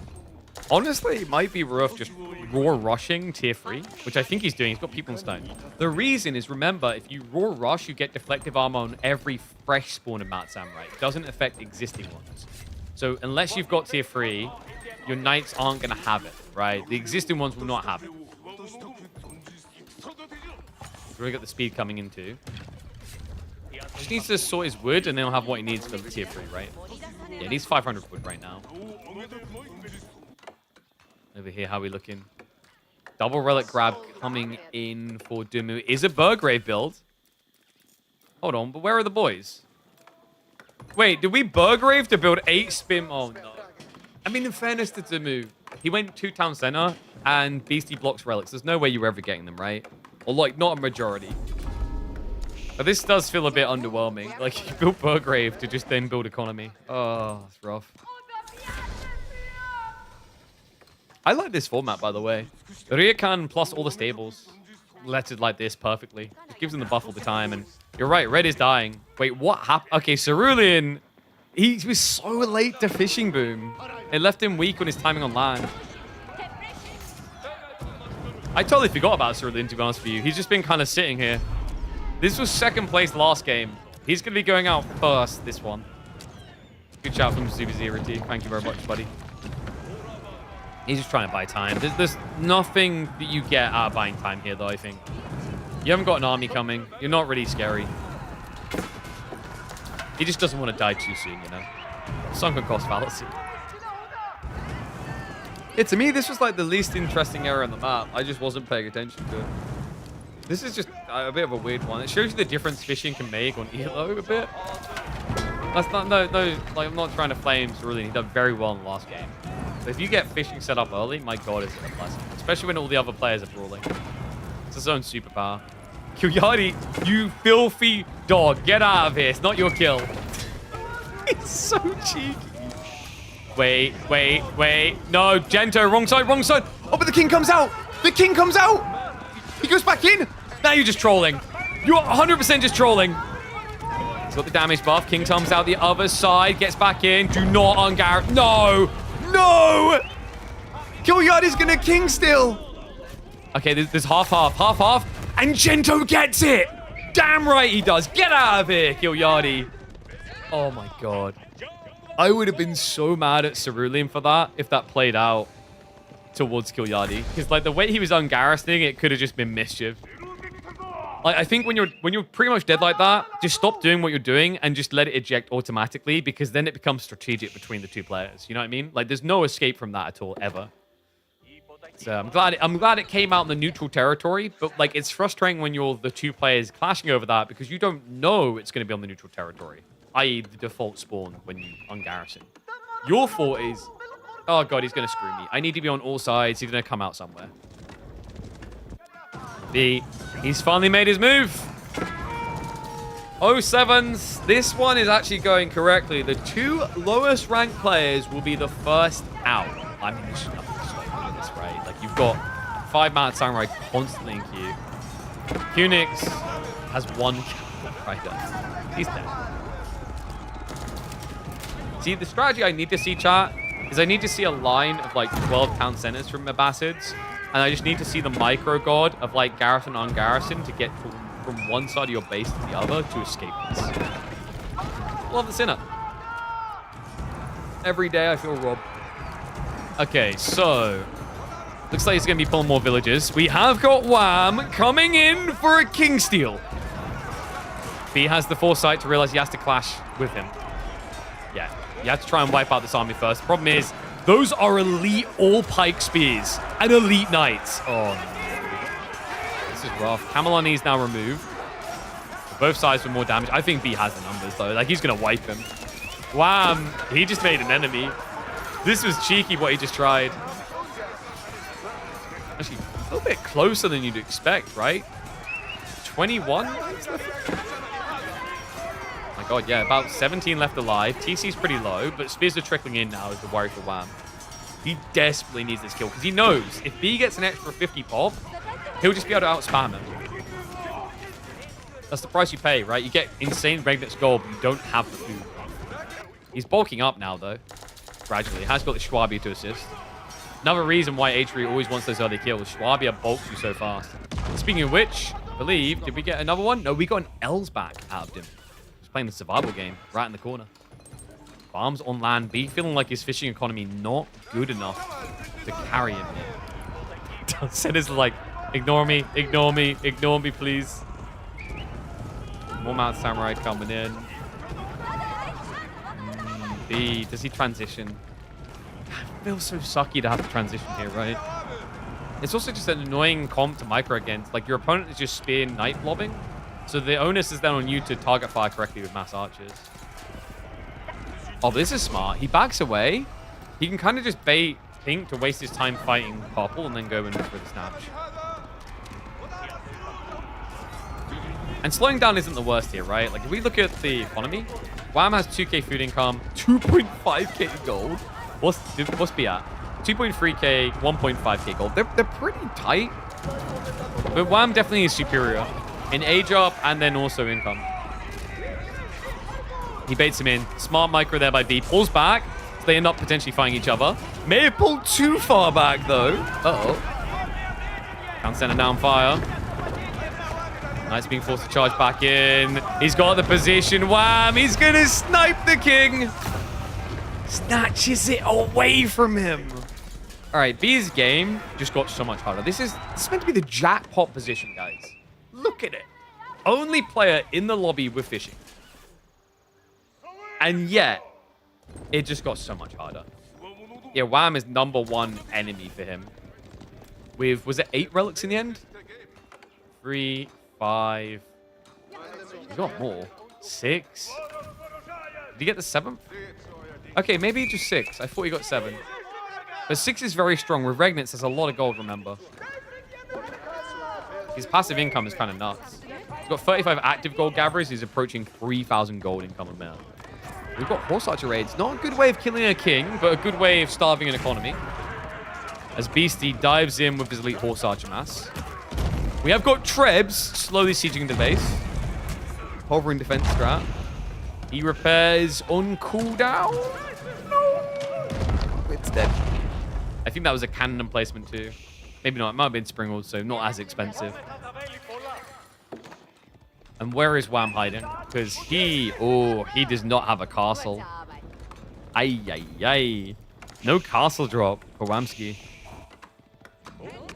So no strong point defense. Hasn't got walls around here. Like, he actually could delete the house and stonewall to the gold. If he deletes both these houses, he creates a stonewall area.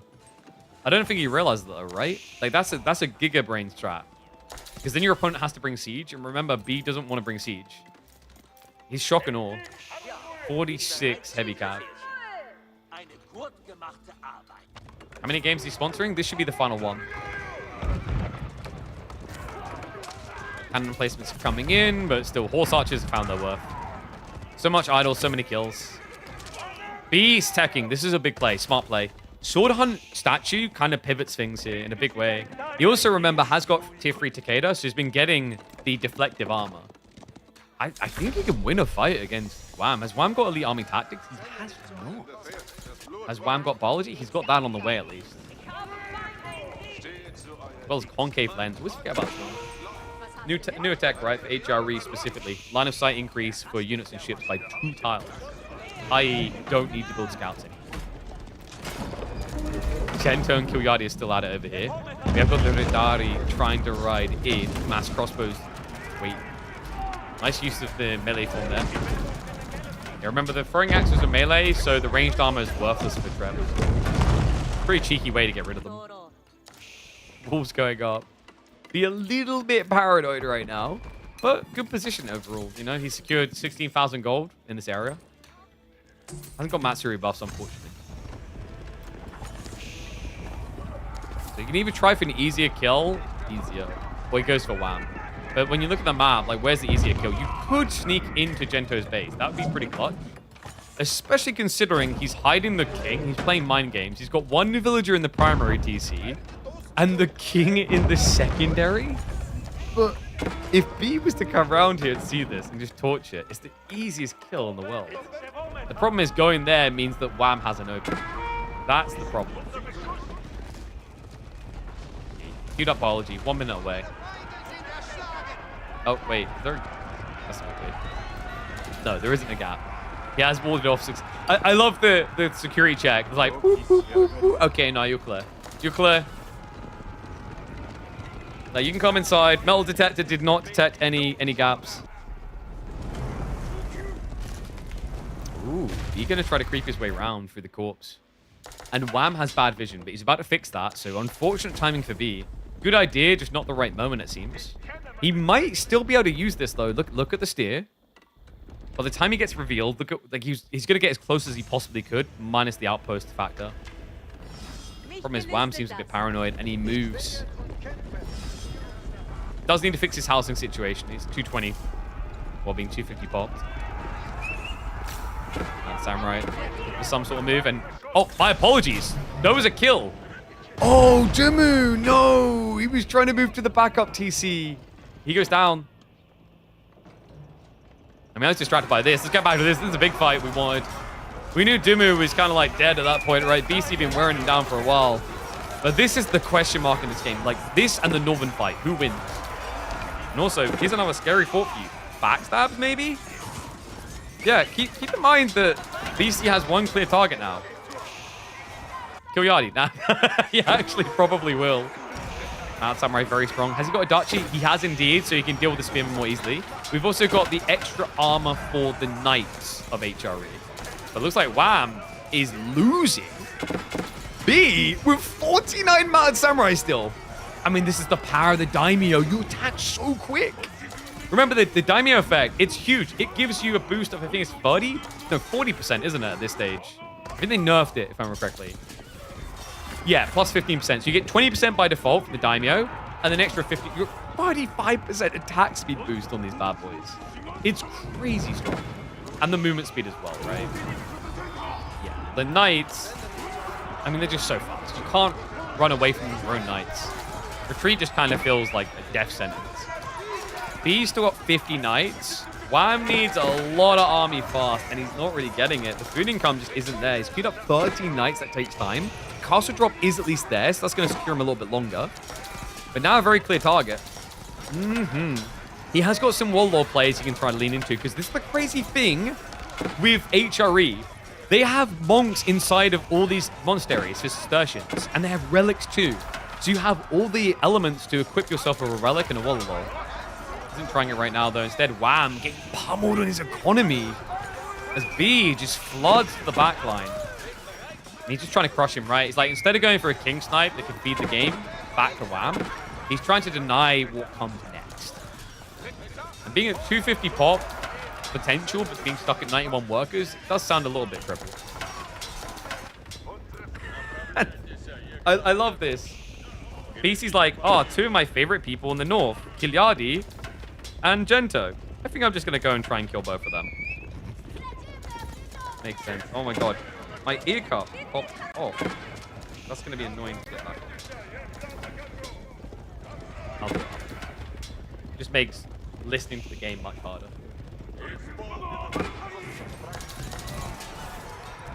Wham, he's just in free fall, guys.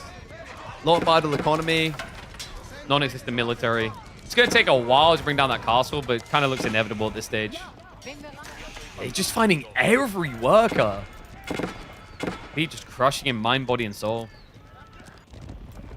PC is just lingering. He's looking for that King Snipe opportunity. Trebs are moving over, and Kilyadi none the wiser about what's going to hit him in a second here. He got worn down, actually. Guys, he's only got 8 Ridari. Gento done all the work, all the hard work, and Beastie's about to take the credit. Oh, this is so frustrating when this happens. Gento works tirelessly for the majority of the game just to have it all snatched away like this. B now moving in. Relics were attempted, did not work out. E repairs, but who needs Rams? Lol. What was that in chat? Build 4 Rams. Just torch, man. You do so much torch damage in Imperial Age. Even with 6 fire armor, he's still burning his way through it. It's the attack speed as well. Like, the torch every 2 seconds just burning. Bloody powerful. And yeah, there's just really nothing left around here. No one's coming to assist. 07s, Wham. May have snatched away that easy Abba kill, but B will make it look just as easy on the follow-up. An extra 50 pop to work with. Kilyadi gets insta-sniped at the exact same time. We are down to just 3. Gento. Beastie. But a different person. No Corvinus this time. This time, the third player in that conundrum will be B. You can see that Beastie has layered the cake on thick. Spasskaya, multi-castle, stone walls. He's safe at home. Beastie now looking for that extra kill towards Gento. Gento not going to go so easily into that Dark Knight. He's stuck in the Castle Age at the moment. But he can go Imperial very soon. And remember, he did get that kill onto Cerulean early, which means he's got the extra pop to float to try and combat this. But it is going to be hard. And looks like we're going to be getting the Yam way. That's right, Yam network trade coming in to generate a lot of gold. He's got so much stone. Like, Gento, spend the stone, man. Get the techs. Has he gotten them? I think he might already have all the techs. No, he doesn't have barracks reinforcement. But he doesn't... But actually, he's building barracks units occasionally. A little bit odd. All such is scaring back. Meanwhile, B, he's going to discover it. Whoops. Boys, we're going to need some siege. This is a pointless dive. Oh, man. Wait, he goes to the economy, doesn't he? He's like, well, screw it. I've got more. I can keep producing. Unless you get pulled. Villager's in a bit of a pickle here. Beastie. Looks like he's winning the fight, though. There's still only vet horsemen. It's starting to scare him back a little. Knights are creeping in. Left, right, center. Go straight off the castle. New wave is spawning. B needs a lot more troops, though. Gento just has to hang in there. And he's got batch production. He can keep doing that. Food income is decent, about 2k. Castle goes down. Second one's already denied. Gento slithering ever closer to Imperial, but he still needs another minute after that. So he has to try and keep the military count up. But what he's doing is working because Beastie can't reinforce. B's timing on this was perfect to tilt the game back into balance. I tell you, if Beastie got that kill on the one-on-one, I'm back in yellow all the way. But now, what, down to 50 horse archers on the front side of Gento's base. Gento's got horsemen coming out to try and defend. The economy's getting out a bit for Beastie as well. So he's struggling there somewhat. Still has plenty behind this, mind you. Like, look at this area. So he's not going to starve out. But it's slowed him down for sure. And remember, B has got the infinite food of deep water. He can keep this up for a very long time.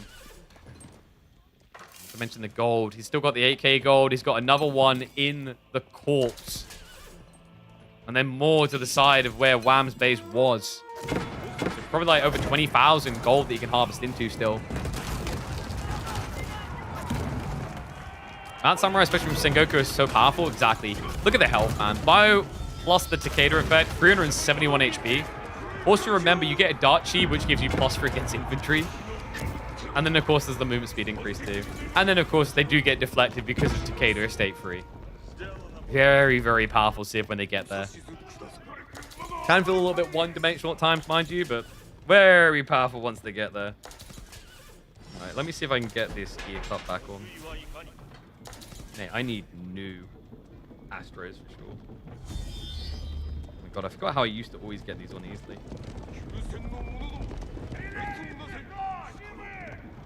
Someone should just, like, create a little tool that helps you put ear cups on headphones easier. Become, like, a big selling point. People will buy them all the time because of it. Someone used that idea. 10% commission banking. Multiplicative for Sengoku should have 364. Poland is additive. Oh, yeah, yeah, because it assigns to their base. But correct me if I'm wrong, I'm pretty sure the Rus Boy's Fortitude is also multiplicative, no?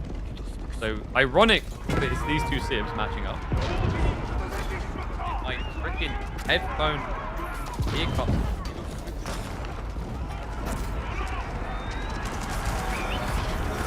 One's won the breach, but guys, there's a breach, a real breach. Mad Samurai pushing in. He's trying to get Newcastle up. He's got to leave soon. He's got another gate here. He's going to bail, or is he going to stick? Streltsy is standing still. They do a lot of damage like this. It's pretty much like ranged units trying to hold back mass melee, and this is not working at all. He's disintegrating. He's got Streltsy line left over, but they're now frontlining. Gento's just like chilling. He's like, nah, I don't want a piece of this pie. B. How many he's still got? He's still got 50 Mount Samurai. Okay, guy, Beastie. It's mostly horse archers remaining. Now the repair's going to come through, but the dive in is looking doomed. He's got the body blocker from a retreat. If he just holds right there, no, hold there. B. Just hold. Block the door. Block the gate. Go for an outpost drop now. Get in position. There we go. He knows. Stop a retreat. The sky burn continues. Beastie. If he dies here, he gets no money. It's only top 2. He tries to retreat now. He's going to try to sprint away. The body block for the village is not going to work. But he gets on the wall. He gets on the wall. The cannon needs to move down. He's going for it. He wants that snipage. Gonna need what? 4 hits. 4 hits. But the horsemen. They run in. They save the day. The king. He's not dead yet. Long live the king of the villagers. What is happening? He gets out the other side. Beastie. Oh my god. Neo, the chosen one, bullet dodging right here. Now the horse archers to intercept reinforcements. B down to 40 man samurai. Can't get that second wave in. Unbelievable. I feel like I just watched Equilibrium. We've got some gun kung fu going on here. The way he just dodged, weaved, and bobbed his way through to survival. And Gento making his move now. Who's your friend? And who is your enemy and who is your daddy? I mean, he looks kind of undecided here right now. That was disgusting.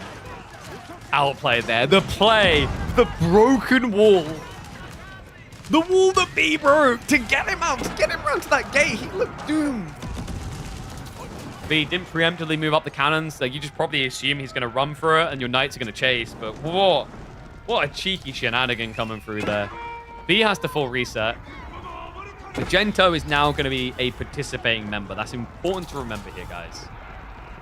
Mass horseman strat coming in now with the horse archers. I mean, he's been doing that for a while, but the horsemen just die so fast. Rudari would have thrown axes. Well, that would have involved Kilyadi not being just killed by beasties all the time. But welcome back to another game of Age of Empires 4. Da da da da da da da. And wait, is Beastie gonna go all the way around? I think he might. Did someone forget to build a castle? Did someone forget to build a safe zone? No way does he go unseen, though. He's going to get eyeballs on. He gets a glimpse of it. He knows what's coming. There is a backstab attempt from yellow. Meanwhile, blue steps up. And green goes again. Sorry, I was about to start doing, like, Darth Vader stuff. Nice intercept on B's gold.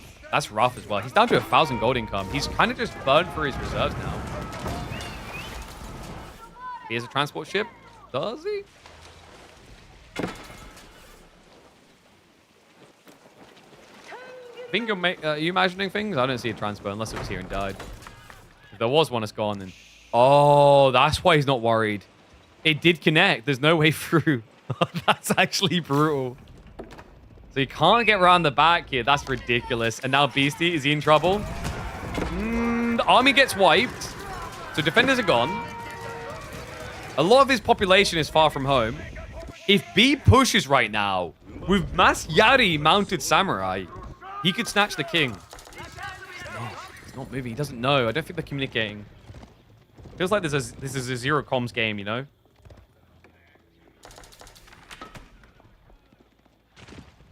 If BC sneaks one villager and builds a transport ship, and you just micro them back and forth here, big.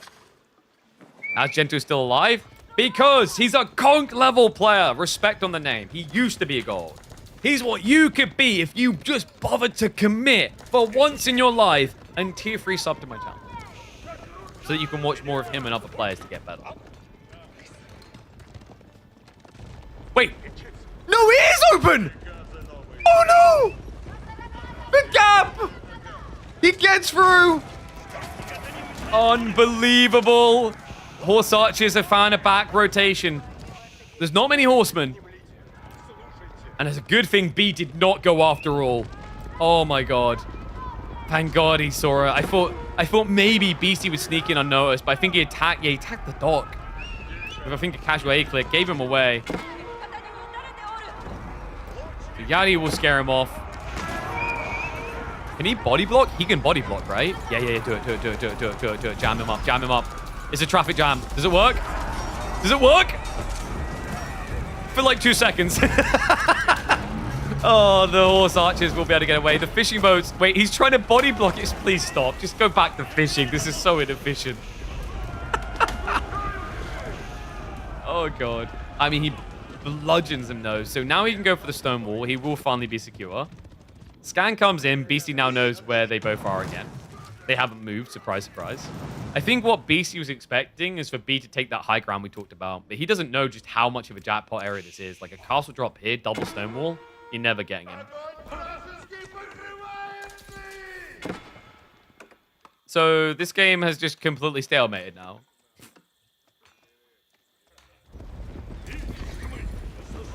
This, I just want to bleach my eyelids. because he pulled all the fishing boats away. And he couldn't be asked to remicro them. So now we have the most criminal overgather I think I've ever seen in a free-for-all. Oh my god. 30 fishing boats on one deep water. There's like when the apocalypse hits and there's one can of tuna left in your convenience store, you know?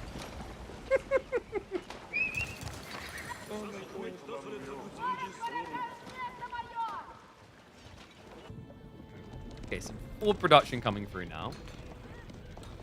What has he got it on? Okay, he's got Stockyard Edict. Very good. So Gento's economy should be pretty nuts. 3,500 gold. Has got 37 active gatherers, but a lot of this is from the Yam network trade. That's giving 360 gold, I think it works out as. How much gold was it per? 60 times 6, right? So 360. And then he's also got all of these stockyards. Every single farmer is gathering at the same rate of gold-wise as English and Polish. So pretty damn good.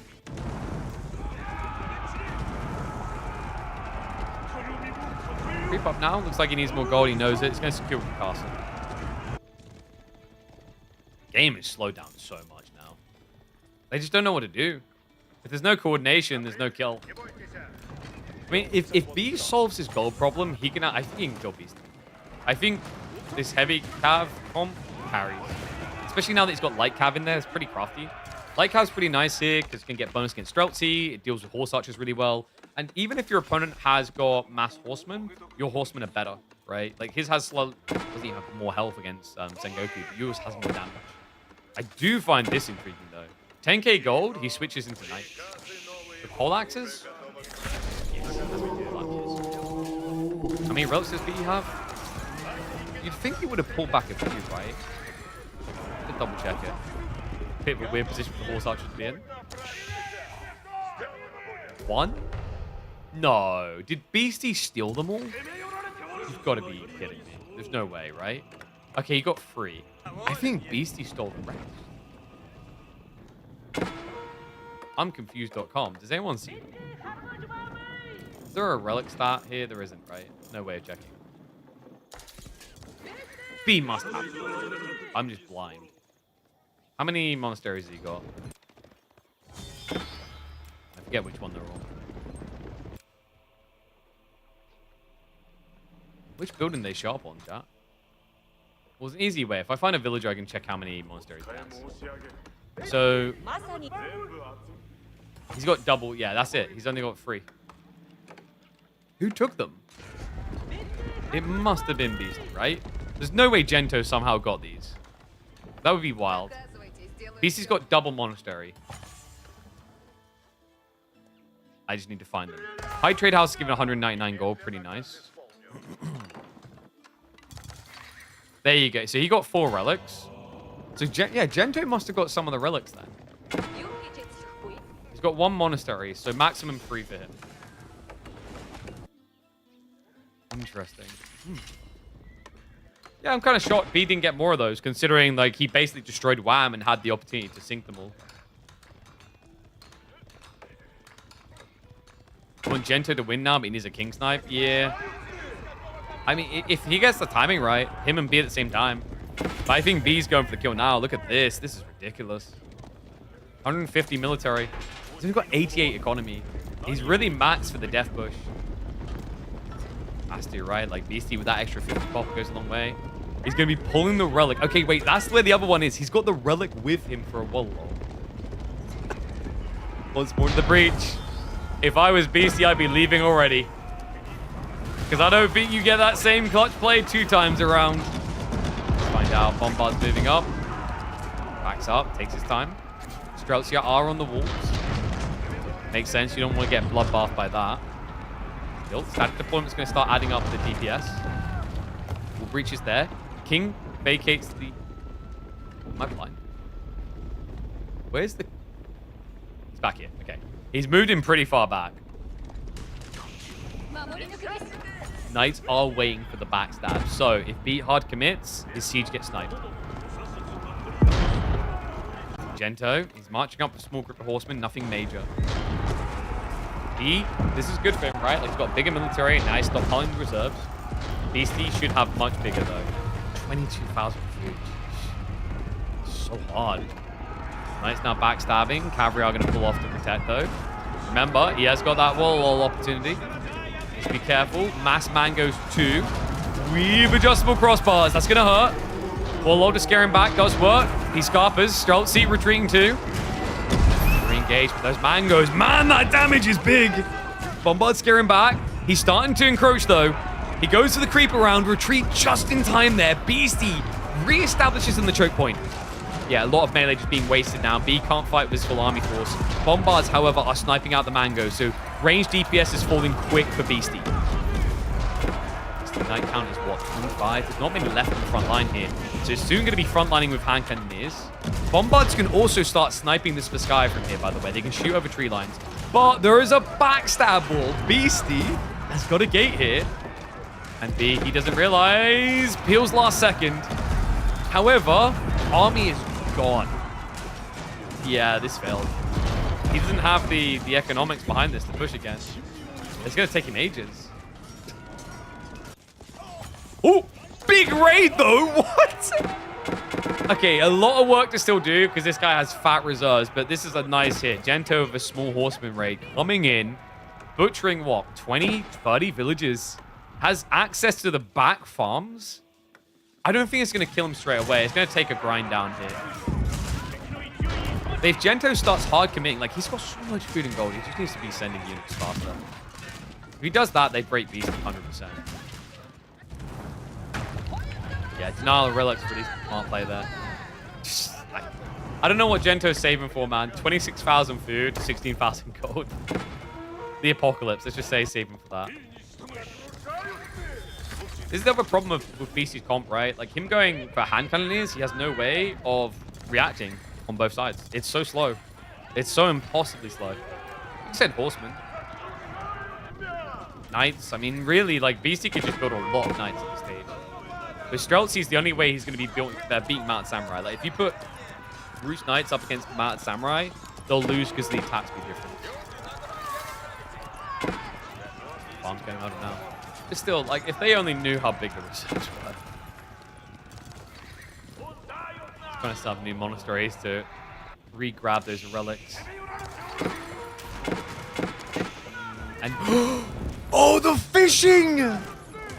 Beastie, the triple dog sneak! Okay, Burn's coming through now. So make it quadruple. They should get denied out. There's enough burn power here for sure. But still, like, what's the impact on Beast fishing? He's down to 21? Oh my god, dude. He's getting unraveled. The plan's falling apart now, really. Warlord the back. Not going to get the conversion. Oh, he actually deleted them because he thought they were dead. Nice denial on the monastery. More worker losses. Beastie now says more monasteries then. He's down to 127 eco. But still, the fishing boat impact is huge here. B in kind of a rough position. Reduced down to what, 17 fishing boats? He can re-bolster, but it's going to take time again. For a guy who was already trying to slowly rebuild his army. Had to triple attack Ibune just to secure as well. How long is this game going to be, man? Because here's my thought. Like, I don't know if anyone else is feeling this too. I feel like this is very, very, very hard for PC. Because it's very clearly turning into a 2v1. Now, PC fans will be like, it's so unfair. Why are they doubling him? They have to. He's just so much more strong economically, militarily because of the pop kill. Like, this isn't unfair treatment. This is what happens when you kill too many people, right? So he's got 2 kills. B's only had 1. Gento's only had 1. And you might go, well, yeah, but if like one of them kills each other, that's 300 pop versus 300 pop. But the problem is, like, they're gonna know that Beastie's been farming up at this stage, right? Like, when they see his base like this, like, okay, he must have huge reserves. Now, Gento can fight that in a one-on-one, but B absolutely can't. So, like, I think Gento could potentially change targets. I don't think B can. Because B's fort has to be, I've been headbutting Beastie so long, so his economy might be a bit bludgeoned. But Gento is going to be filthy stinking rich. So if I attack him, I mean, A, I'm probably going to get backstabbed by Beastie. high probability, right? But B, how much resource does Gento have? And we see the number. It's insane. He's got like 70,000 resources. He's the richest player. Beastie doesn't even have that. Beastie just spent all of his gold. Yeah, he's dry. Oh my god. He may have reached his limits. Because remember, he's been holding on because of Streltsy and now Knights. And, well, Mango's alongside it. But if these Streltsy get wiped, right? So, like, now my worry is Beastie's not going to come out because it's too risky to come out. Hold on. What are we up to here? Could go for a ram rush. Honestly, if you, like, set up a lumber camp here, I mean, he can see it, right? So if he sets up a lumber camp here, he can chop through. And if you check the vision of B, he can get here before he'll be seen. And then with like a group of rams, I mean, there's a good probability. If you time it right, if you're being attacked, you get in on the king, he's dead with just a few horse archers, right? Not the easiest read to make. I feel like there's an opportunity. Sacred Site win conditions impossible to. The position's just odd. I don't know. So much about this just kind of sucks now, right? Like, at this point, just start thinking about a wonder. Gento is the obvious person, but like he's not gonna do it until someone dies, I think. I mean, he can easily afford 10,000 resources and barely bat an eyelid. I think that the blunder here was that they didn't use point of interest. If this was a point of interest map and he got the one that increases health and of military units and buildings, there's like a strategy in mind, right? But without that, yeah, I just don't. I don't see how dropping a monument wins you the game for Gento.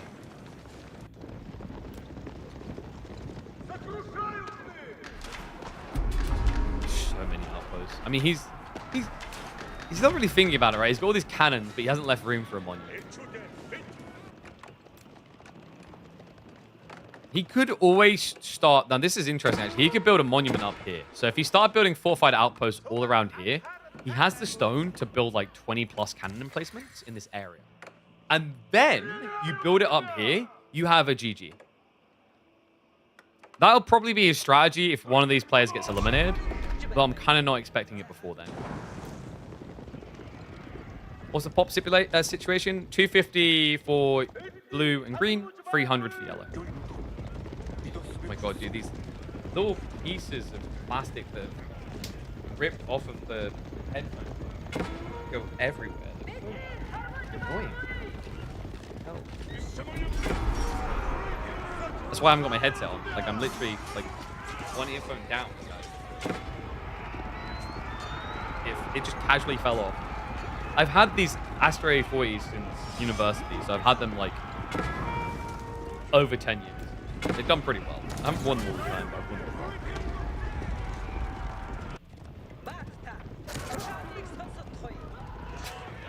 Searching the beast. Wait, is B going for him? Oh my god, he is. No.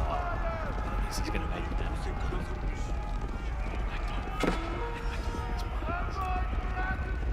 I mean, it's 120 cavalry. He could.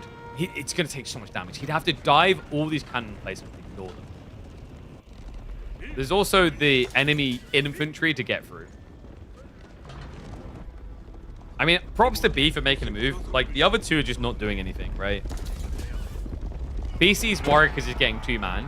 And Gento just doesn't want to all-in Beastie because he thinks B will kill him.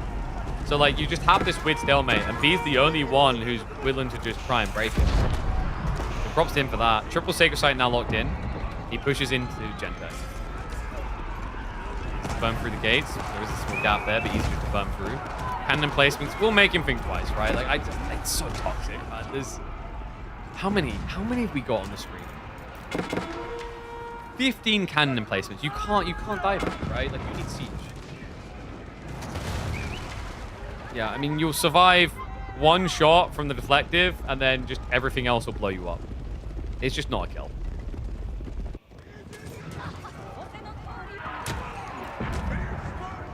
This is why I'm a bigger fan of just, like... Okay, interesting mechanic idea here, right? When you get this late into a free-for-all, what if the sacred sites randomly stop started to despawn until there was only one. But you don't know which one. Because here's my thought, because then all 3 players start to move further and further inwards with their main bases to fight over that. Because, like, 3 sacred sites feels impossible to hold here. Like, insanely hard. Unless B has, 5,000 stone, which he doesn't. He's creeping up his backstab. I think maybe it's becoming a bit obvious now. You want to turn it into Battle Royale? Well, I don't want to shrink the map. I want to shrink the amount of sacred sites so it becomes realistic.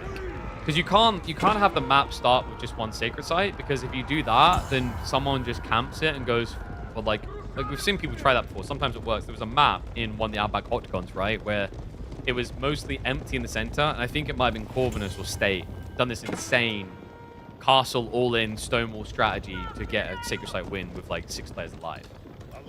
But I think that's like, if you have it so it's one sacred site at the start on mega random, it's way too random. Someone could get the perfect spawn that strat, or it's just pointless. But 3 sacred sites start, and then let's say you hit 50 minutes and it removes the sacred site. And then you hit an hour and 5 minutes, removes another sacred site. Because you can still have a lot of back and forth, but at least people are making a move out of their seat. Right? Because, like, any move out of your seat takes too long now. And, wow, he finds the base. Because if you want to go for a king kill, you have to leave your whole base abandoned. But, like, instead of a king kill, this could be a win condition between all 3 bases. Like, this literally just becomes... in the Romance of the Three Kingdoms, what was the rich, fertile plains? I should know this, I've been playing so much of it. I forgot what it's called. It'd be the Central Plains, right? Or Yi Province. It just becomes Yi Province. Everyone wants it. Whoever has it.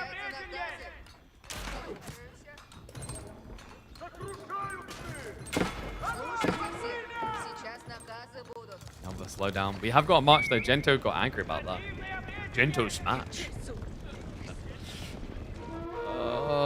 Beastie, he moved in with the Streltsy. Hold on. He's got 8k gold again.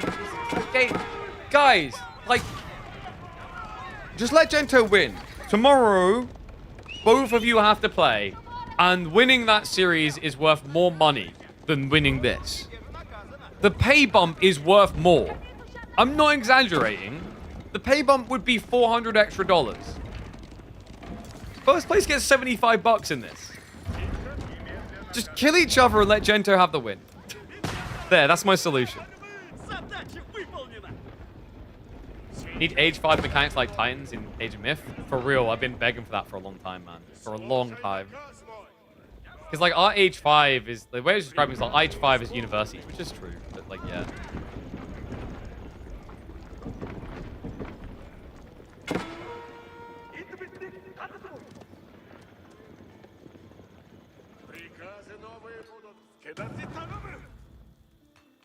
One village to burn. Okay, so B is under pressure. The Beastie's backed up. Oh, he is waiting. He's trying to Rat King it, right? He's like, oh, maybe someone else will do the pushing. Because I think, did Beastie see him coming? No. He doesn't exactly know that Gento's doing this. Cannons are creeping up. We'll get the break-in soon. I mean, this could be the end of B. And my concern is that Gento is just kind of feeding the win to Beastie at this stage, because Beastie's reserves are bigger. Oh, I say bigger. I think it's more a case they can be bigger. Like, you can never underestimate the power of hunting cabins, high trade house, also the relic game. It's pretty grim. I can't even listen to the game.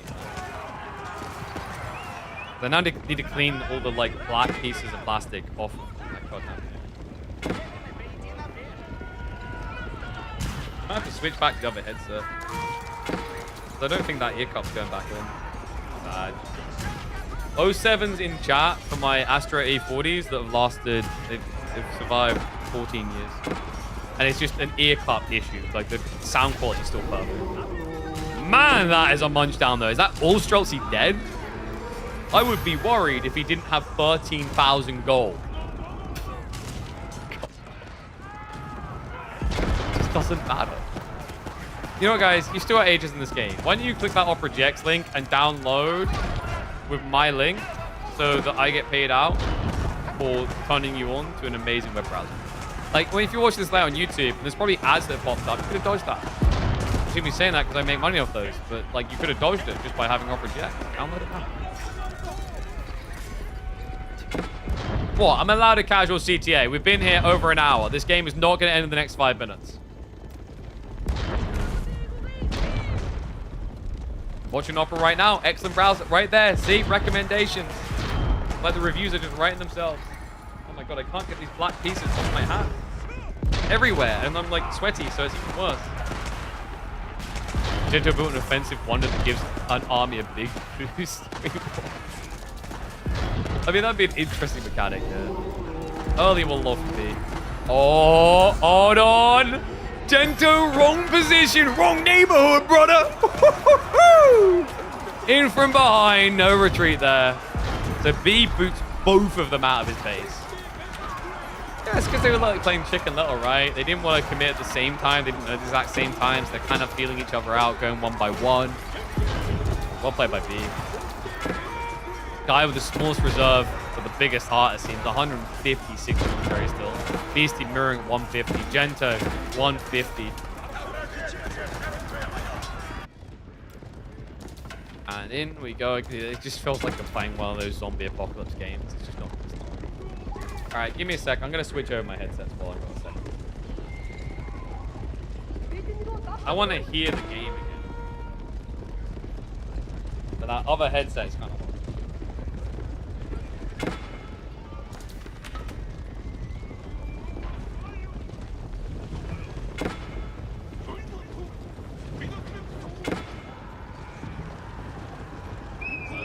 The problem is one of the ears gets a little bit weird because it has one of those, you know, those like ones where you plug it in and twist it slightly so it can't come out. It has one of those. But weirdly enough, like if it just is ever so slightly misplaced, then the audio feels slightly different, and it drives me.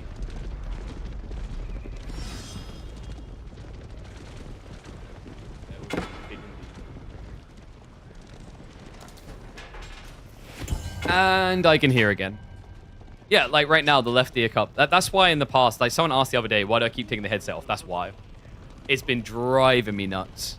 It just, because like, it's just, I think this is like a halfway design. Like the idea of you twisting to keep it in is cool, but there needs to be a push in, twist the ear jack, and then there needs to be like a pull down or something so it can't incorrectly move. Or like a push up, right? So you get a Z, because right now it's an L. Like, and it's crazy because the way I described that, that's not a problem. That's a problem that's been solved before, right? With other things that have that design. Remember you used to have like L locks and then you got Z locks so you don't have that wiggle? Got a steering wheel stuck in front of your trousers driving you nuts. Wee, oh, look at you with the dad jokes.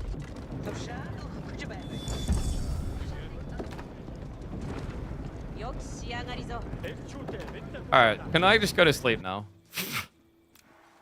I gotta take Freya swimming in a very hot location tomorrow. And it's gonna be a hot summer day. One of you just needs to win, okay? God damn, we had 3 cool free-for-all games, and now we've just got this.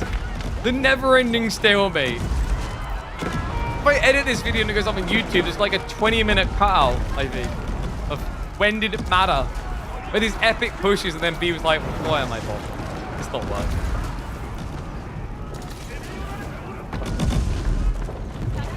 Wonder should have an aura? Yeah, the funny thing is they started doing that. Byzantines literally has that, right? They didn't expand it.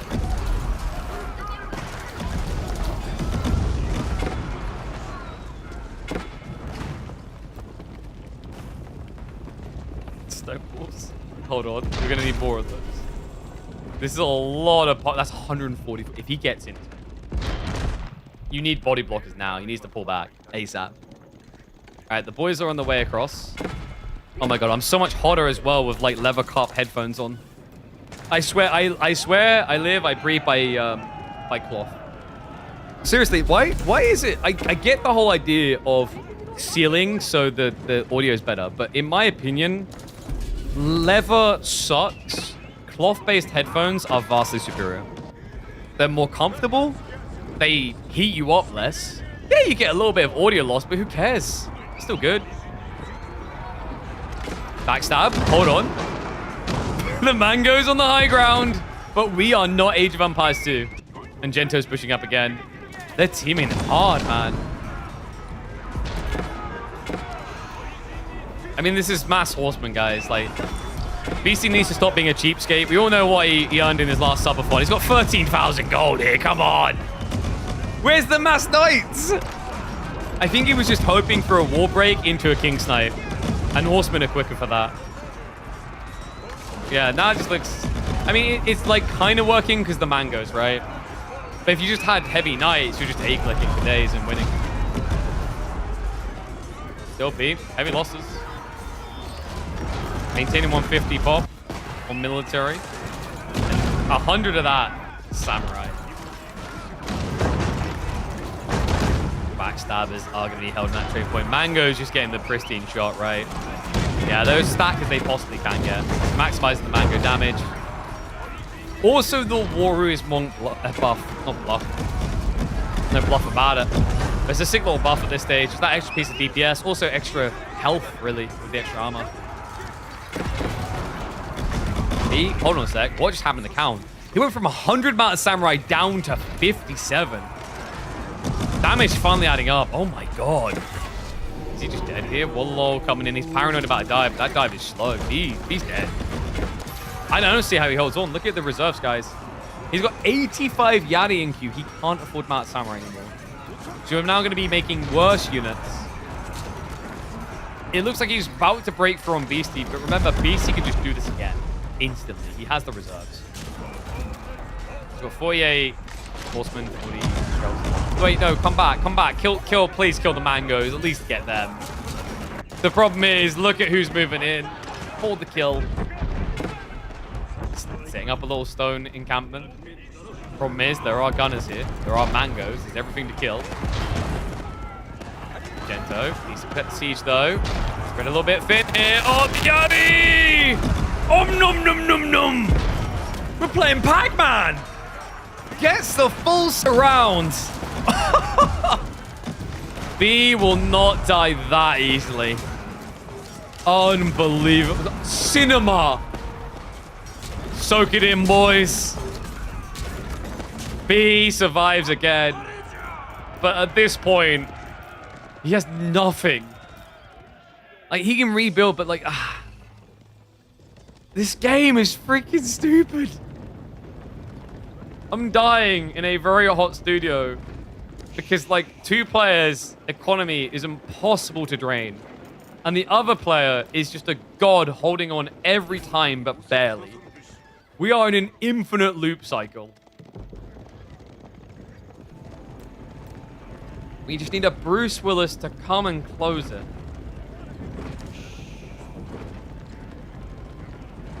B and Beastie need to hit Gen. For real, actually. Everyone else has been 2v1'd. What does Gento get a free pass? Like, dude, this is a superpower. Like, neither of them are like, they're looking at the remaining players like, well, obviously B's the biggest. Well, obviously Beastie's the biggest threat. Neither of them are going, oh, Gento's the guy who's gonna kill us. It's a secret power. And Rohirrim, yo, no, Streltsy in an open battlefield. Oh no. Yari right in. It's a flood. B finds him at the perfect moment before he can get to the gaps. No Spartans here. No pass to defending. Unbelievable surround twice in a row. B with the mass cavalry surges. Back-to-back king here. And look at what just happened. That's all the reserves.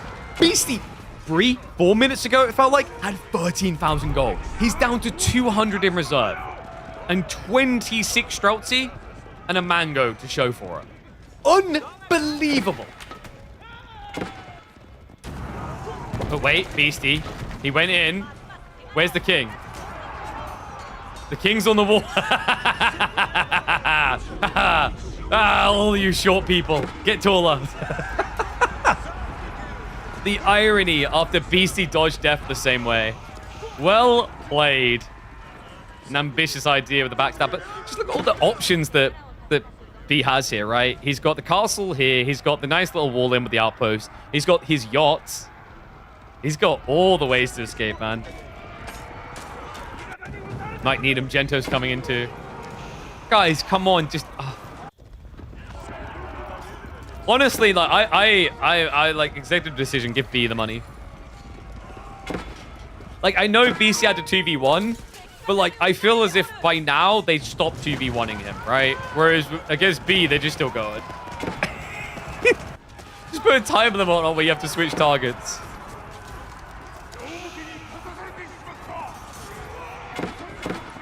If we looked at units killed, because I can't remember if you can see that in here. B has killed... Hey, I'm going to move myself out of the way for a moment. Look, B has done more than both of them combined. I feel so bad for him. He's earned this. 1,500 kills to 800 to 360. The losses as well. At this rate, you have less losses than Gento. Unbelievable. Poor guy.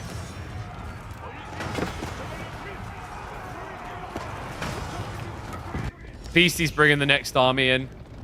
They're just taking it in turns. He's going to recover the base, guys. It's Mad Samurai. I mean, like, in their defense, Mad Samurai pretty OP. But, like, still.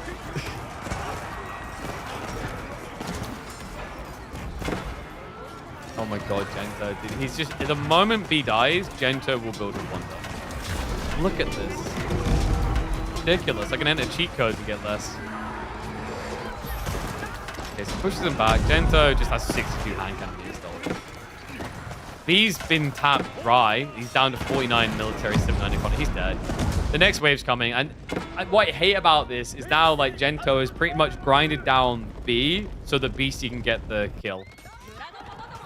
Which, in my eyes, just gives Gento second place.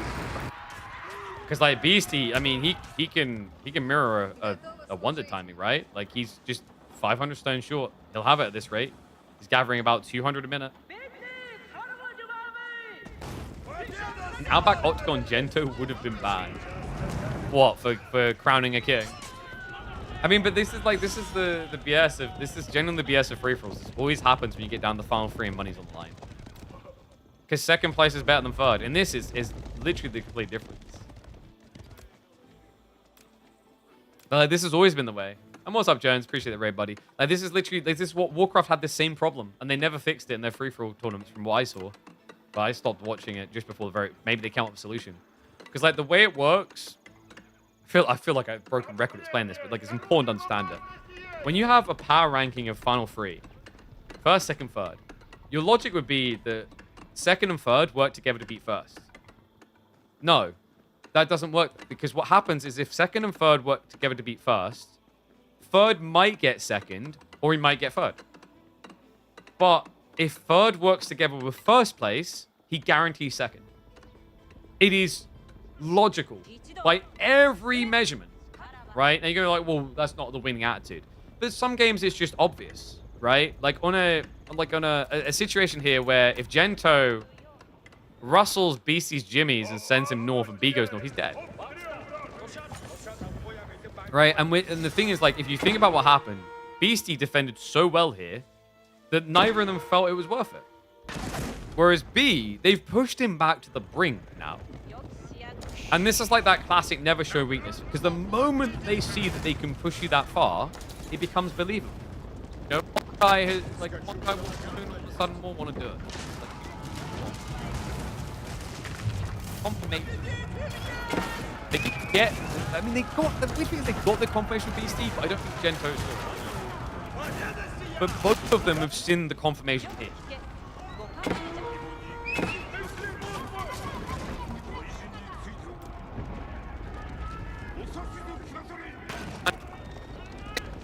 We're going to fix this issue of free-for-alls. Oh, wait. Okay. Wait. Are we back? Are we back? Oh, sorry about that. Sorry, I took the headset off. That's my bad. Yeah, but it's just the nature of free-for-alls. It's literally going to happen. Unless you change the rules somehow, right? That's why I was saying, like, just change it so sacred sites disappear until there's one. Then you have an interesting backup condition. Or make wonders a power play. I don't know. Denying the landmarks now. Sword Hunt statue going down. Still has some more over here, but I mean, B. He's down to his last army, really. Yeah, sorry about the mic, guys. Need to bump my Corsair guy, bump my Gigabyte guy. I don't know. Not sure if I'm a big enough streamer to get those sponsors again. Maybe with certain launches. But, you know, like, B, he can hold his head high with the fact that he ends this game probably holding on to the highest kill count of any player in it. 1,600 kills. Beastie second at 800. That's nuts. That's crazy. And he deletes it all. He says, screw it. Just take me. End me. Goes on his yacht. Goes on his merry way.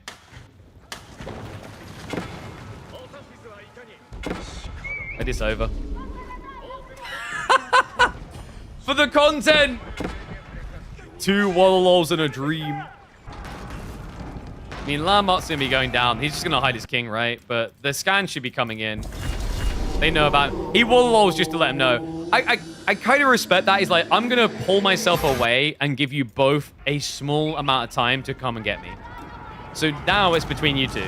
You figure it out. Springles is dirty here, by the way. Holy crap. That's actually super effective in this melee blob. He just needs to hit the spears. This is Beastie's kill, man. If he doesn't get it, I'm going to be shocked.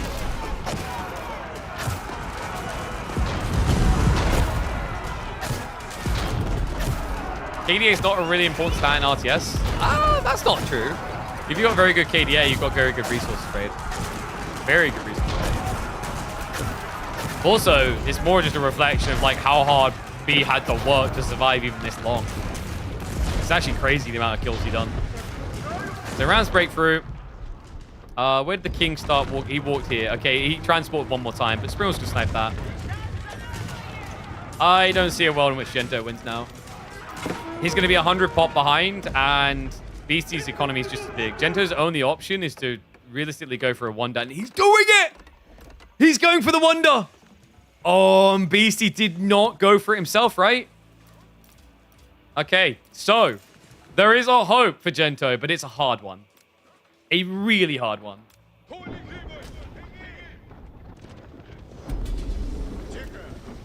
Beastie hasn't...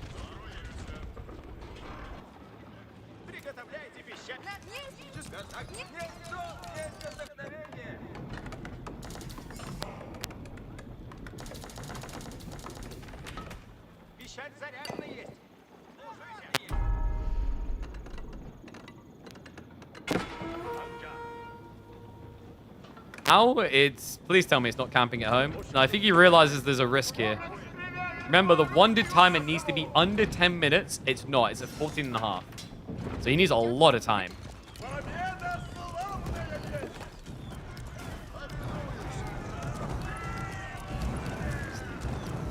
Already denying one. I mean, this... Takes one. Can take the second. Needs to push this one out. We've got cannon emplacements in. It's going to make it a bit more annoying. Okay, let's see.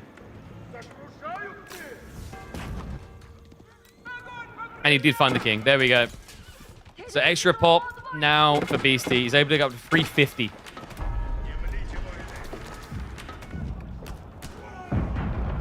Cannon emplacements. To mess with him. Let's scare him back. Where are his cannons? He's only got mangoes right now, right? Yeah, a little bit of annoying area to break through here. You can just zerg it with mass horsemen, though. And go for the burn. Exactly what he's going to do. Goes for a decap, too. Needs to capture it for himself, remember. Has got more warrior monks on the way. Spear army coming across here. He needs to buy himself 3 minutes. No less will do. Strelts, he should be able to mop up the spears. While Horsemen deal with the emplacements. King goes down, rather Battery Khan goes down, so no damage buff anymore. He's burning through fast here. Beastie, he's going to hit the timing. Siege now trying to catch up. Goes to the snipe out on the spring ults. Spearman mass is getting low, and the Horsemen are going to have a free pass at this rate onto the bombards. Just goes for the towers, doesn't care. Cam's blocking the timer. That's why I'm saying the timer out loud for you guys. Ta-da.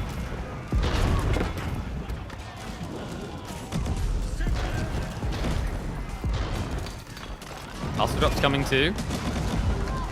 I mean, could he actually break it if he has to go for the wonder? It would be a ball ache, but it's possible. Yeah. No, he's got 2 minutes. He can capture this. He's got lots of time. Gento just fed his army. He's now triple trooping, which is the quickest way to lose games in this position. He's in desperation time, right? Castle drop's about to come in. Where's the warrior monk, Beastie? Please tell me you're not selective armying, because I think warrior monks, didn't they update that so they now selective army? They're rallying over. Stops one here. We're able to capture the second as well. He's going to have the capture with 1.5 minutes to spare. So now it is on Gento to break the defenses here. Yeesh, going to be tough. Diving this Streltsy mass, not ideal. Gento goes to the siege snipe. Mangoes will get a few wallps out. Keshik trying to cut them down, but I think the Streltsy reduced this enough that BC holds on. He's only at 250 pop. He's still got 100 wiggle room. Probably needs more production, actually. I mean, he can flood unlimited horsemen, right? Like, he's got 75,000. More castle drops coming in. There you go. 11 minutes left on the timer. Triple Sacred Site. About to lock in. He's trying to hold it back, but inevitability calls. Gento simply can't stop him. Beastie now with a triple Sacred Site capture and a timer to tick down.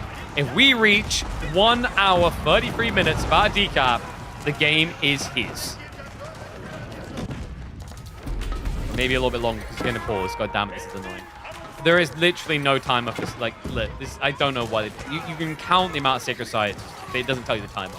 It is the stupidest UI element I've seen. Because, you know, you can use your eyes just to see how many Sacred Sites something has. They're pretty big icons. Still, hold on a second. If he delays this long enough, it's like 9:30 on the Sacred Site right now. Wait. This is getting tight. He's going for the other one. Nope, they're there. He needs to get on this one now. Oh my god, he can actually do this. There is a way for Gento. He needs to get on a Sacred Site now. No, stop the A-click. Go, Gento. Believe. This is your moment.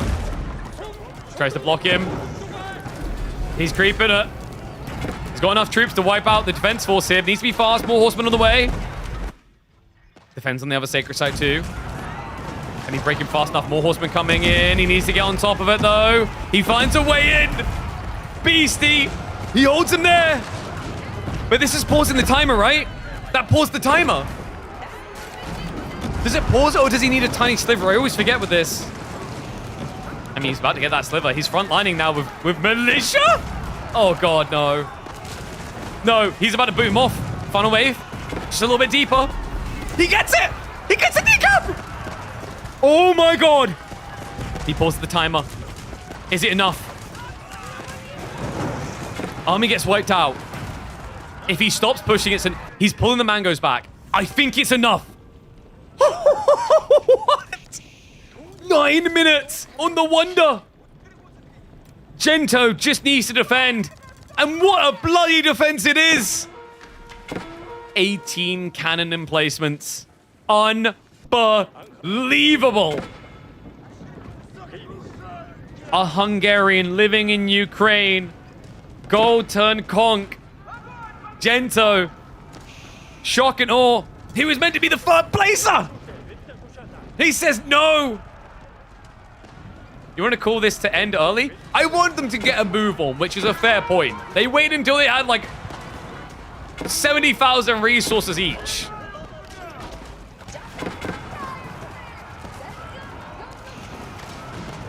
DC with a big pop advantage, remember. 125 horsemen, 65 Streltsy, a powerful army. The Mangoes, you can see what he's trying to do here. Cheeky maneuvers. Thinks twice about it.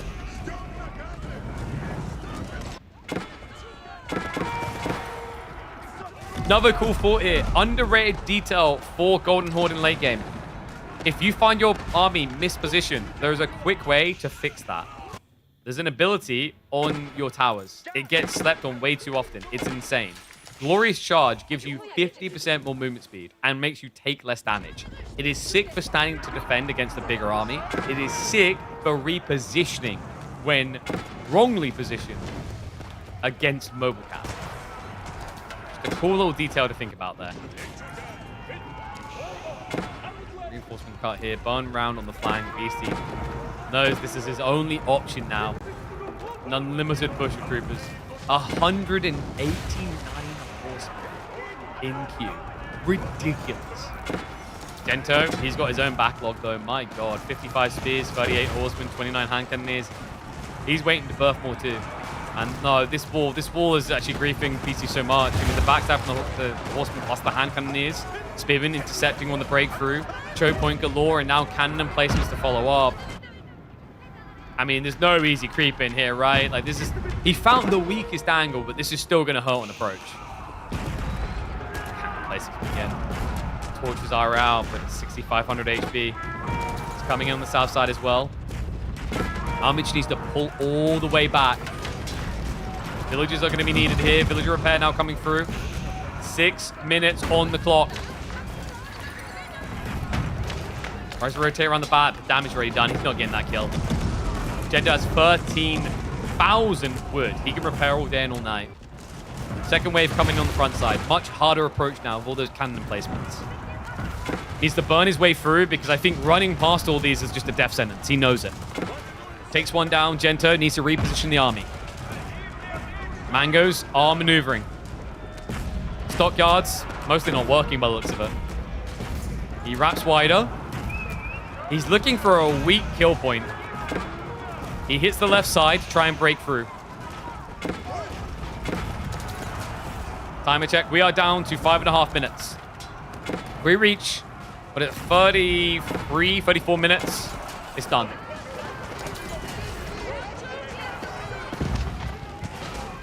Gento, he reacts, he gets him out. Oh, he cut, what? Look at the bodies, he cut them.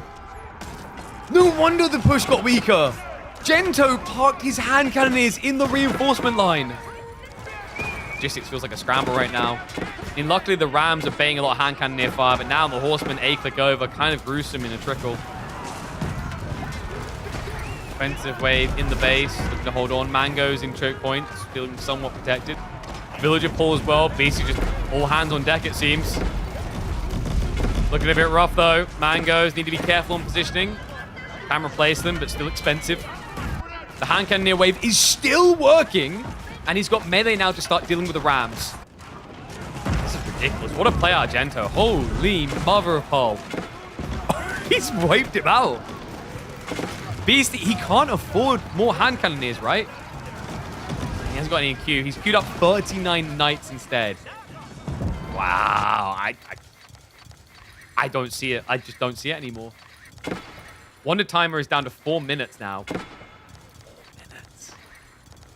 That's not long. That's not long at all. I think BC's got one more good push at this, and that's it. Have we got more emplacements? We haven't, which is surprising. Gento can definitely afford more outposts, and I would actually advise it. Just spam up more outposts, at least. There's no reason to stop at all. He has 20,000 stone, chat. Being beat by Dento is making Beastie mold. I mean, I don't know if he's molding, but like, it's kind of justice, right? You nickname Gento, or his chat does, whoever done it, nicknames poor Gento Dento. Well, the gentleman brought out the glove. He slapped him around the face. He challenged on the beam kill, didn't get it, and yet, despite that, Snake's the wonder. And now Gento. pushing up to contest him early. Villager pull now from Beastie. That's all hands on deck. The Villager's everything. There's no one left in the economy. He knows he has to win now. 3 minutes on the wonder timer. We hit 34. This is over. Horseman trying to break in. He does get openings onto the mangonels. He's going deeper, though. A little bit of a cluster up here. Villagers need to be pulled for the repair. That's a lot of horsemen. Army? Hello? No, no, no, no, no. The wonder. Where are the workers? Can he break this? He needs to kill the workers with the cannon emplacements. The wonder, though. It's torched. It's burning. It's going down. It's done. It's crumbled. He fails. Pipped at the post. GG called instantly. He doesn't see a comeback anymore. Beastie pulls it out of the bag. Uncomfortably close, but composed in victory. Unbelievable. Oh my god. I think the rough part there for Gento is like the mangoes weren't doing it anymore, right? Maybe if the hand cannons get pulled back, but you know what the crazy one is? It's that glorious charge. Because the glorious charge like gives you the movement speed, but we didn't see it at all game. I don't think I've seen any player use it in a free-for-all. I don't know if it would have been enough to make a difference, but it gives damage reduction. It gives movement speed increase. Maybe it still would have been tight, though. Like, props to Beastie. The villagers were critical there. I was worried the cannon emplacement was going to target them straight away. They didn't. That extra burn damage went the mile because, remember, villagers no-clip into each other when you burn. They get very tight. So that's risky against cannon placements, but it gives you maximum DPS in small areas. Sick read there. Beastie with the win. GG's to him. He will claim the final victory of the evening. Bloody hell, though, chat. We went deep, deep into the night, huh? 5 hours clocked. We didn't get a chance to check out some of the strategy games in Steam Next Fest. I guess we'll do that like another day. But I will be back tomorrow. EGC games. We might be able to do it on the weekend because the EGC, like the EGC days could be very quick, actually. Because there's only 2 series, 2 BO7s.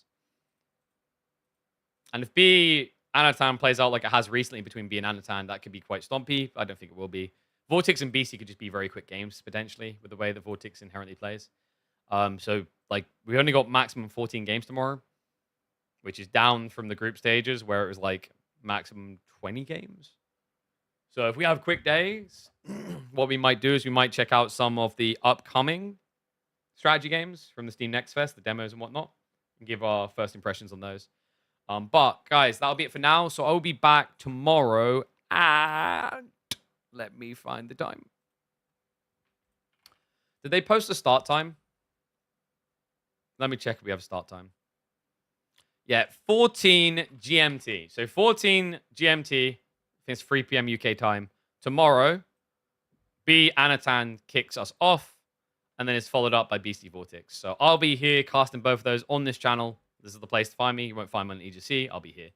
So thank you very much for watching, guys. Hopefully you'll join me for that. It's going to be an epic weekend because then the winners of those 2 series go up against Lucifer and Wham. And that means by the end of the weekend, we'll only have 4 remaining. But thank you very much for watching, guys. YouTube, I'm going to end now. Thank you very much. Twitch, hang around, though, because I'm going to find